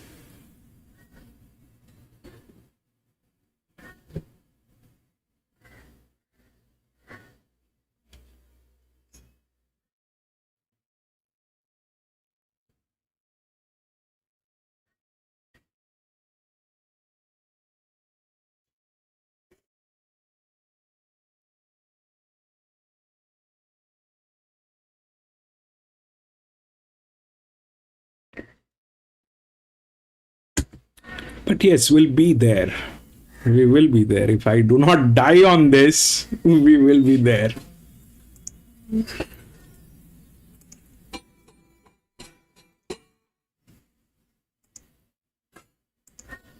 We will be able to fix it. It might take time, but we will be able to fix it to get the right clarity.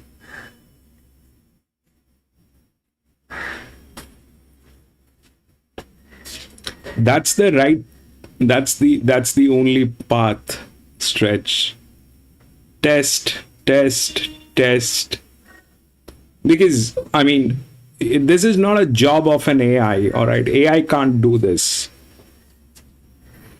AI cannot do this. If anybody says that I have an AI and I'm doing it with AI, we've had those people here. All right. Last year, we had a group of people who came up with AIs, and they said, "Oh, we are using AI and doing that." They fell flat on their faces. That did not work. It doesn't work. AI is artificial intelligence. What it lacks is the sense. It might have the intelligence, but it lacks the sense. AI can tell you the difference between the salt and the sugar.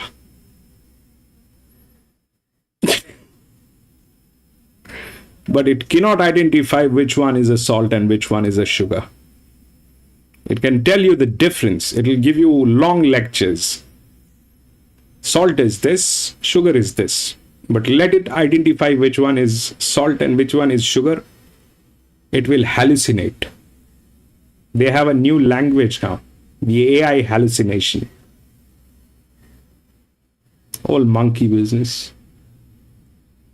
$80, recon 6 into $5.50, rest double figures for Thrillsters, indispensable. Number 4 for Ryan Houston, there's $31.41 back into $31. And there's been good support for Super Nima for Mickey D. Number 13 here, Gata.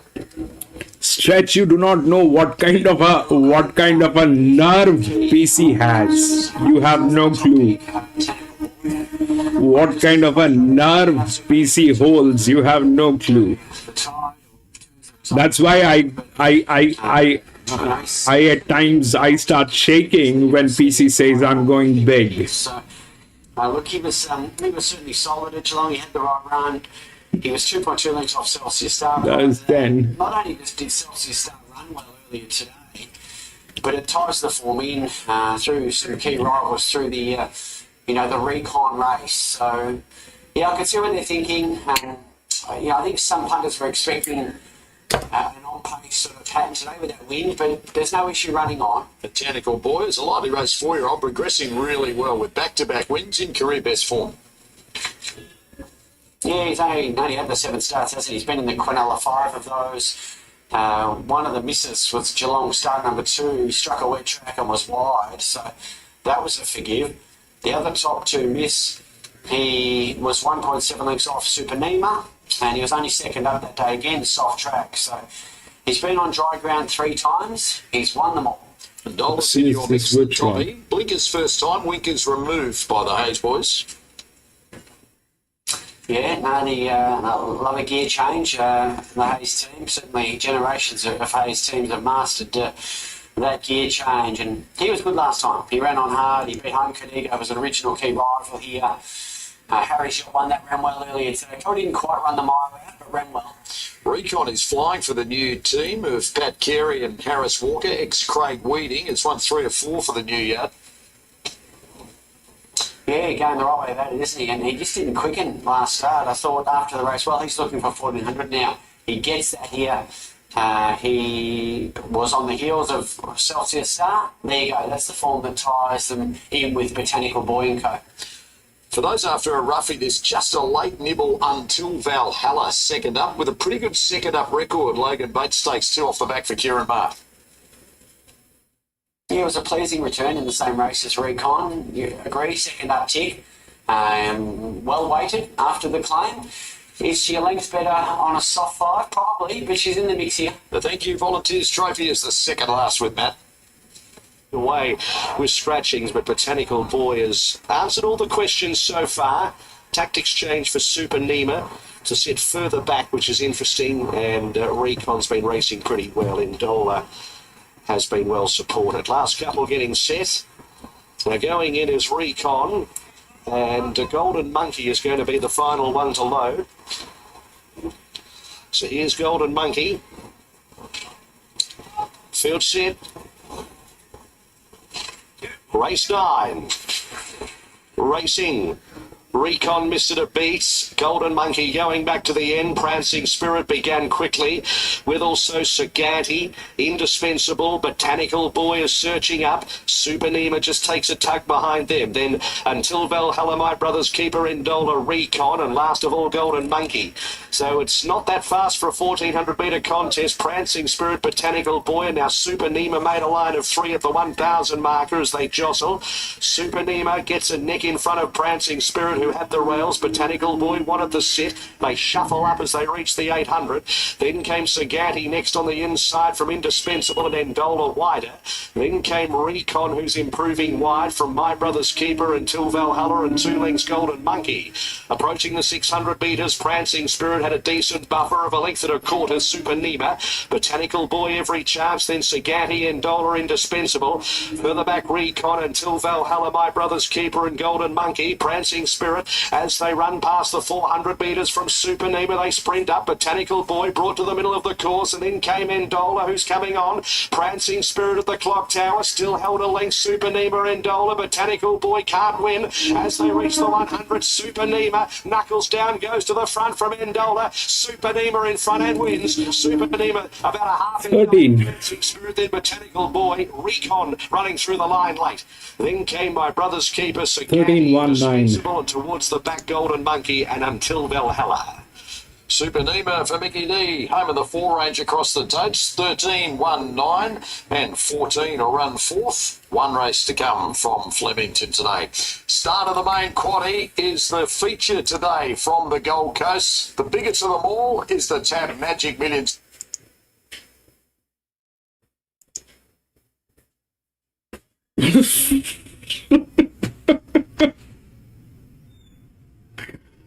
$13.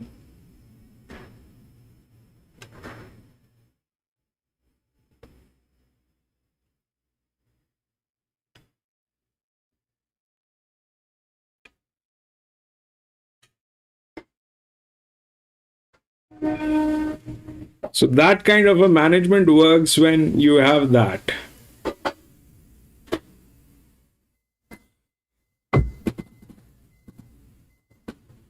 Now, what is the reason? Let's just figure out what is the reason. Is this or this? This was a challenger.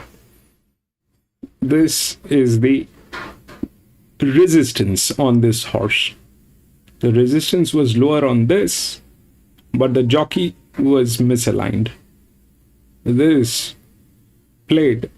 The 11 did not get there, which is a different story, but that was also a bad idea. This was on the 3rd line. The 9 got there. So what played? 13. Low, 1, high, low,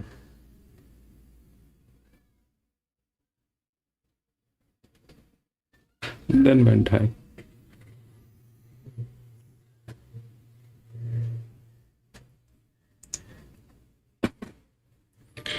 The low pressures were in a very tricky state. This one was not doing well.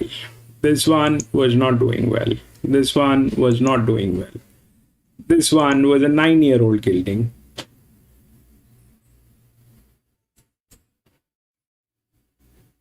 I thought the 11 would have had a chance, but no, that did not work. And God knows why that did not work.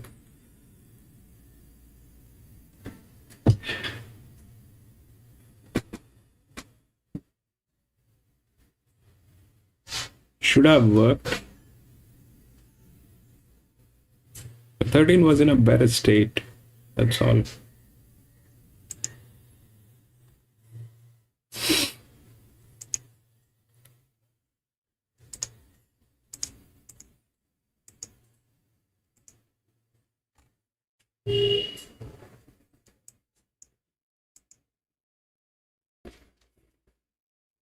Three has been scratched. 8142.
What will I say?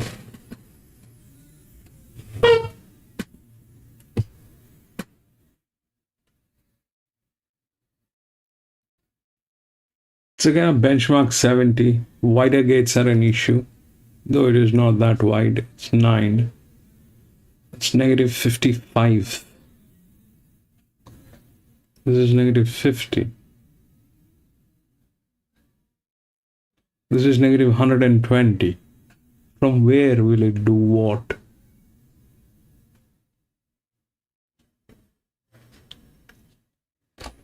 this was what? Benchmark 84, right? A negative 15 did not work from a gate number 5. This is negative 50 for 120. What kind of...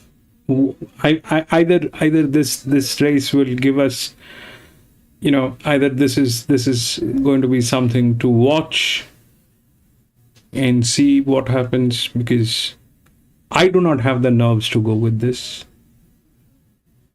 I don't know what will happen. I mean, where will it get absorbed? I want to know where. Here, if you look at this one, all right, the 12, which was a benchmark 100. I said this is negative 45. Here is a leverage which is 45. You take out 45 out of 45, that becomes 0. And it is a very slim chance on this. Here it was on benchmark 84, negative 15 did not work. What happened was the 13, it went through. Here we are dropping to a benchmark 70.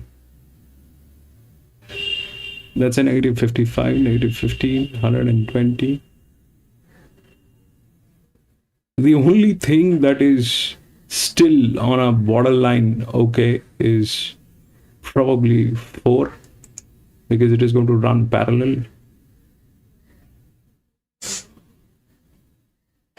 The only thing is 4, which is going to run parallel as a dedicated jock.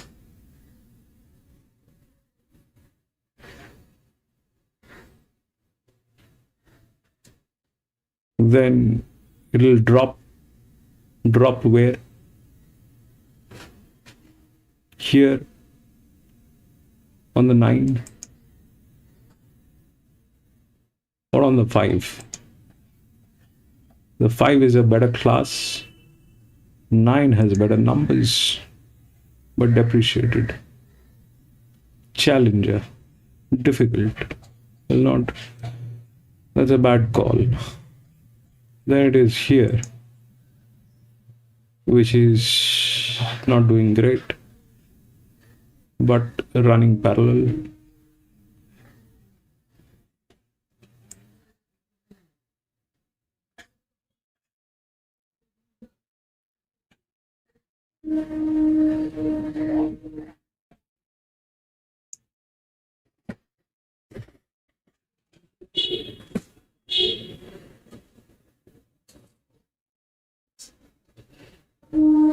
So now the thing is, let's say even if you want to work on this one, okay, very high rated,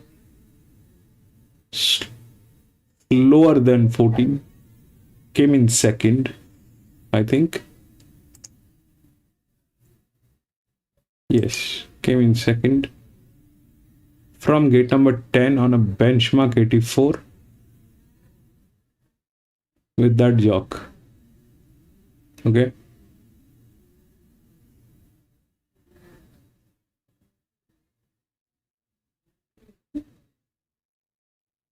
So what was the reason that it lost? Because of the jock, or because of the gate, or because of this? There's no clarity.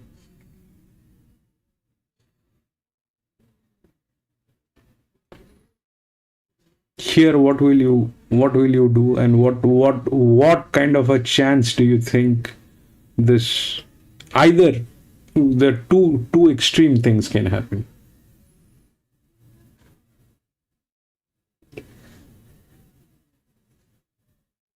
Either 2 wins, and 2 wins by a margin. Okay. Either 2 wins and 2 wins by a margin. That is the highest. Or none of them will get in anywhere.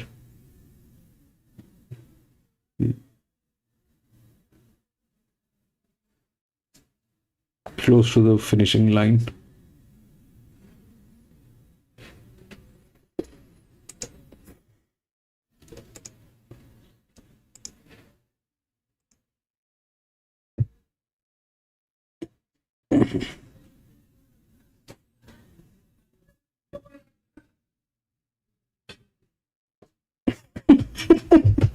Jock was sleeping. Yeah, Jock. What would the Jock do? This. I mean, what is happening, PC, is this, that what I think is interacting, right? So, what is this? Okay, what is leverage? So, if we try to figure out what is leverage, then we'll have to look here, all right? So this is what leverage is all about. Starting from there. So this is state prescribed. The state will prescribe certain weight for a particular thing. And from there onwards till here, all right, the CAD, last CAD. This is CAD 1, okay? So from there till here, it is all the leverage calculation of all the races that they have done in what section and from what weight, what class, what they have done. It is the history, geography of these horses. Okay. So now when we get the leverage, that says that it is promoted. Now, good, it has been promoted. Brilliant numbers on this. But when it gets promoted, then there is a traction. And the traction is this, that they're going to be facing the horses which are in upper class. That's the first traction. The second traction is this, that when a horse wins in that particular section, right, in the leverage section, it accumulates a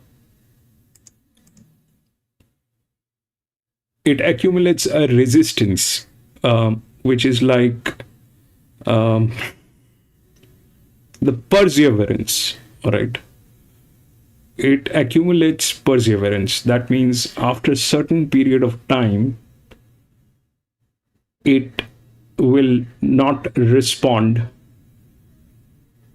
because of initially I used to think because of the high pressure, but I did not have this side of the VT, which says that you're putting pressure on a horse. Fair enough.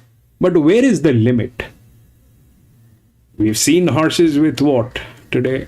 Like these horses. If you look at this is on 75, okay, 65, 113, then it drops. Like this one is 112.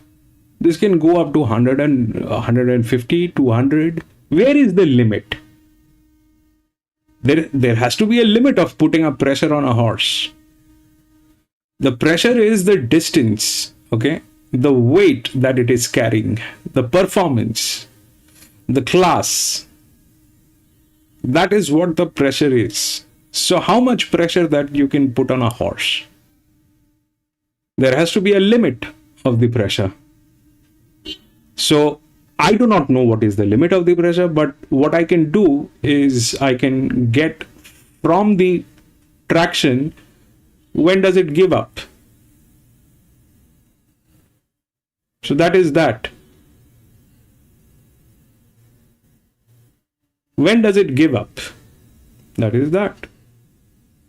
So at that pressure, it will give up here. At that pressure, it will give up here.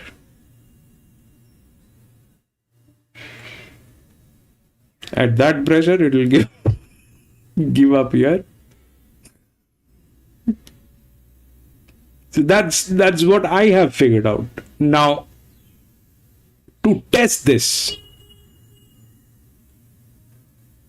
in a righteous way, to test this in a righteous way, that it is accurate, we need to have the right horses, the horses which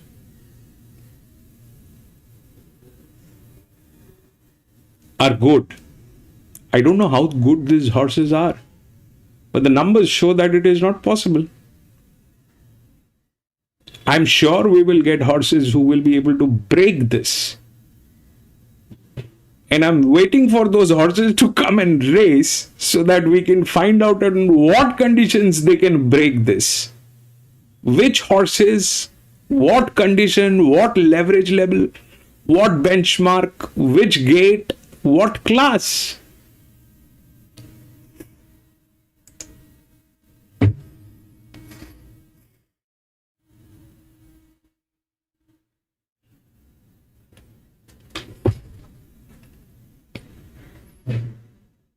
There'll be that's exactly the thing. When we started calculating the pressure last year, and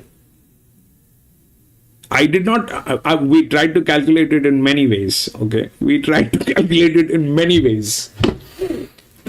Like, where is the resistance? I tried to calculate it like more than 5-6 different ways. I tried to calculate where is the resistance. There has to be a limit. But they did not work. Then we had the Flemington winter races going on, where they had the Melbourne Cup and they had those races, which was the right opportunity. That's when I got the VT, that this is where it is working, this is where it is failing, and this is where it is working. But right after that, for 1 month, they did not have any races, all donkeys here and there. Now I'm stuck with this, that I do not know where will I test. I mean, I have the gun, but I don't have a firing range.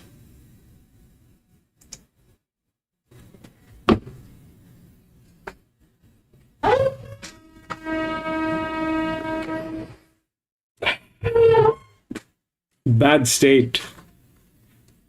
Bad state. Let's watch Rosehill.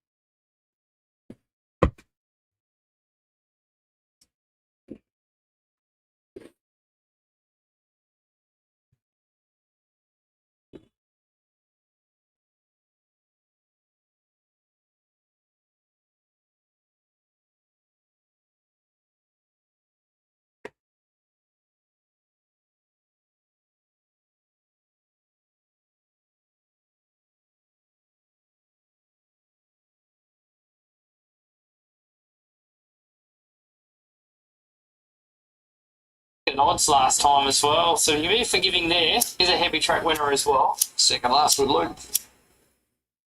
Kelly now prepares this guy, formerly Godolphin.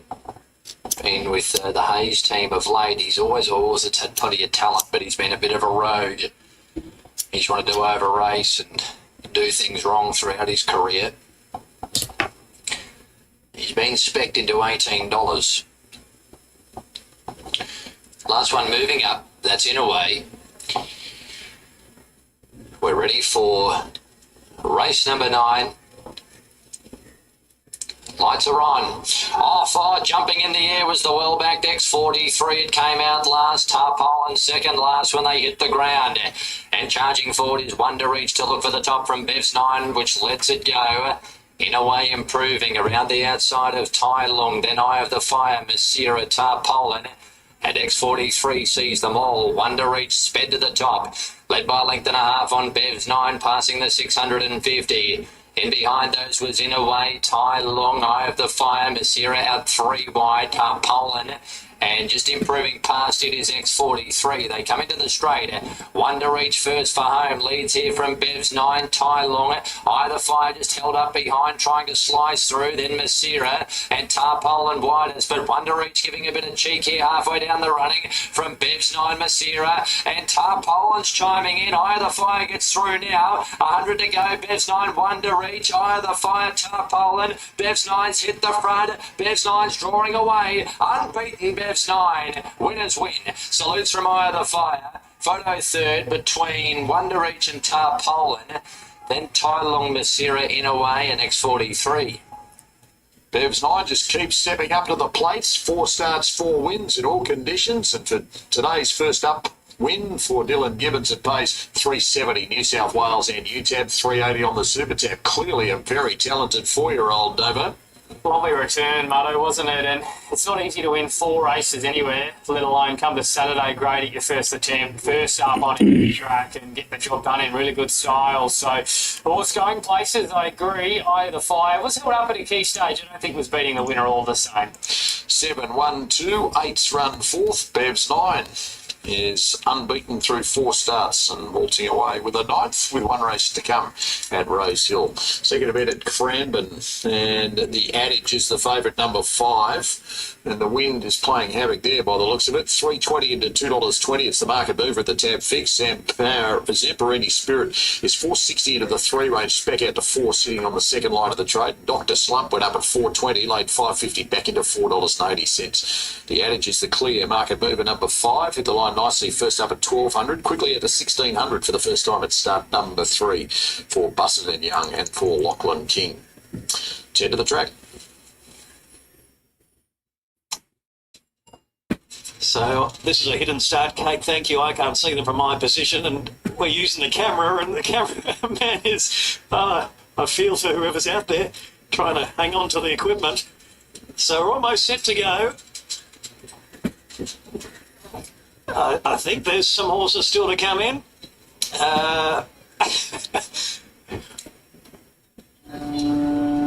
Feeling seasick just watching that as these last few come up. The DJ, who was terrific at Terang. It's a quick jump up to the mile, but it looks to suit. Pace could be strong here. Zamperini Spirit. Yoshi Stardom could also show speed. Zamperini Spirit's got the ability, he's shown it to win one of these races. He'll try and steal it again, I'm sure. Here's Born Survivor coming up. NZB Karaka 2026. All right, I'm told that race goes to Sky Racing 2. Second there in windy conditions, Sky Racing 2. We're going to push on here on Sky Racing 1 towards the 7th event from Doomben, which is due in just under 3 minutes from now. Headhunter as the favourites at $4.20 alongside LaRusso. $5 for Detrimental. Let's have a look at who they're backing with the tab fix. LaRusso's best backed, number 12, 10 to $4.20 off $5, whereas Headhunter is out to $4.20 off $3.40. And then Detrimental, $5.50 this morning, 6 back to $5 very late. Possibilities, number 14 is at $6, in from $6.50, out from $5.50 very late. And Jeroma Alpalage, number 13, is an $8 chance, in from $9. Then we've got In Society, number 15, and a lively market pace into $9 off its opening $12 figure. Let's look at the key contenders on the tab fixed for race number 7 due in a couple of minutes from now. Over to the bookmakers now. This is the last 15 minutes, and Headhunter is $3.50 out to $4.20 back into 4, and LaRusso second up today, $4.60 into $4 alongside it. Then Detrimental 5 to $5.50, Possibility 6 to $6.50. Good support for Jeroma Alpalage off a last start second. It's $10 into $8, and In Society, there's another one just behind the placings. Its last 2. It's horse 15, $11 into $8.50. And every best back to those remaining. We're about 90 seconds away. Then we're heading to Tumut to join the action in time for the last of 6. Flemington wraps up other side of that. Then we're back to the Gold Coast for the second of the features. The 3-year-old Guineas. Ninja, the favourite there, is Paul Joyce's best bet of the day.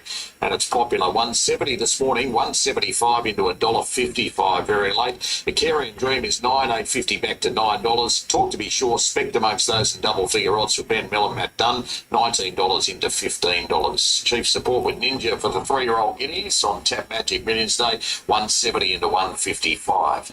And the action there due in around 17 or so minutes from now. Let's head to David at Doomben. Just starting to load for this race, Marto. Second last event, a good betting race. One of the larger fields of the day. You're going down the board, just commenting on what we've seen. Detrimental, pretty solid detrimental. He'll lead. Does he get a strong mile or does he get the mile? That's the question mark there. Headhunter, they're happy to gamble with it now. Later in the betting, it's soft. It's out almost a $4. LaRusso, on the other hand, has been well backed and is now the new favourite. The plan is to ride him more forward too. Stewart's advised of that tactic change a short time ago. Always saw this horse had ability. He's got the right gait too, but he'll race more forward if circumstances permit. And money for 13 and 15, both double figures to single figures. Jamoma, Alpalage and In Society. Possibilities also there around $6. So it's a race with several chances. The market is selling us that. Last few coming up now. So Headhunter will be the last runner to move in. The one-time favourite, but displaced by LaRusso. Headhunter goes to the outside gate. Starter Ross Smith turns on the red light, picks up the button, and we're set for action. The Cricks Highway Handicap. Racing. Drial from barrier 2 left best. LaRusso nicely away. Detrimental being ridden for speed. Jamoma Alpalage up in the fray early, and Headhunter right off the track is going around them trying to find a prominent position. Then came In Society, followed by Possibilities. Spooky Spirit drifted back off the rails gate. Then one for Was It Kareem, and Houston Rocket settles in last position. That's the first call. They turn to the back. They go through the first 400 metres. A left to Detrimental, who came across to sit at the leader's wheel. LaRusso in the box seat third. Damien Thornton's got the well-backed favourite in a great position, and so too is Headhunter, fourth one out and one back. Speed starts to slow. In Society, 3 wide no cover around Jamoma Alpalage. Inside that pair, Spooky Spirit. 1 for Was a 3 wide with cover. Then Houston Rocket, followed by Kareem and Possibilities. It's a race developing into a sprint home. 700 left to run. Drial makes play in front. Now the margin. Only half a length as Detrimental moves closer. Headhunter third, LaRusso fourth. Both have secured good runs in transit. Not so In Society, always off the track. Then Jamoma Alpalage being niggled out as the speed goes on at the top end. Then Spooky Spirit, Possibilities, Kareem, Houston Rocket, and 1 for Wazza. In the straight down, just over 300 left to run. Headhunter presenting on the outside, went to Detrimental strongly. Trying to battle onto the inside, Drial. LaRusso into the clear, has some work to do, and Possibilities running on. Headhunter the outside, Detrimentally inside, went by the 100 metres clear of LaRusso. On the outside, Headhunter now gaining the upper hand, and Headhunter a little too good for Detrimental. Third, Possibilities from Jamoma Alpalage. Then came Kareem. LaRusso didn't run on what expected, followed by In Society. Then Spooky Spirit. On the tail enders were 1 for Wazza, Drial, and Houston Rocket in 138.54. Headhunter a little too strong. Tab 9, Jack Guthman Chester for Matt Hoysted.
And she hit the line well behind an informed filly last time out at Cranbourne.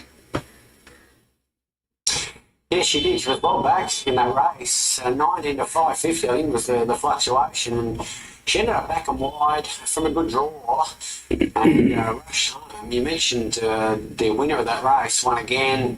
Second was our chief, who won quite well earlier today as well. So happily on top. Fastest Star was very good that exact same race. Was restrained from the gate, ended at last, rushed home. If he's not looking for 1600 now, and he was stretched from a 1600 metre race last week, then he can clearly win the race. Of the others, Buckaloo certainly has the class and trial. I thought trial quite well. Stable thinking one may need the run, but his class will take him a long way in this in a benchmark field here. Jewel Bandit and the favourite Sess Appeal, they're strongly in the mix, but happy with the Volta on top. It attracts interest everywhere for Jake Newton. 650 into 550 laid with the bookies. The favourite ahead of it, Sass Appeal, 220, 225 into 210, back to 215. Buckaloo just gets out by $1 to $6.50. The rest double figure odds. Fawcett Star 11, 12 back to 11. Jewel Bandit 950 to 12 back into 11. Our Justify number 10 for Jai McNeil. Jerome Hunter 16, 17 back into $16. And a field of 10 here. 8 line-uppers last start winners, got it. Yeah, that's right. I originally had 9 of the 11 as last start winners, which you don't see that often on a Saturday. So potentially a good race. A number of these with immeasurable upside. And I think that's the reason Sass Appeal is so strongly supported in maiden win. Had real merit on the clock. The first 2 gaps, the rest of them. So look, I'm not sure I could get her into even money, but yeah, can win. Very lightweight, dropping 3.5 kilos after the claim for Logan Bates. Comes in here with 52.5.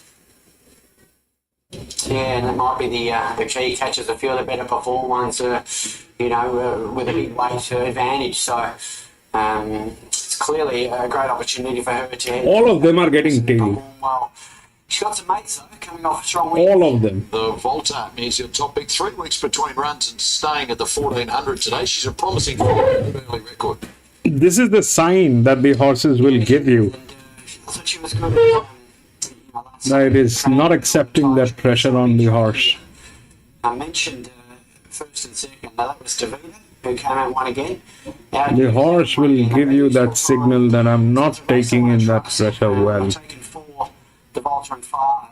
He's right. 4 is probably the right, but dicey. Dramatically, but it is getting out in the trade. As we touched on, showed very good talents in that debut preparation, culminating in a listed win here at 1600 metres. Had 6 months off. Yeah, and that's a long break. I think the trial was good. Sort of wore down the competitor in the trial with a gap to third. Wasn't overly pressured, typical of the stable. 3 wins last prep ball before the break. The aggregate winning margin was 8.2 lengths, so you can't do that if you're no good. Fawcett Stars in your mix. Got back to last off the outside barrier last time out. Probably can settle closer today off barrier 1. Yeah, that's the thing. And I had this horse on top last week at 1600. Now, it was a late scratching. They didn't make it to the races on time, which is problematic. But so I guess the little query is that was a mile race. And because they've been forced to wait a week, they're staying at 1400. So I agree that I think can posse up closer. And if it's the right form, and I think it is, then extremely hard to beat, and perhaps over the odds at $11 there. Just back to the favourite Sass Appeal, obviously a promising filly showing very good early talent, but it's a steep rising grade from a Seymour maiden to benchmark 70 on a Saturday. No, look, it is. But look, as I said earlier, there is substance on the clock, and that's important to note. I think that's a real key. There were gaps behind. Another key indicator that she can progress to 70 grade and even beyond. Only 30 seconds to get bets on. Straight after Flemington, back to Ben Way and to Paul Joyce at the Gold Coast. Second of the features on Tab Magic Millions Days, the 3-year-old Guineas. Ninja 170 into 155 at last check, just back to $1.60. Akarian Dream is $9 to $9.50 on the second line. Talk to Be Sure is still popular at longer odds, $19 into $14. Back to the track straight after Flemington as we take you there first to Matt. Was our Justify going up rideless. Buckloo, who was so impressive in the Gibson Carmichael back in the winter, goes into the gates. So we've got about 3 or 4 to load in here. Now, Jewel Bandit's about to come forward. So the favourite way in the quaddies, $360 Sass Appeal here. Good luck if you're still alive. The one final cheerio too to a man who is not seen on our screens at racing.com behind the scenes in Matt Burke, known as Berkey, who is having his last day at Flemington behind the scenes today as our main director. He's heading into main office, and we wish all the very best. Field set to go for our final race. They're locked away. Starter has them. They settle pretty well. Signal, gates are back and away. Falset Star on the inside, midfield away. Jumping well was Eden Rose to the lead from Jewel Bandit, and there from the outside, Sass Appeal is also forging up. Russian Choice got to third, and they were followed by Jewel Bandit, who's fourth the inside. A length and a quarter, the Volta, and then came Buckloo, who's in the back half, but just steadily improving. They were followed next by Falset Star, and then came Ida Zura, Yes Maxi, and last of all our Justify. Eden Rose is the leader, 850 metres to go by 3/4 of a length. Second is Sass Appeal, and they're 2 lengths in front of Jewel Bandit as they approach the home corner. They were followed by the outside Russian Choice, a length and a quarter, Buckloo, who's probably 4 or 5 off the lead, 3 and 4 deep, and just starting to slide into it.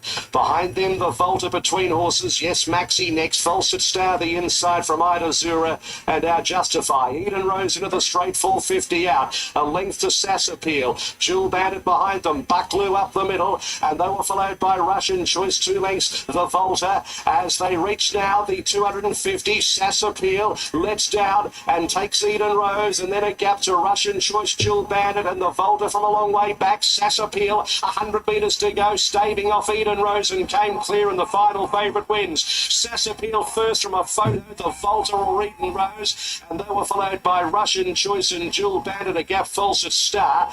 Well back in the field, Ida Zura, and then came towards the end of the field, Buckloo, and also back with those horses to finish was our Justify with Yes Maxi just preceding it. Sass Appeal wins, probably 4 second ahead of 9, may well be 8-4-9. Sass Appeal's talented and goes back to back there, Gator. Yeah, it looked really progressive filly. Controlled the race, travelled well for a long time, sprinted nicely, so Stable having a good run, nice future that guy. Thanks for your company today, Gator.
That happened. The 8 won.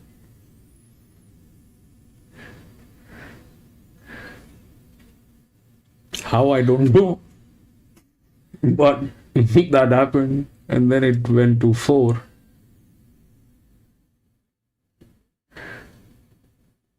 Then 9. I don't know. Anyway, that is it, ladies and gentlemen. We had 10 races today here at Flemington, and that was the yeah, that jog was a problem, but you see, there's a lot going on, right? There's a lot. It's not just one thing that you can look at. There's a lot going on. Anyways, but that is it. We had 10 races today here at Flemington. That was the last one. But I'm going to be racing back again on Wednesdays. So if you have a little time, please come and join me. We will race together, do a little chit chat, and try to have some fun here. And thank you so much for being there, my friend Stretch. Thank you so much for being there, my friend. PC, my friend, thank you so much for being there, my friend. Dows, thank you so much for being there, my friend.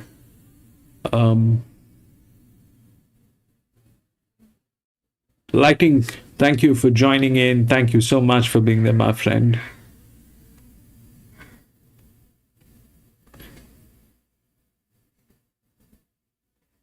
Tuna, thank you so much for being there, my friend. Modi, thank you so much for being there, my friend. Gatekeeper, thank you so much for being there, my friend.